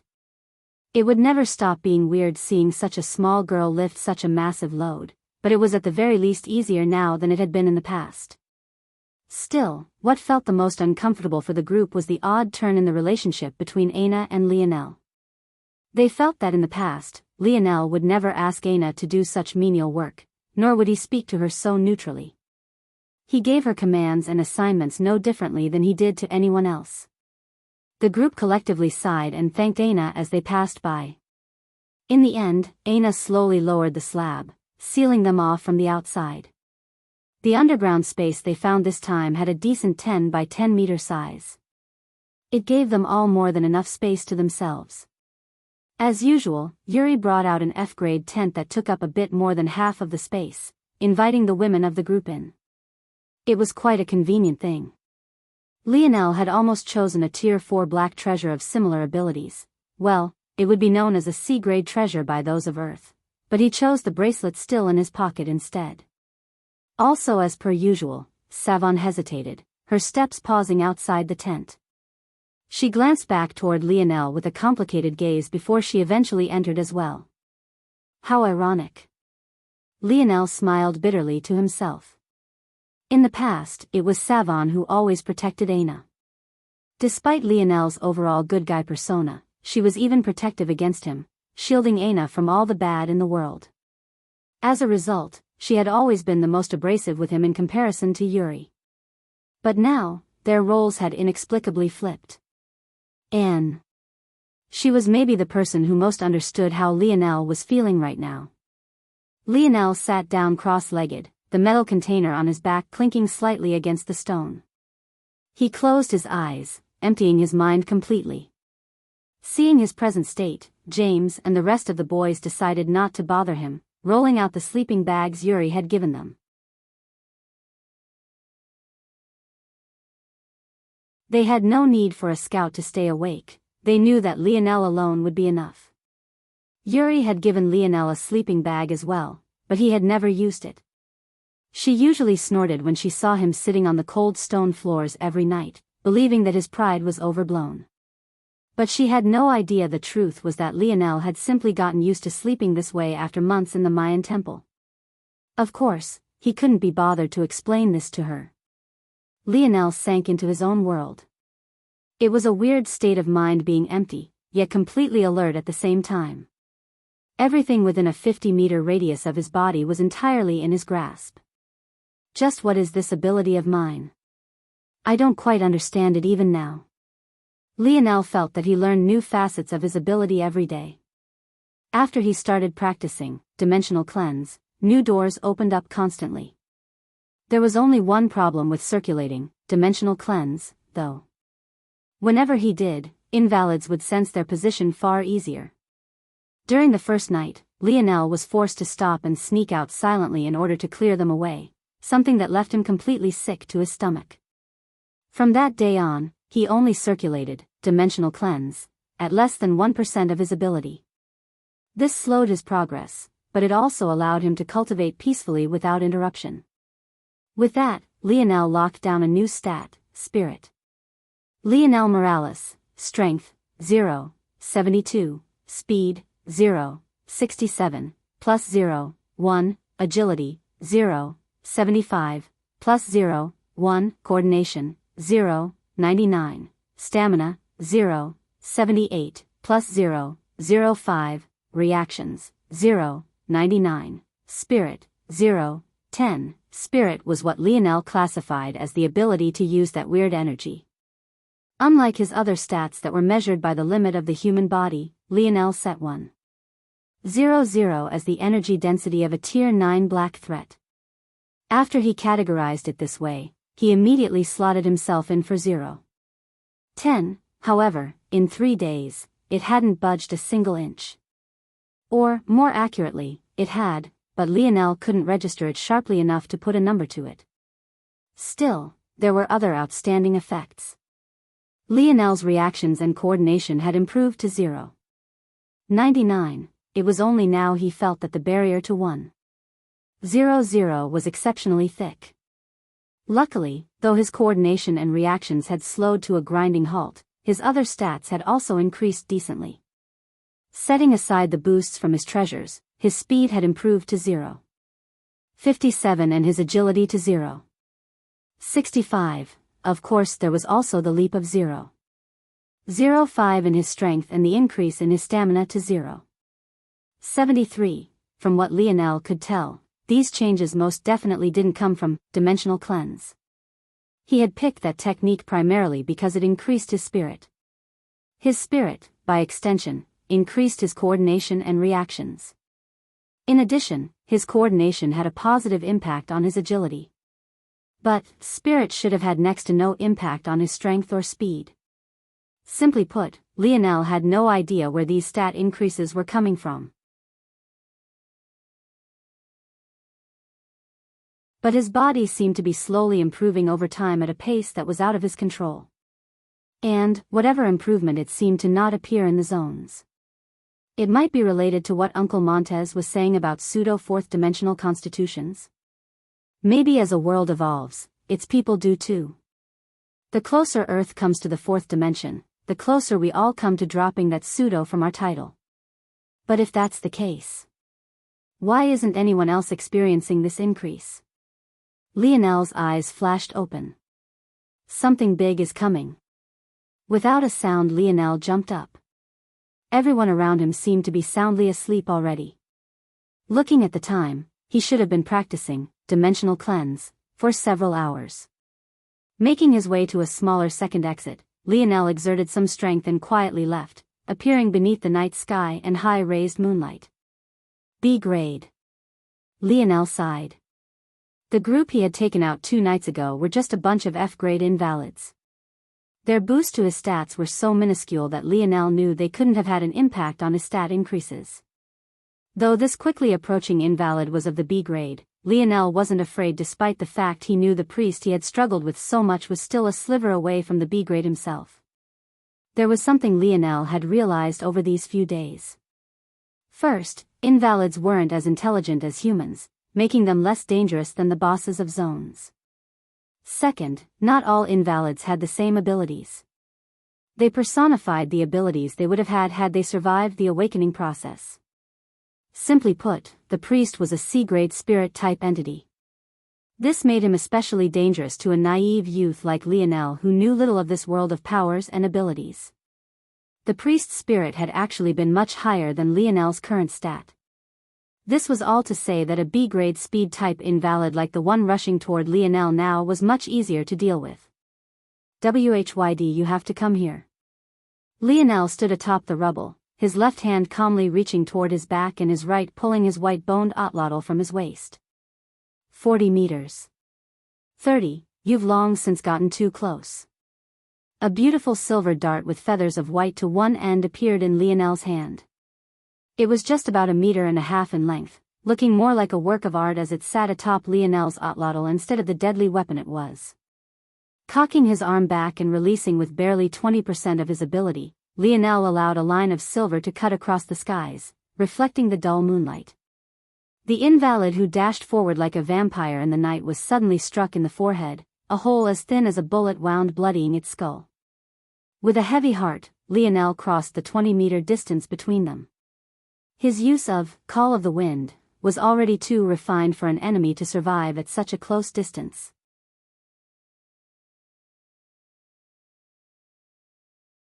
Bending down the side of the invalid who was beginning to turn to motes of light, he caught a glimpse of its face. On the last day he rode his bike to school, the day of the championship game, this invalid had been among those to greet him and wish him luck. He even said he bet on Lionel to succeed with Aina that time around. By this point, it felt like a lifetime ago. Lionel picked up his dart. It was slightly damaged, but if his treasure could build darts from raw materials, why wouldn't it have the ability to repair ones with nicks and scratches? To now, Lionel still had all 200 it came with. I guess that's it for tonight. I'll head back and rest. Lionel suddenly looked over his shoulder, frowning. He thought he had sensed something, but there was nothing. Just as Lionel was about to investigate further, his mind trembled. An inconspicuous black wristband on his arm that seamlessly blended into his flexible armor silently tugged him in a certain direction. A zone had appeared. But not just that. It was within 500 meters of this place. But what truly shook Lionel was the fact he sensed not just 1 but 7 grade invalids. It was only then Lionel realized the appearance of his B-grade underclassmen wasn't a coincidence.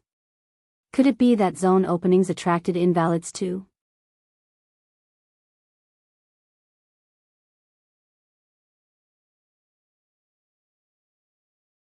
Chapter 19, A. Lionel closed his eyes, a deep unwillingness sinking into his heart. That day, when the virgin sacrifice almost strangled him to death, he really had resigned himself. He had even said goodbye to his father. Yet, he woke up. How was he supposed to feel about that exactly? Was he supposed to think he was forgiven for the 1,000 deaths that lay squarely on his shoulders? Uncle Montez had said it clearly. Subdimensional zones were points in Earth's history where an event that connected to the fourth dimension occurred. In other words, they were real. Every throat he pierced, every head he severed, every life that slipped away. They were all real. Lionel had a hard time dealing with that. The reason he had smiled so brightly when he finally saw Aina again was because he thought that she was his light, the only pure thing remaining in his life. But she shattered that image barely a moment later. In truth, Lionel didn't even know what he was fighting for anymore. He guessed it was just some primal instinct to survive, but he couldn't think of much else. Clearly his parents weren't that much of a motivating factor considering how easily he had given up in the temple. What the hell is wrong with me? Lionel might have just turned 18, but he was just a kid in the end. He knew that he didn't want to be a quarterback for the rest of his life, but he never really thought about what exactly he wanted to do outside of that. Lionel chuckled to himself as 7th-grade invalids converged.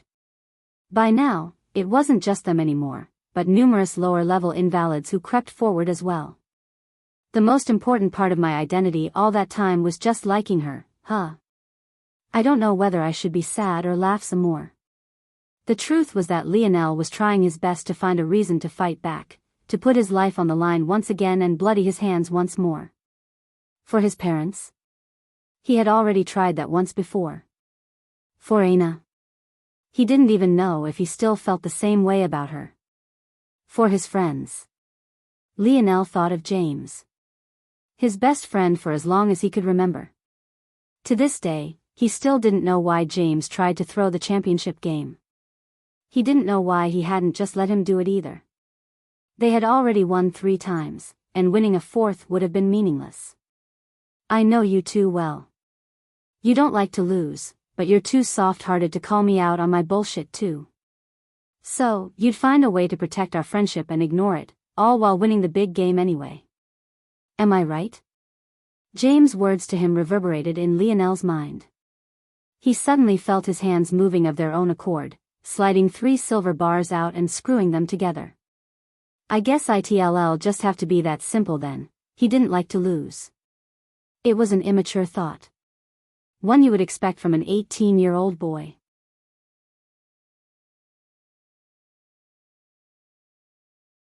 If Lionel thought any more deeply about it, he too would find it ridiculous that he was trading what he thought was his moral code for a will to win. But the reality was that Lionel was looking for something, for anything, to give him a reason to keep going. The reason never mattered at all. Lionel clicked the hidden button on his silver rod. The moment his bike fully formed, he jumped onto it, riding up the side of a massive slab of broken wall and jumping 5 meters into the air. In that instant of time he spent in the air, his gaze captured everything. 2 are within 100 meters. 4 are between 100 and 300. The last one is further than 400 meters away. It wasn't that Lionel's gaze landed on them all. Rather, it was that he found it easier to feel out the fluctuating energies without so many buildings in the way.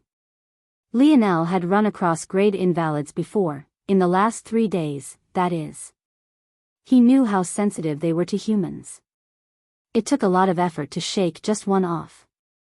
If these 7 caught sight of their base, Lionel would no longer be able to guarantee everyone's safety.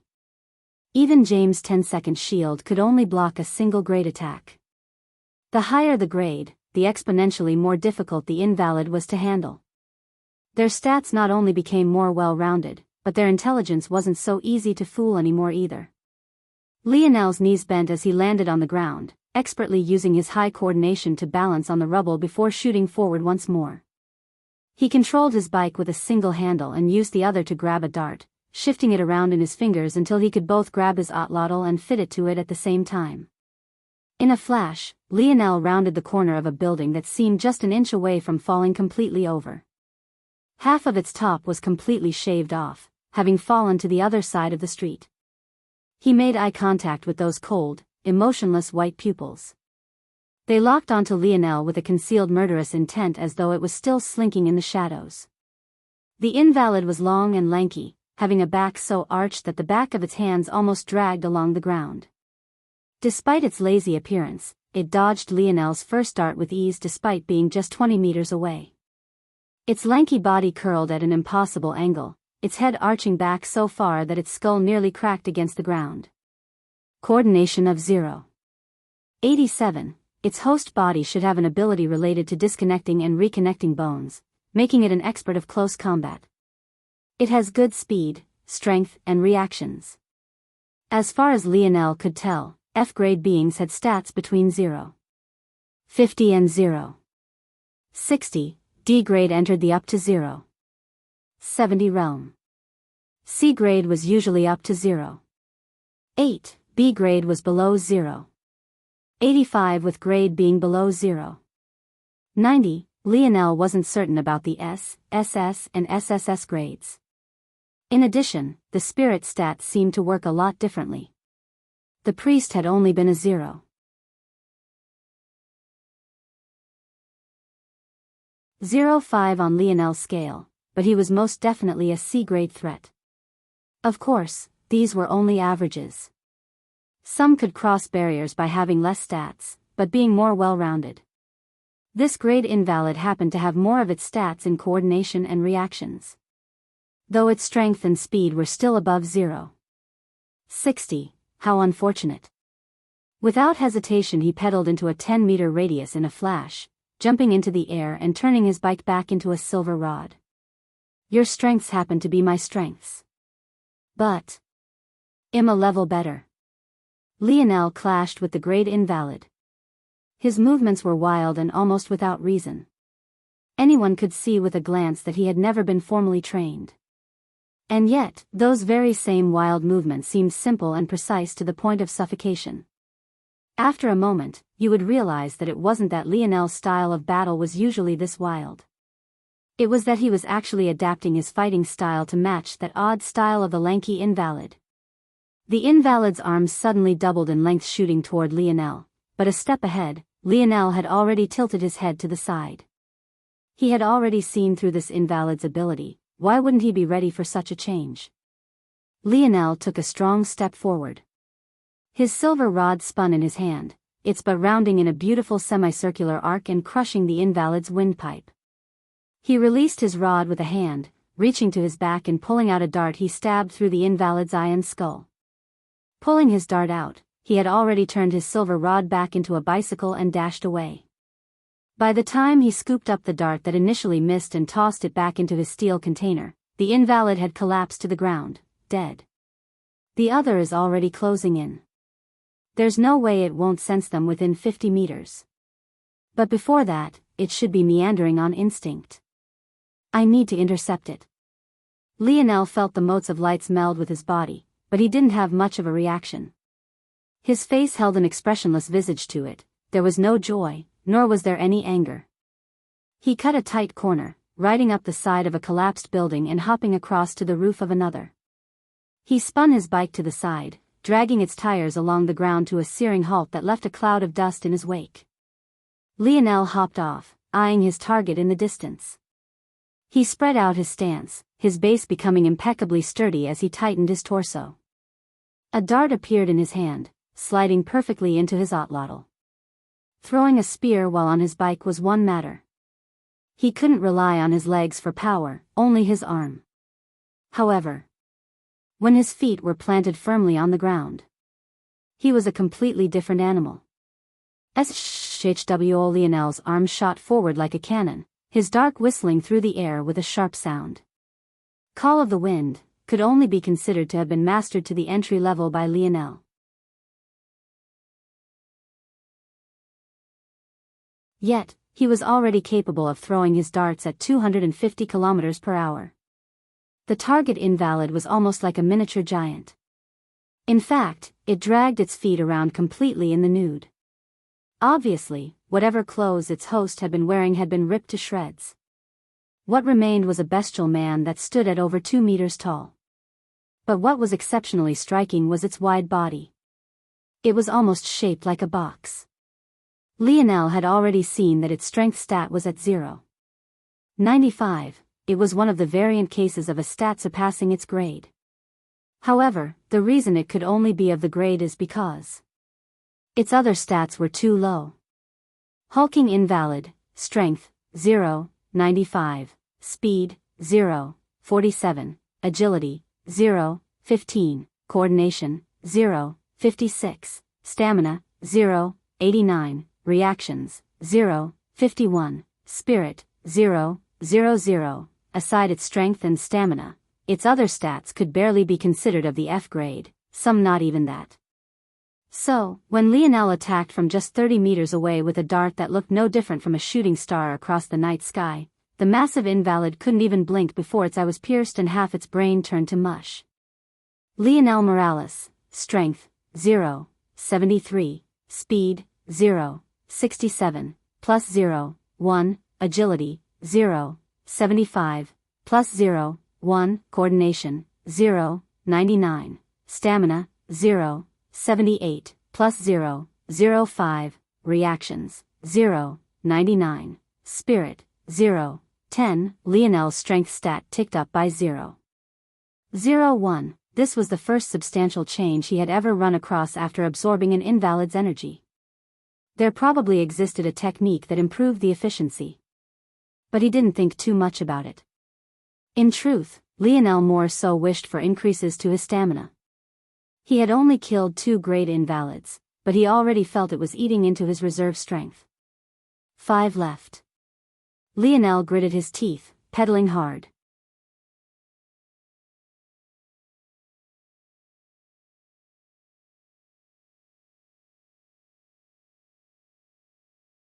Chapter 20, A. Bonus chapter for reaching 50 power stones. Next at 100, 7 more reviews till next bonus chapter. Lionel breathed hard. The fog of his breath under the chilly night sky reflected like crystals within the moonlight. Below him, yet another grade invalid had fallen, and though Lionel remained uninjured, he could feel himself reaching his limits. It wasn't the first time Lionel had felt like that. During those months in the Mayan temple, he experienced it all the time. It was just that he had underestimated the pressure grade invalids could put on him.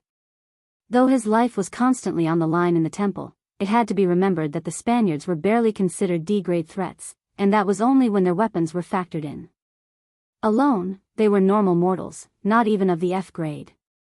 Their only real threat to Lionel were their numbers, especially after his battle experience deepened. Still not good enough. I'm wasting too much energy. 1 more left. Lionel pedaled hard to the next spot.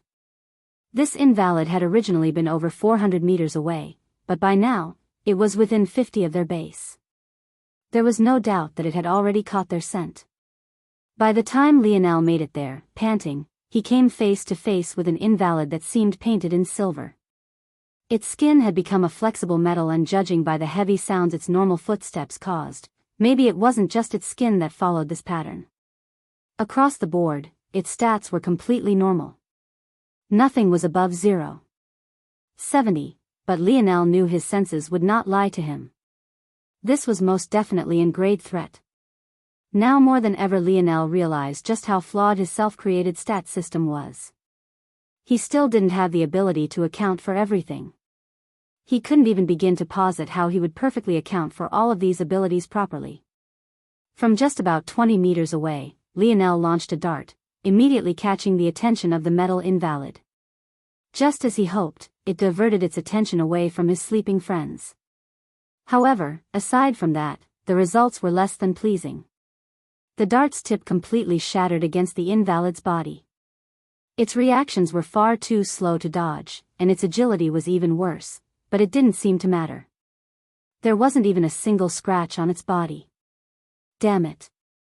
Lionel quickly loaded another dart, this time aiming for its eye as he continued to pedal. But the dart was shattered once more with a simple blink. Did it blink just on reflex? Or are its eyes truly vulnerable?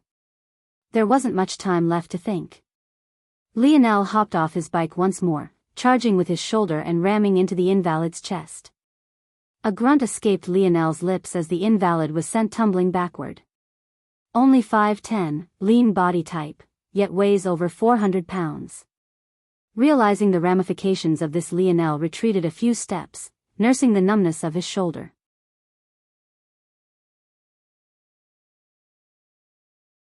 He had thought that the defensive abilities of his flexible armor would protect him enough to do some damage, but it was very clear that this metal ability of this invalid was several levels more durable. I was wrong. I was using the specifications of a normal human to measure out his stats, but that's foolish. In order for a normal human to exert the kind of force it can while being at less than half the body weight. Metal invalid, strength, 102, speed, 105, agility, 100, coordination, 050, stamina, 105, reactions, 050, spirit, 000. Lionel sucked in a cold breath. The adjusted stats were mind-numbing. These were the stats a normal human of about 510–160 pounds would need to move around with the ability of this invalid. If this invalid had more time to adjust to its ability and reached an equilibrium point where it was no longer impeded by its heavy body. Just what kind of monster would it be? S grade? SSS grade? Something beyond even that? He had simply never seen a stat above 0. 99. How many other invalids were there with this level of potential danger attached to them? The invalid slowly picked itself off of the ground, its white pupils locking onto Lionel with a dull gaze. Before Lionel registered what was happening, a long sharp blade suddenly appeared between his brows. Lionel's eyes widened. He pulled his head back as fast as he could, withstanding the whiplash with gritted teeth. A fine cut slid across his forehead, the breath of death kissing his cheek. If it wasn't for his obscene reaction time, his skull would have already been split into two. Lionel rolled across the ground, realizing that he had once more miscalculated. Not only was this invalid covered in metal, but it could shape this metal as it pleased. In that moment, even with Lionel completely focused on it, its arms suddenly became a 3-meter-long blade, nearly impaling him. So fast. At least 0.90. I have to adjust his base agility because of that. Damn it. In Lionel's calculations, attack speed was factored into agility. If he corrected the invalid stats like this, then its adjusted agility for a normal human would be even more ridiculous. Lionel grunted, using his silver rod to block a second blade. But though the metals his rod was formed of managed to withstand the sharp edge, the weight was too much for him to stay on his feet. Lionel coughed violently as his back slammed into a half-collapsed building. He didn't have the luxury of slowly recovering. Without pause, yet another blade tore through the air toward him. There was no time for Lionel to land back on the ground before it reached him. Thinking quickly, he hooked his rod into a broken window. He turned it hard, launching himself toward his left. The blade tore through the building's wall as though it was a piece of paper. It continued to follow through, chasing after Lionel while slicing through tough sheets of metal and stone with absolute ease. Lionel fell through the air quickly, morphing his silver rod back into a bike and pedaling away. His blade gets thinner the further from his body it is. He isn't producing more metal, he's just diluting what he has to extend his range. So. Lionel's gaze flashed, his thoughts spinning. His bike sped up. There it is. 10 meters is his limit. Lionel's bike cut a hard turn, driving up the side of a tilted building and back toward the invalid with everything his thighs could muster and flipped back. Lionel soared through the air. There was no longer any room to maneuver. He fell in an arc aimed right for the invalid. The invalid's gaze showed no emotion. It simply brandished its second arm, sending out a blade that was impossible for Lionel to dodge. Lionel twisted his body, a sharp spike of pain ripping through his left shoulder as the blade went through him and his flexible armor with ease. However, his gaze remained pure and focused. His bike turned back into a rod he gripped tightly. Using it like a spear, with his only good remaining arm, he stabbed it toward the invalid's eye. The pain was absolutely excruciating. As his body fell under gravity's influence, the blade tore further and further into his shoulder. There were several times in those split seconds that Lionel thought he would pass out. A sharp clink sounded as the invalid closed its eyes. However, Lionel had already expected this. He wouldn't lay his life on the line for such a poor attempt at victory. Both of his feet landed on the free shoulder of the invalid, the very one he had stretched the arm of to a 10-meter length. In his hurry to attack Lionel, who was streaking through the air, he had yet to retract it, just as expected. The invalid's coordination was too low to complete too many fine motor tasks at once.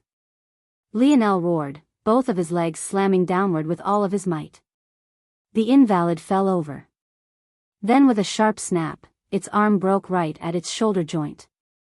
Lionel finally hit the ground, his own shoulder becoming a bloody mess as he rolled away, just managing to pull the invalid's blade out. Slowly pushing himself up, Lionel's eyes remained focused. He had used advantage of the invalid stretching itself too thin to break off one of its arms. But in the process, he did functionally lost an arm as well.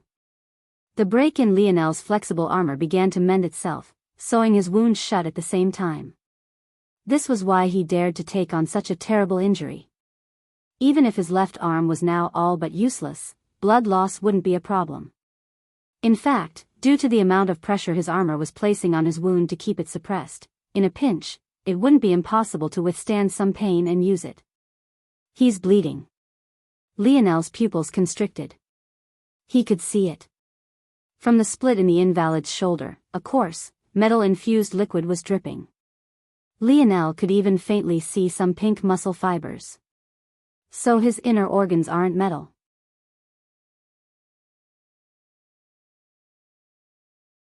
If that's the case, there are some other methods I can use. His coordination stat is too poor to extend blades from anywhere other than his arms. Now that I only have to worry about just one, Lionel sprinted forward. As he did, he dropped one of his silver rods 3 sections away, leaving it at a manageable length for his one arm. It took some teeth grinding to use his left arm to pin it in place while he did this, but he managed to push through. The invalid struggled to stand, but despite losing an arm, it was still too heavy. In addition, with its poor coordination and relative strength, maneuvering with just a single arm was too difficult. To make matters worse, its only remaining arm was still in the form of the blade that pierced Lionel's shoulder. It had only barely managed to get to its knees when Lionel appeared before it, swinging down with all his might right onto its skull. The loud clang of metal bashing against metal sounded under the otherwise quiet night sky. Lionel's actions seemed foolish. It was impossible for his blunt weapon to kill the invalid in this way, and with its metal skin, he couldn't injure it either. However, something shocking happened in the next moment. The invalid stumbled. From its position on its knees, it wobbled as though dizzy. By the time it reoriented itself, another strike had come downward, bashing its head again. This time, unable to brace itself, its head rebounded against the concrete. It was exactly as Lionel expected. If this invalid could bleed, if it had normal muscle fibers, its internal organs were likely normal. In such a case, what would happen to a soft brain rattling inside a metal box that was being hit so hard? Not only did the invalid's metal body start ringing, but so did the rod in Lionel's hand. Lionel smartly didn't focus on striking down with as much force as possible anymore. Instead, he focused on finding the resonance frequency of the metal, making it store more and more energy. Lionel's senses locked onto the perfect striking strength.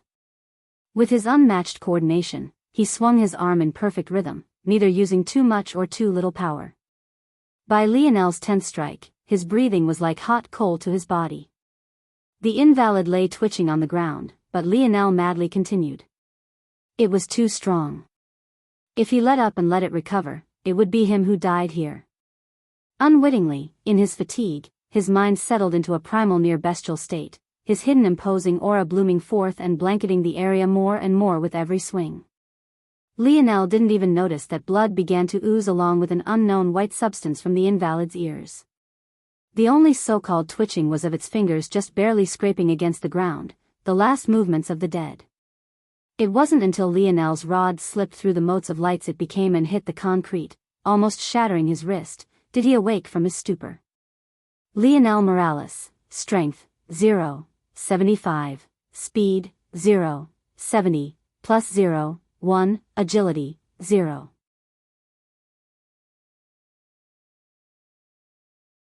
+80, plus 0, 1, coordination, 0, 99, stamina, 0, 81, plus 0, 0, 5, reactions, 0, 99, spirit, 0, 10, the improvement was shocking. Maybe even more shocking was the fact that over 90% of it had come from this lone grade invalid. The other 6 had hardly caused a shift. Lionel realized that his rating system was too flawed. If he couldn't accurately predict things in this way, it had little value. But in truth, this wasn't what was on Lionel's mind at this moment. He had killed again. But this kill. It was very different from the others.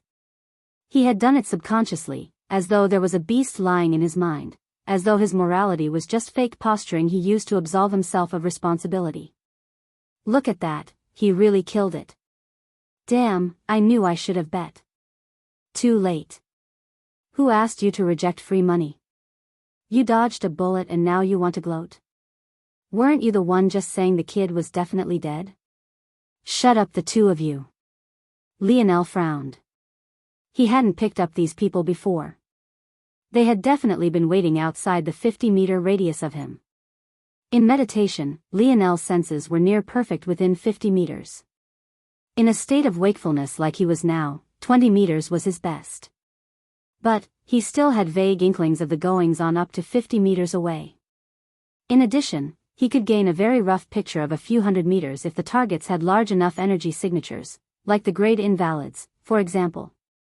With how he had sharpened his battle experience in the Mayan temple, he would never lower his guard so easily. He had been constantly scanning the area in case other invalids came to interrupt his fight.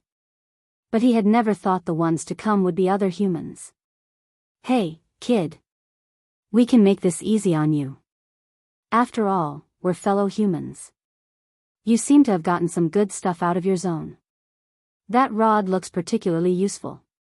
How about you share some with us and we'll let you go unharmed? Lionel's face remained expressionless. His rod? This was about the only thing on his body that wasn't a reward from the zone he entered. It seemed not everyone was able to see through treasure grades as easily as he could. But that inadvertently gave Lionel another thought. These treasures in his hand were gifted by higher-level worlds. Obviously they didn't come from silver zones that one could take treasures out of, or else they'd be higher grade. Didn't that mean these weapons were created? In that case, could Earth do the same? I'll just shatter their kneecaps with my darts and leave them to karma. Lionel went to reach for his dart and froze, a sharp pain flying through his body. He hadn't broken his wrist. But his right shoulder was dislocated. Even as Lionel was thinking of running, a figure came crashing from tens of meters above him, landing to his side with a boom.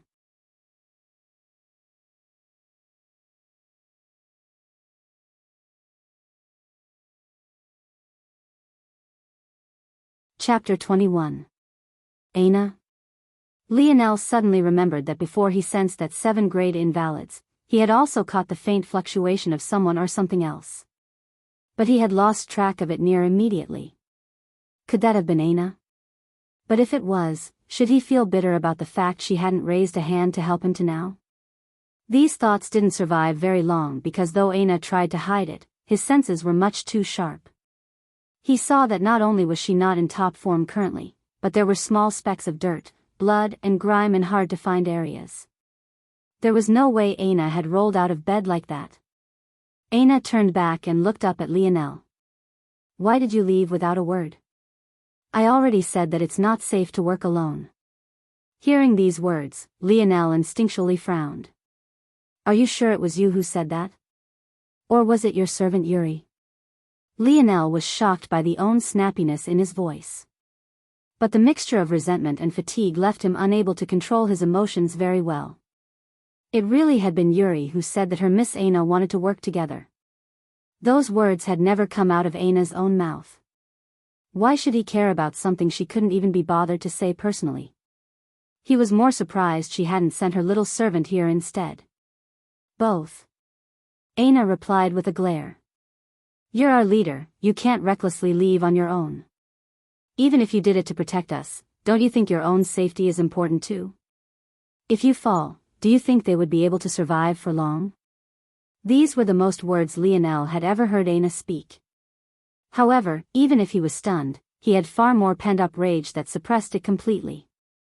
Just as he wanted to respond, a snicker came from a few meters away. It's fine if you two want to have a lover's quarrel, but do so after you meet my demands. That axe on your back looks pretty good, girl. You can hand it over too. Anna's head snapped back to the three men. Shut the hell up while I'm talking, or you'll find yourself split in half before you can regret it. Lionel's gaze trembled at those words. He didn't even have time to register the shock he should have felt about them coming from Anna's mouth. Was this the same shy girl who ran away every time he confessed? The same quiet girl who spoke so few words before? How can you keep treating human lives so casually? Anna's head snapped back toward Lionel. Can't you tell that they want to kill you? Do you really believe that they'll just back away after all of this? They saw you kill and grade invalid on your own. You think they want that kind of enemy getting away from them? Why are you so naive? Lionel's eyes bulged, reddening in a torrent of uncontrollable anger. Did you see that? One of the leading man's partners pointed. That's got to be one of the most beautiful women I've ever seen. She's probably one of those noble girls from a big family. I really want to taste one.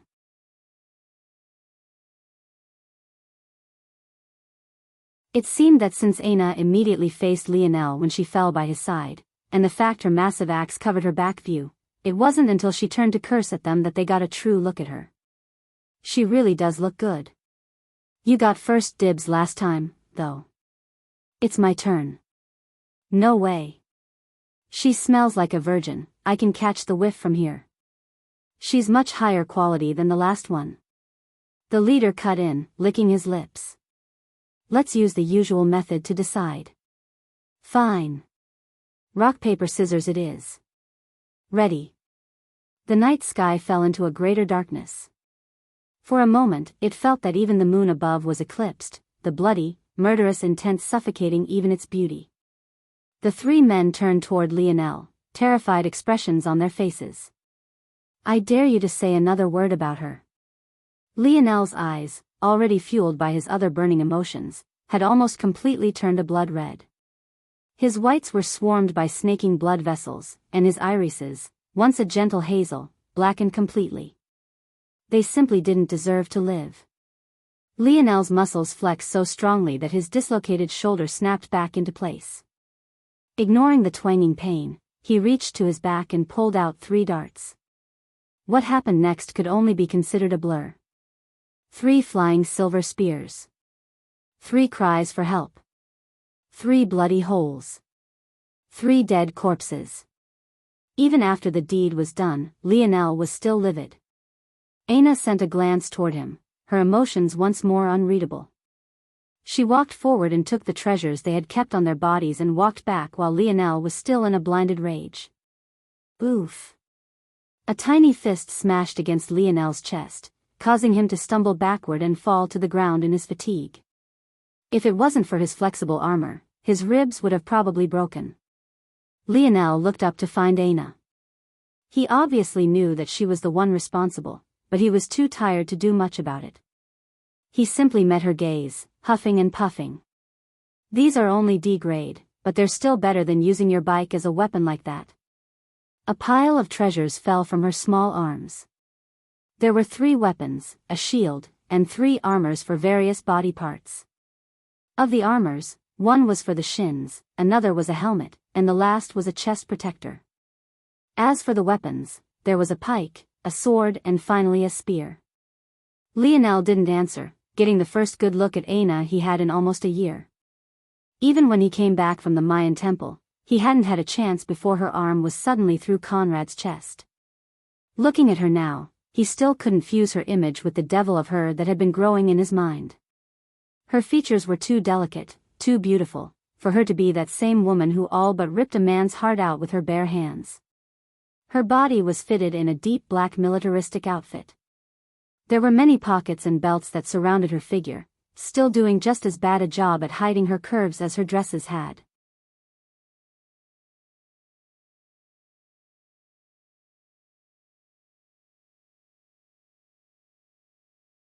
Her long black hair flowed loosely in the wind, disappearing into its folds from time to time. Somehow, her amber eyes seemed closer to gold than they had been before. Whether that was his imagination, or the objective reality, Lionel wasn't sure. Lionel smiled bitterly, realizing why he had avoided observing her closely over the past few days. His heart. It still beat wildly. Leave the rest of the things for the others. I'll take the spear and shield.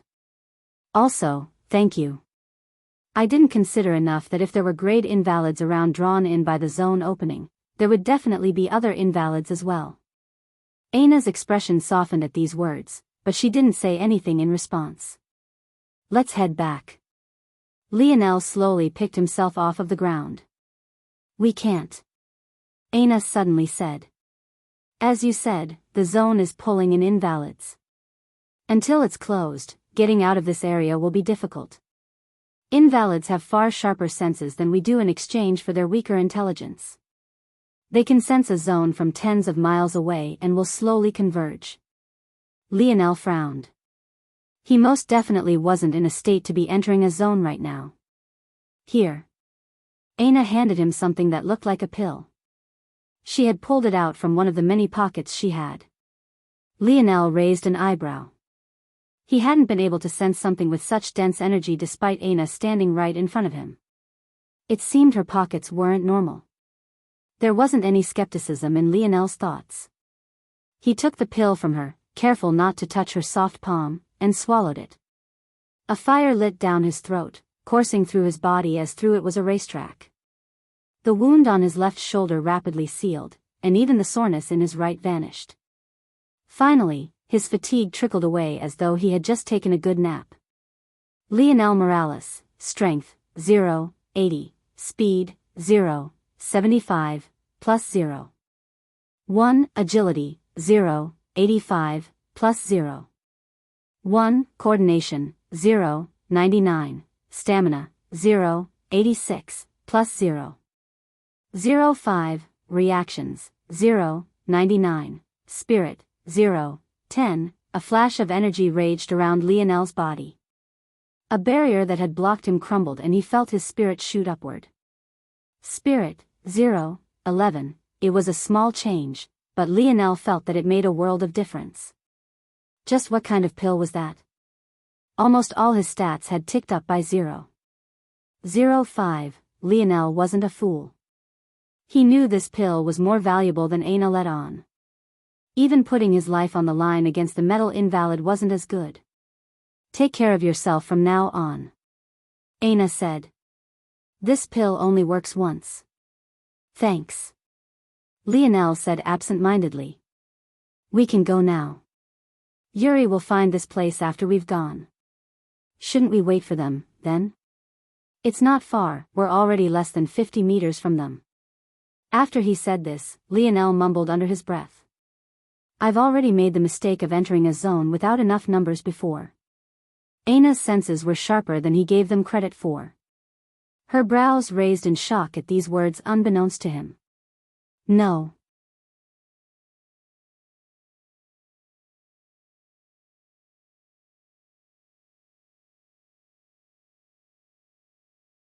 The zone is an S-grade zone with a 2-person limit. I have a detection device that has 95% accuracy on zones below the SS grade. Alright then. Lionel didn't question it. Aina and him were without a doubt the two most powerful of their group. It only made sense for them to enter. It didn't take long for the two to cross the 500-meter distance to the zone, having not spoken a single word to the other. The density of invalids had been growing, but with Lionel's senses, if they wanted to avoid them, it wasn't a problem. The target of the invalids was never the zone itself, but rather the humans it would attract. And, with their lack of intelligence, they didn't know to wait directly outside of the whirling blue portal. Unlike the portal that dragged them in so many months prior, this portal didn't have a suction effect. It sat hovering in the air silently, not disturbing the area at all. If he wasn't certain before, Lionel was now that there was something fundamentally different about the first zone they were sent into. Maybe if he entered this time, the subtle upticks in his stats would continue instead of pausing like it had last time. After taking Ana's pill, Lionel realized something. That burning feeling. It was exactly like the green vomit his dad made him drink every day for 17 years. What if the slow increases in his stats wasn't because of the normal evolution of his body as Earth tended toward the fourth dimension, but was rather thanks to his father? Lionel and Ana simultaneously leaped from a perch high up, falling into the zone that swirled shut behind them. In their absence, the invalids lost track of the scent that had converged them and they began to slowly disperse. Subdimensional zone detected, Merlin's prophecy. Joan of Arc Jeanne d'Arc, subdimensional zone grade, A. Clear requirements, aid Joan of Arc in repelling the English army, side quest, unable to detect. Scope of System 2 limited, reward, unable to detect. Scope of System 2 limited, it is recommended that subject, Lionel Morales, complete this quest with a minimum of 7 other individuals. Subject's degradability is too low, 8-person limit? Lionel shook his head.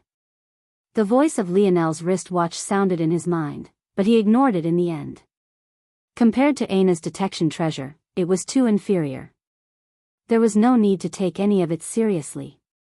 It couldn't even get the S grade correct.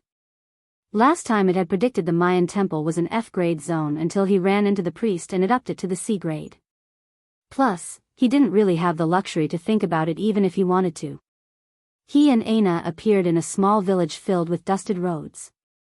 But, considering the burning cottages and huts around them, not to mention the sound of screaming and clanking swords, it was under attack. There was only one thing Lionel did trust his wristwatch about. This was likely France and their quest most definitely had something to do with that legendary woman. You're tuning in to the Carefree Valley YouTube channel. Don't forget to subscribe and join us on this journey to catch the most captivating stories.